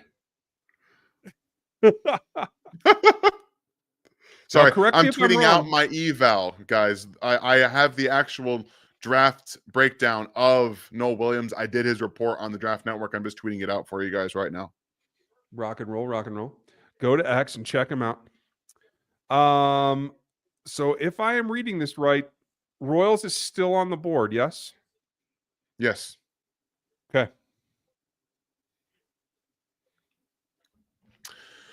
I'm interested about that. Dub Freak, has Royals gone yet? That would be a no. Also, cheers for the hard work again, guys. Thank you very much. We're all going to have differing opinions, right? I think that's one of the things that we've discovered. It's going to happen every year, but we have put the work in. We will put the work in. And I think another thing is that if I haven't watched someone, I'll tell you. Like I did it earlier. Like I hadn't watched the Minnesota quarterback that went off. I had no idea who he was. And that's the part of this process. I can't watch every 300 or 257 players that get drafted. I can't do that. I do what I can in putting some of the players that I have seen on my board. So Thank you very much for being here, Dub Freak. It's greatly appreciated for someone like me who doesn't have access to college games. We don't have as much as we'd like either. So thanks for keeping them up like me in the loop. Appreciate you very much. Thank you for the support and constantly being here, always with the super chats and the support. Man, I really appreciate you. This is an interesting one for me. Not to postpone Dub Freak, but Caleb Ransaw out of Tulane goes to the Jacksonville Jaguars. Now, I did his report and I gave him I believe it was a 5th round grade. But when you watched him at Tulane, he's like a force defender. Like he's almost an overhang linebacker. And so it made the evaluation difficult because they didn't really ask him to do a lot that was corner, but he is being drafted as a corner and he tested very well, which was shocking to me. Yeah. I will pull him up. I had him in the 5th. Yeah. For some of those same concerns. Let me look. I don't know why he's not on my board. I watched him. I did the eval on him. See, we all make mistakes, guys. He's not on my board. Oh, wait, never mind. He's on. So I had him at safety. That's why. I had him at safety. In the 4th. That would be why. Wicked smart. So he is number 10 in cornerback production in this class, and he comes in at the number 2 athletic matrix for the corner group. So yes, a lot of skills and upside. I will echo what you were saying before. I don't always watch everyone either, especially this year. Wide receivers, I took a glance to get a feel for everybody because I knew you had it on lock, and I know you spend the time. I trust your eval, so I go a lot with them, and I just take my flavor off the top of what I like or don't. We'll always tell you the truth about that. Dan and I cannot, even the two of us, push 250 or 300 prospects, just the two of us. We try, and some years we have to do more than we like, but it's very, very difficult to hit that number. Absolutely. Chiefs 8288. Thank you very much for the super chat. Less of Connor is a plus. In the nickel, yeah. This screams to me, Chamari Connor, buddy, go back to safety. Play safety. If there's a tight end in the slot, we'll call your number, but we don't want to see you on a receiver again. Fair. No. And honestly, the plays that he made, he had a couple of interceptions last year. Mostly they were in off positions. So let him go back to what he's good at. I'm 100% on that, and I like that concept. And not to call him out, but here's the second selection in a row for the Jags. Let's see what they do. There goes the West Virginia guard, Milam, played tackle, but I do think they list him correctly. He does have to go inside. Yep. He's again, another 3rd round player. This just makes sense. He's going to be like a 10, 12, maybe 15-year player at guard. Just a really good football player that will give the Jaguars exactly what they're looking for. Interior protection for Trevor Lawrence, which they desperately need. Maybe it helps Lawrence get out of his head. I feel like they are taking their team and back into a direction that they had at Clemson, where they could protect him and he didn't have to worry about pressure very often. And he had giant receivers that he could put the ball to and let them do the work. I do feel like this is a theme that they're taking on, and I'm not going to argue with it. I think it's a solid foundation and philosophy to take him back to where he's most comfortable. I'm with you. And that's the thing. You're trying to find ways to get these guys comfortable. And that's Milam's going to be best inside, and he's going to be comfortable there. When you don't have to worry about getting out there and then worry about inside pressure, right? Some of these guys don't have the length to be able to match the stabbing with the lateral agility that they do naturally have. And Milam's that kind of guy. He will get out there and create a big B gap that he can't cover because he can't get his hand out there and time it right. So it makes a lot of sense. Yeah. And I think they'll be very happy with this selection, to tell you the truth. Today's picks might not have been sexy. Fair enough, Dub Freak. And thank you again, by the way. Exciting, but defense wins trophies, so I feel happy overall. And listening to you guys' knowledge always makes me feel great. Well, thank you. And thank you for your support. We try to give you what we know, and we try to admit when we don't know, because nobody knows everything. And honestly, even if you don't like one of the picks, I think, and you correct me if you disagree, Dan, I think this front office has earned enough clout to say maybe they have some sidesteps, maybe they're not greatest at the pass rushers, Maybe that they don't always hit on wide receiver, but they've earned enough clout in my department to trust what they're doing. And nobody's 100%. Nobody bats 1,000, but I'm comfortable with them making a decision that maybe I didn't see coming. I think specifically on the defensive side, we can learn a little bit more about the process that they go through. They do more work than we do, and we do a lot of it. We do a lot of damn work, and they do more. They have an entire scouting department. So while, like Ryan said, they're not going to hit every pick. They're not going to. It's an unrealistic standard to hold everyone to making what you want, what we want, right? Like that. We all do it, right? We all say they should take this guy, but being able to discuss players that they do draft and what they can possibly do best and what they're going to offer you is part of why we are here, right? What here we want to help out in that regard and best we can, which is why I tell you, while I may not like the pick, guess what? I'm going to go watch the tape. I'm going to give you a film review. And then we're going to watch how the player unfolds. I'm not going to be right 100% of the time. Hell, I'm not going to be right 65% of the time for the most part. But we all have to go through that process together. And that's why, again, we love this community, what we've built here, because a lot of the people that have stuck around want to learn. And I love that about this. And that's why I do the film reviews every week, so that we can all learn together. And so I feel like when we share that and actually get to watch and see maybe this won't work, maybe it does work, and we get to see how the players develop, it's all together. Yeah, I appreciate that. And then I thought that was well put. We got Dub Freak. Let's go next. Thank you, Freak, as always. Daryl, nice to see you. Do we get a running back? I think they will tomorrow. I have trouble seeing them trading back in. We have a couple of compensatory picks, which can be traded now. But I don't see them jumping back in tonight. Do you? No, I don't think so. That just feels like not what they would do at this point, because they have such a drop off in 7th round picks after their 4th round pick tomorrow. So I don't know.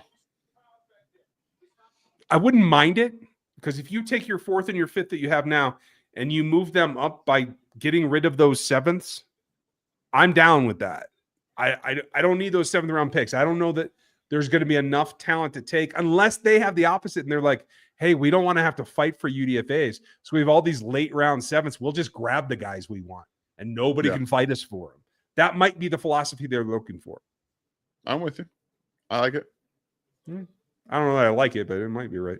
Bro, Cephas, what do we do at running back now? Nick Chubb and free agents? I love Nick Chubb's game. I don't know if he's healed, but I'd bring him in for a workout at the very least, just to see. Absolutely. I didn't get a chance to look at him too hard last year, but it didn't look like the spring was back in his step. That was a significant injury. He might not play again, but you gotta look. You gotta look. Shit. Here's the Rams. Yeah, let's get to it. I'm with you.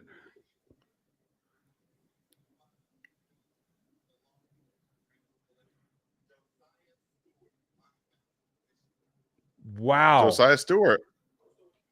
Wow. Okay. I did not like him enough to put him on my board. Oh, interesting. Where did I put him? Did I put him on my board? I think I might have forgotten.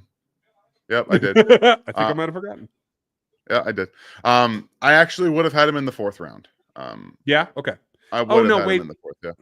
I lied. I did have him on the board as an edge in the 5th. Sorry. Okay. Man, sorry. You were a little higher on him. Guys. He is a Michigan man, so hey, that's fair. Relentless effort, and this is, again, he's not the biggest guy in the world. He's not the most powerful, but this is the kind of pick that makes sense for the Rams. Not Terrence Ferguson. Josiah Stewart makes sense. Right. Man, there must be a Stewart that I had in the linebacker group that I knowingly left off. It's not him. Okay, now I'm just confusing myself, folks, as we're deep into day 2. I don't even remember what I put on my own dang board. It is what it is. Anyway, the Packers have picks to move up for Royals and wash their hands of this draft. I mean, maybe. They're They're sitting at what, 38 in the next round? Your Ravens flock is nowhere, bro. You think Baltimoreans went to Green Bay? I'm telling you, nah. All You're probably right. 6 of those people are native Wisconsins. I'm just telling you. Okay, yes. So Chiefs are at 31st in the 4th. Could those 7ths move them up toward the top of the round, top 10 of the round? They could. If they have somebody they really like that much, they could go do it. Emory Jones, LSU guard, goes off the board here to the Ravens. Can't say that that's anything surprising to me either. Can you? Such a Ravens pick, man. That's such a Ravens pick. He's going to play tackle for him. At least he's going to start a tackle. Yeah. Okay. Again, I would do the same thing. He might end up at guard, but the tools are there. I'm starting him at least off at tackle. I was very bullish on moving him out of day 2 with me. He's right there in the 3rd round for me at tackle. Okay. I'm trying to find where I stuck him. Yeah, I was not as impressed. I left him as a tackle, although I put him in the 6th round. He probably would have been a 4th round guy for me if I put him at guard. But yeah, he's just workmanlike. The Ravens are just taking dudes. They're going to get the job done. It might not be super pretty, but they're going to grind it out, and I think that makes sense. My Green is an athlete. There's a lot of off-field baggage that I would not have touched myself, but he can rush the passer. He's going to get stuff done. And I can't even say enough about Malachi Starks. So kudos to him. They're drafting Ravens like they do. Speedy Frankie, thank you for your support. Appreciate you. How do you guys feel so far? I'm happy we didn't pick up none of these local pairs from K-State, KU, or Mizzou so far.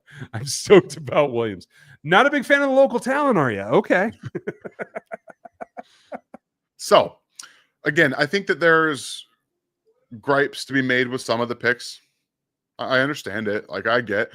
We'll find out in a few years about some of them. I'm okay with. I like the Norman-Lott pick. I like Omar. I think he's going to be a good player in this defense. I got no problems with that. I love the Josh Simmons pick if the injury is what we expect it to be. And really quick, Speedy, Jalen Milroe is now a Seattle Seahawk. Oh boy, you might be right about Shedeur. He might not get picked at all. Holy hell. Oh my. I'm just really glad to see the league saw what I saw. I felt bad, and I felt I had to put him in day 2. So I put him in the 2nd round, but I just was not impressed about his ability to motivate a team, and his pocket presence to take all those sacks is what drove me absolutely crazy. 52 drives he killed. Jalen Milroe doesn't technically know what he's doing and has been selected ahead of Shedeur Sanders. Now, honestly, as a backup to Sam Darnold, what do you think of the ability? Again, if he were a running back in this class, he would have been drafted already. That's a bona fide fact. If he went to play running back, he would have been drafted already. So just remember that the tools are tantalizing. He needed to stay another year in the offense. Yeah. He needed to. He needed to. So he's going to a team who has a defensive-minded head coach. So you're not going to get development out of Jalen Milroe. So this is a very meh pick for me. I'm going to venture that there's a creative way to take care of that. The Taysom Hill routine works for me because you're right. If he were a running back, if they put him in that role, I don't know that he's got the skills. And honestly, let's be real. He is a howitzer sitting on top of a Ferrari. That's exactly what he is. You got to use those skills somehow, right? So if you allow him to develop a little bit, you have Sam Darnold, and you have a guy that can run the ball like that, whether it's from under center, out of the shotgun, or standing next to Sam Darnold. Why not take it? Yeah, no, I understand it. Get him on the field. He's explosive. Yeah. You need ways to create explosives in a wide receiver room devoid of explosives. Let's be honest. They don't have fast guys. So maybe they just want to get him on the field. So yeah, back to your question, Speedy. Or I feel I feel fine. I would say I feel good. Okay. I think that they've gotten themselves players. 3 out of the 4 that they've drafted, I like, and I'm going to go back to the film on Gillotte. So I have an opinion. I didn't like the pick. That's fine. And we all have our own opinions, but I'm also not going to just like, I've learned my lesson. Okay. I go back to the tape.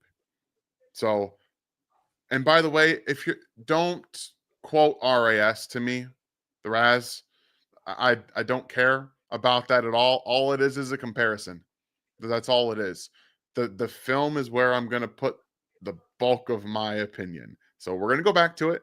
And I think that's where we're going to lead off next week with on Wednesday is I'm going to have him because I think this is the most controversial of the picks. So we're going to get it done and out of the way so we can see where we're going with this. But overall, I like 3 out of the 4 picks myself, and I'm willing to, again, always be wrong about them. And hell, I could be wrong about the other 3 guys. Who knows?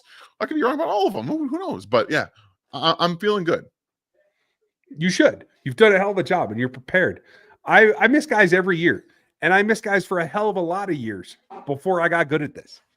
And it does take time. And it is also in the eye of the beholder, and it is about fit. What I like about somebody, maybe it's not applicable to what they're asked to do. We're going to find out. I'm interested to see, and I look forward to your opinion after reviewing him a little bit. And I will say this is a fair point that Robert made. 59 pressures last year, 60 pressures this season. Yeah. 3rd in college football 2 years in a row. However you get it done, he got it done. So we'll see if it's translatable. Again, I think it was around early, but I still like him on the roster. So we're going to find out what happens next. Let's see. The 4th that we gave up, was it ours or the Bears? It was the Bears. 2026 okay. Bears pick. Okay, cool. It's good to know that. I'd rather have given up ours because I think it's going to be, 20 picks lower, but that is what it is. Saints pick is in. So we're just about down now to where the Chiefs would have been picking. Sanker goes off the board to the Saints. He is a guy that makes plays on the ball, has that speed in the secondary, could possibly grow into a single high, but split high, I think he's a safety that can get stuff done for you. But I'm standing back here and I'm just like, did they really have to trade up to get Noel? That's my question to you. Yeah, I mean, we did the Chiefs have to trade up to get Rashee Rice? No, right. Most likely not. But they identify their players and they go get them. And we've seen Brett Veach do this every single year. So it's not a shock to me at all.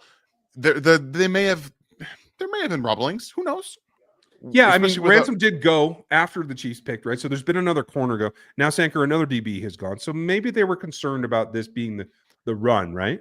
Yeah, plus they had Porter, Parrish had just gone. And again, like on my board, Williams was the next guy on the board. So if they had it relatively the same way, they didn't want to risk it. And I get it. Yeah, that's fair. That's absolutely fair. It's interesting. And we're going to 102 tonight, folks. We're going to pick 102 on night 2. So it's going to be interesting to see what happens. The Raiders still have a couple of picks here. And you never know what the hell the Falcons are going to do. We're going to see them before the night's over unless they trade out. So that should be entertaining. Let's see what's next. Scott, is the Nolan Wills pick the end of Joshua Williams in Kansas City? I don't think I'm ready to say that. If you had your pick right now, going off of what we saw last year, if there's a guy that has to go to the practice squad or be off this roster, is it Nazi or is it Joshua? It's Josh because Nazi plays special teams. Like an ace special teams guy, like on all the teams. Josh has, I believe he did some gunner. I believe he did some gunner, if I'm not mistaken. But I think Nazi does more all around in special teams than he does. So I would say, yeah. I will tell you the other thing that I think is I think our guy CRW plays teams well, and I think he's earned a role maybe above both of those guys. So it may be a changing of the guard. I mean, obviously Trent McDuffie's Trent McDuffie, but maybe a changing a guard for a long ways in this corner room. Thank you, Scott. Appreciate you. Knicks fan, thank you, buddy. You guys have been righty a lot, mostly on wide receiver. Dan's been right. I mean, look, I'm not trying to say that we know everything because we don't. But when the work that we put in is reflected on our boards. We're gonna have some reaches, sure, that's gonna happen everywhere, but a lot of blue here, day one, day two. Like that's what it is. And wide receiver outside of Royals, Ayo Menor, I have Restrepo in the third, but realistically, I'll say this. I think wide receiver is the position that I scout the best. I think that I've proven year after year that I do a good job at that. So I appreciate that, Chiefs Knicks fan. Like that means a lot to me because at least from my perspective, I feel like I do well there, and at least that's reflected in some way, shape, or form in where players are drafted. And I knew I was higher on Jalen Royals than everybody else when I had him as a top 50 player back in October. Like this was a long time ago. So he's one of my guys, and that's just going to be what it is. The NFL might not like it. That's fine. But I appreciate that. Thank you. Yeah, and kudos to you. You've done a hell of a job on the wide receivers. Honestly, it's a position that I grow tired of. Like I want somebody to be dominant. It's easy to pick out the dominant players. I don't appreciate the nuance as much. That's why it's a position that I've never really dug into super deep. You know, I play the physicality game. I play the things that I know. And everybody has those tendencies. So it's really nice filling in here. What happened now? Holy cow. You're seeing it on Twitter before I'm seeing it? An accident, yeah. Okay. I have Dealin in the mid 4th round. So definitely before I would have taken him, but I like him. He's tiny. Go ahead. You have him 5? No, I'm saying I had a 5th round pick on it, a 5th round grade on Dillon Gabriel. You'd be surprised how many people say he was undraftable, and they're absolutely crazy. I mean, I wouldn't have drafted him. I wouldn't have. He's small. He's small. Yeah. He's small. Yeah. But he is accurate. He is gutsy. He's got a good arm, and he has great touch. And if you are an offensive coordinator that can get him protected and get him somebody that can hit timing, he will make plays for you. Is he ever going to be an all-pro? No. But he can get something done. And honestly, I don't hate this pick. Yeah. Again, Shador's not getting drafted. Shador's not getting drafted, guys. He's not getting drafted. Good luck paying off the Bentley, bro. Damn. I'm actually I'm a little in shock by what's happening right now. And again, not because I thought he was a first number 1 with a bullet quarterback, but Shuck, Milroe, Dart, and Gabriel all over him was a bit is crazy to me. Is crazy to me. It's even a lot more than I thought it was going to be. Yeah. Wow. The interesting one for me though is I want to know your opinion. I actually have Will Howard going tonight because I think there's enough there, and I saw some progress. How do you feel about him? I had Dart and Howard at the top of the 4th. Okay. Wouldn't shock me. Again, this would be the range that I thought both were going to go. End of the 3rd round, 4th round prospects. But I get that. Dart and Howard mimic a lot of the same things and a lot of the same problems to me in terms of don't come off their reads very quickly. And when they do, they don't know how to get to them for the most part. Yeah. They're a see it, throw it guy. They have to see it in order to throw it. And Howard's even worse. Like he had to see, all right, here it is. Where's the space? Go. Okay, now I can throw it. It was bad. It's a trust factor. And I think the transfer actually did him a disservice. I think he can grow into something. Here's the Patriots pick at 95 that we were originally slated to take. Yeah. There goes Jared Wilson, interior player from Georgia. I like that. Again, the Chiefs went and got their guy, but none of this screamed at me that they had to move up to do it unless they knew something I didn't, unless the ransom pick by the Jags was in reaction to the Chiefs getting ahead of them. I don't know. It's possible. Again, we don't know, but I feel like there might have been some smoke going on that Brett Veach and company decided that it was time to go get him, because again, we talked about this. We looked at our boards, and Noel was the next guy. So it feels like there might have been more smoke behind the scenes than we knew. Yeah, I agree. Still, the funny thing to me is Emory Jones going before Miles Frazier went from the same team. That's surprising me. I had them interestingly different. I have Miles interior, but I think he can play tackle. I think I liked what I saw at the Senior Bowl. I think he can play tackle, but I also had Emory Jones in the 3rd round. Okay. A little bit lower. I had Miles at the top of the 3rd round as a guard. So okay. I think upside wise, Emory is why he went higher, because the upside was there. And also his 2023 tape was actually very good. Like, we were talking about Emory Jones being a top 50 player coming into the 2024 season. Then he just fell off the face of the earth. Right. So there's something I think that they're trying to get, and we'll see how that happens. Well, the wild cards are on the clock here. They're about to announce. What are the Falcons doing? You got to guess?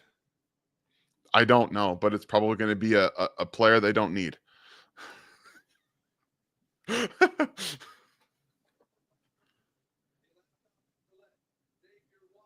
There goes Xavier Watts. Oh, never mind. That is a good pick. Hey, that is a good pick.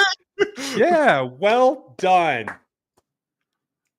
In fact, it was perfect timing, Cody. I know I was late, but why was he falling? Would have liked him at 95. Could have had him at 95, apparently.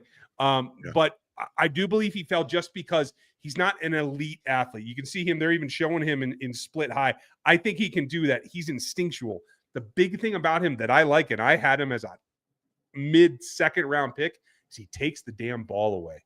He is elite instinctually and jumping on the ball to take it away from receivers, take it away from quarterbacks who thought they had an open window. And I love that about him.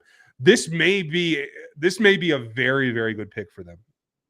Yeah, I mean, I like it. This is a good spot. They don't have Justin Simmons anymore. Not saying he's Justin Simmons, but football IQ wise, ball skill wise, and instinct wise, this is a replacement. And this is a really good pick. It's a really good pick. Minnesota is now trading their pick. They are out. The Houston Texans are coming back in. So I thought this was a possibility. The Vikings don't have many picks. They're looking to probably add some picks to bolster their bottom line. They have done that here, and the Texans are on the clock making the pick.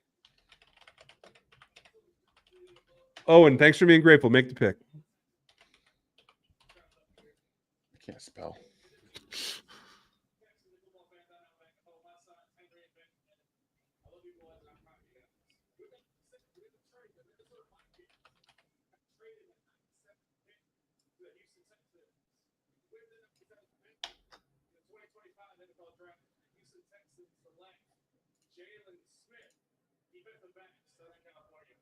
Jalen Smith from USC goes to the Texans. Wow.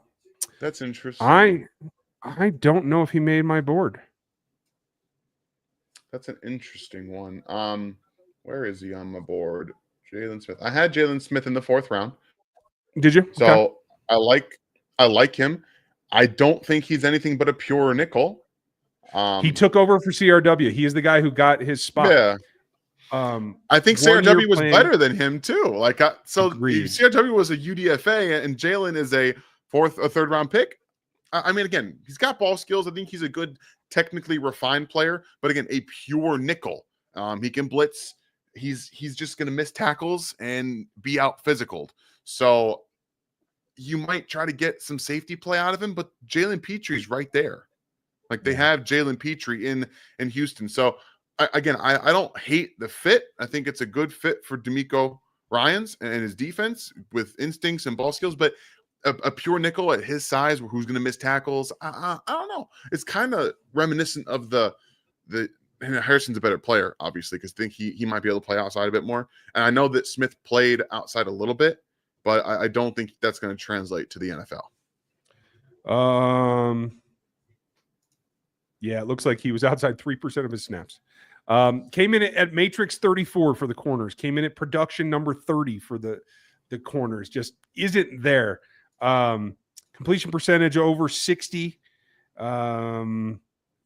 His yards per allowed wasn't terrible, but that was a lot of quick hitters, slants, and stuff on the inside.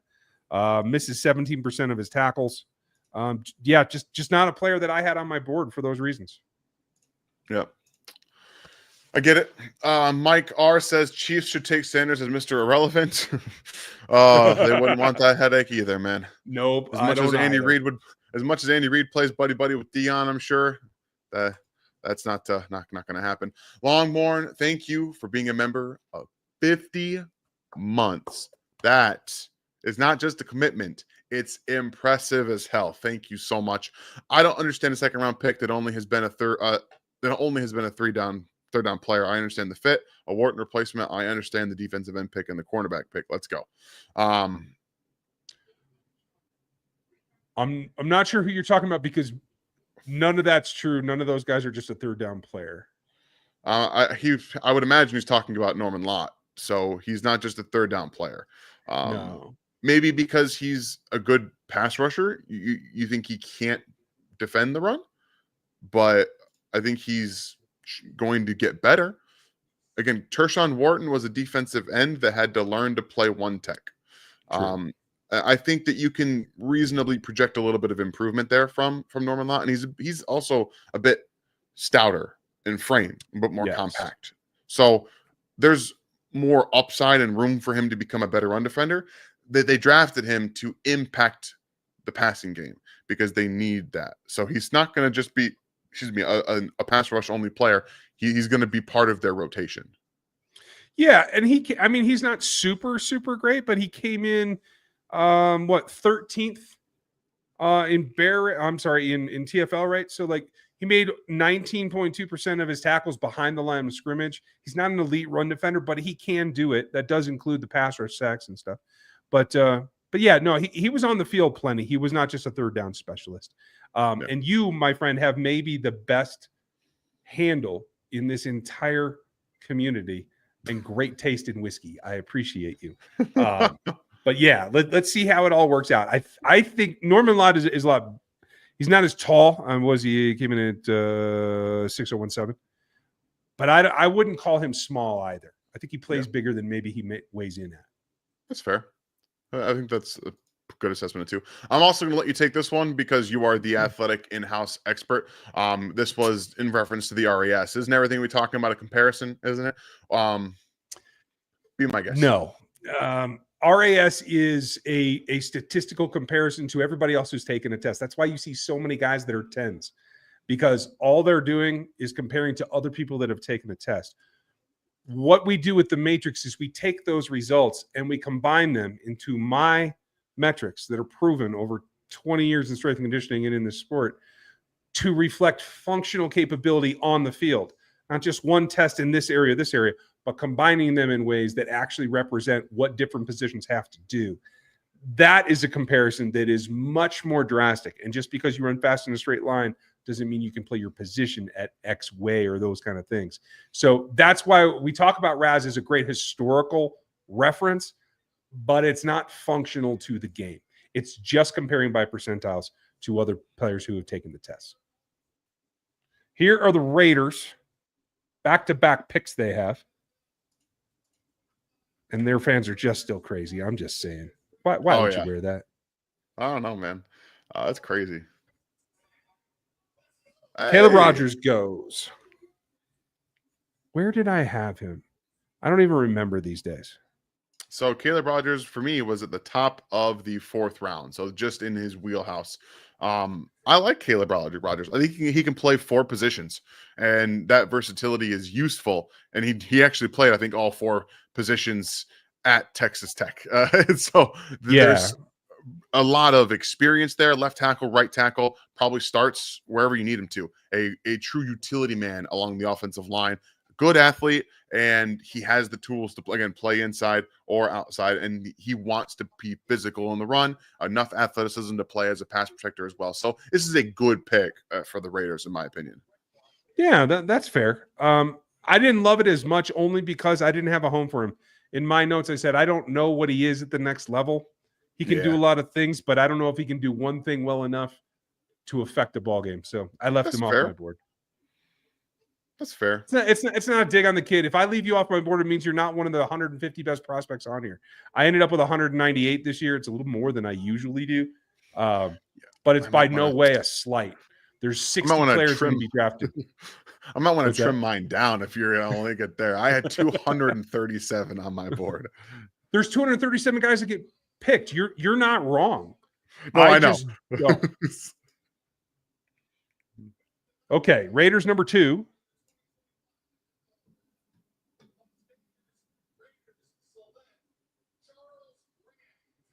There goes Charles Grant.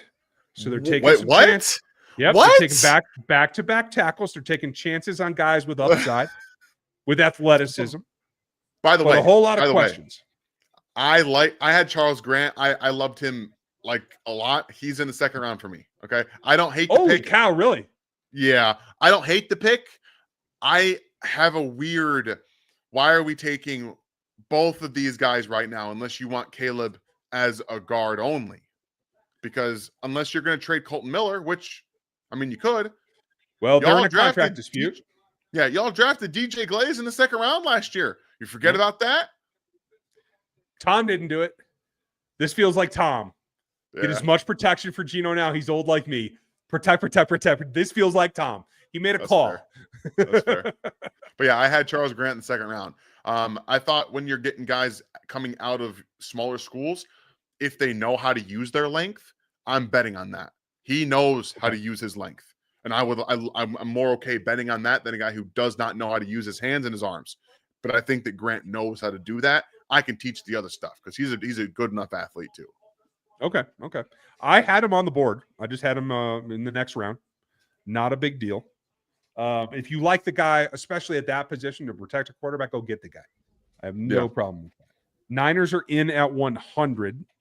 I just feel like, I hate to say this, at least the Raiders are picking what they feel that they want. I don't know if I can say that for the Niners. They feel scattered to me. Yeah, they're having a draft. That's one it's happening. The draft is happening and the 49ers are participating, but I'm not sure what's going on. We're making our picks. We're doing our job. All right, buddy. Whereas the Raiders have come in with Genty to try to run at the Chiefs. They came in with Besh to try to outpower the Chiefs. They came in with Porter to try to take away Xavier. They came with Caleb Rogers and now Charles Grant to try and stop FAU. And Charles, okay. Their whole entire draft is based on thwarting the Kansas City Chiefs. That's what I'm convinced of. That's all everyone's trying to do, right? Like that's all everyone apparently is trying to do. Everybody, the Eagles. The Eagles don't give a shit. Yeah, why would they? They just won the Super Bowl. Why do they care? Like, we're doing it right. I was like, F it. I'll take whoever I want, whenever I want. Let's see. Who have I missed? So running, it's not a shock to me that running backs are still on the board that I have on day 3 that are going to hold. I had Royals in round 3. He's going to hold. I have Will Howard still on the board in day 3. Other than that, best available to me is likely Cameron Williams right now. I would have taken him over both the last tackles that were selected. Ty Robinson and Josh Farmer. I had both of them here. Did Savion Jones go? No, it was Savion Williams that went, right? Yeah. Okay. So Kyle Kennard, Savion Williams, Jack Sora I had in the 3rd. Couple of linebackers in Mondin and Bossa. Parrish went, Porter went. All my corners with 3rd round grades went. And Ransom is my only safety with a 3rd round grade left. Okay. So not too bad. A handful of players. Yeah, I've got a lot of players here, which isn't surprising because I have a lot more on my board. You had like 30 more than they could have been taken. So you're fair. There's only a few that I disagreed on in terms of reaches. You know, we got Nick Martin and Sanker, Ransaw, a couple of that. But overall, I think Jeffrey Bossa for me is still a day 2 grade. Same with Chris Paul Jr. and Cody Simon. I'm going to be high on Cody Simon in general, which I've already come to a conclusion about. But you see, there's going to be guys on my board, if you guys are following along, that I have I like a lot more than consensus. and that's okay with me. I'm perfectly fine with that. I'm going to make those bets every time because I believe in the process in my evaluations. But like Jake Brenningstool, tight end out of Clemson, Thomas Fedone, tight end out of Nebraska. Those guys, I like them in the third round. That's what I like them. That's cool. And then we've only seen 5 running backs drafted, and 3 of them went in the AFC West. What does that tell you about what's currently happening? While the everyone says the running back class is awesome, everyone else said, yeah, it is. And we're just going to wait till day 3. Absolutely. Here go the Niners. Let's see what they do. Is there anybody else that might take a quarterback here? Upton Stout. I did not expect that too. You got to see him live at the Senior Bowl. I thought on film he looked a little clunky to me. I have him on the board though. I have him at the end of the 3rd, right where he is drafted. Well this done. this is such a 49ers pick too, but they didn't they just draft Malik Mustafa last year out of Wake Forest? Yes. Isn't Upton Stout maybe not as physical, but not necessarily a free safety? Right. Mustafa is like, I think they're playing him as a joker a lot. Like he's in space more. Whereas I think they might feel that like they can put Stout on somebody and let him man up, you know? That's fair. I think you have a collection of like hole defenders too. Like I think Upton Stout can be, with his instincts and ball skills, can play in the hole, and I think Mustafa is that force defender, right? So there's a lot of different styles, but they don't have that free guy either, right? Like they're still struggling with that, much like the Chiefs are too. So yeah. And who's left for that? Well, my day 4 guy, one of my day 4 guys could fill that role. We'll see what happens tomorrow. Excuse me. Denver on the board here. Traded to this pick. What else are they going to do to try to compete with the Chiefs? What would you do if you were Denver? Right now, draft another explosive receiver. That's what I would. This might be Royals. That wouldn't surprise me. Right? Drafting Pat Bryant over him doesn't make much sense, but agreed. Maybe an offensive lineman again. Maybe an interior guy. I don't. Just keep going.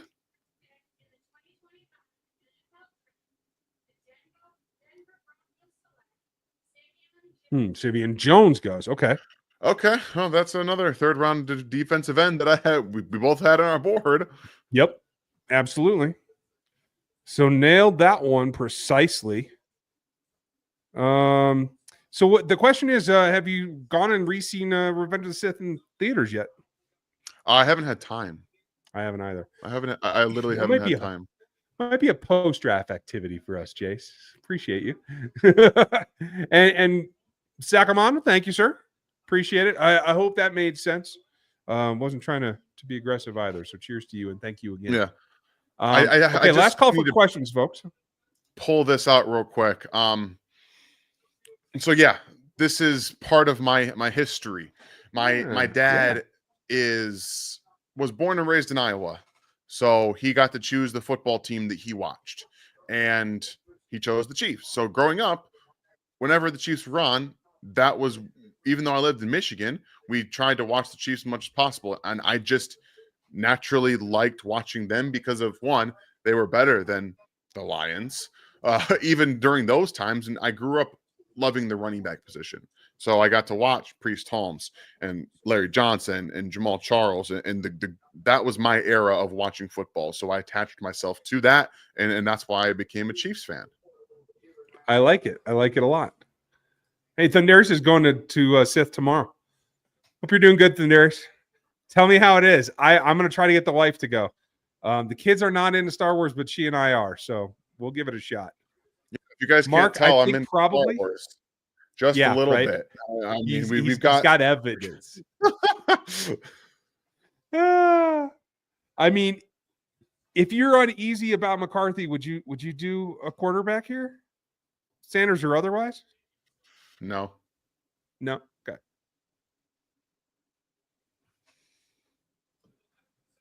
Oh, Tatum's got some tats too. Nice. Last pick of day 2 is Felton from Ty Maryland. Felton. Okay. I had him lower down. I had him 5th round. I had him at the end of the 4th. Okay. So we were close. That's all right. Hey, everybody's got their flavor. If you think he's going to help. He's a little thin for me. I don't know. I didn't have a whole lot of takeaways on him. I was unimpressed with his speed.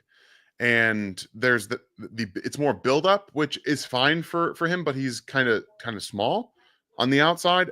His frame, catching the ball away from his body, was tough for him as well. He drops the football. He lets the ball travel. I thought too many times he allowed DBs into exactly where he was going from too many hesitations. Like he tries too hard to make them go one way, that he puts them exactly where he's going. And I just really didn't like that. And I think that at the next level, the short area quickness stuff didn't translate and won't translate as well. So I think that there's tools. I think there are tools there and maybe more of a developmental side. But in terms of bringing him in and having him be like your 2, I think that's still really far off for him. But with Justin Jefferson and Jordan Addison, he kind of fits in there different somewhere. Body shape. Yep. Yeah. Yep, I'm with you. I like it. Bashan Tootin from Virginia Tech, yay or nay? I think we're both yays, yeah? Yeah, absolutely. Okay. Again, more of a maybe committee back, but the speed, elusiveness, and fit, I think, are all there. Yeah, I agree. Well, I'm looking forward to it. I have him in the 5th tomorrow. We will be back as a recap. I'm gonna be at Kids Sports during the day. We will be tracking. I may give you guys some quick reactions there while I'm there. It might be noisy, but check it out. Tomorrow night, we will do a show specifically for what the Chiefs do next. I'm very excited about it. Thank you for being with us. Like, sub, hit the bell. Get yourselves ready for the rest of the draft and what ensues on Sunday, as I'll probably have something for you then as well. I appreciate it. Dan, how you feeling? You good? I'm good. I have to put together a little top 25 players available for the Draft Network for day 3. So I got some more work to do, guys, but I appreciate y'all being in here. And I love that we get to, even if we disagree, which is perfectly okay. It's all right that we disagree. If we all agree on everything, why would y'all be here? right? Why would y'all be here? Right. But very much appreciate everyone being here. And I look forward to the recap show tomorrow. Yes, I am looking forward to it as well. We'll be live on Locked On Chiefs very shortly, so check us out over there. Dan, have a great night. I'm looking forward to your 25. As well as you guys tomorrow.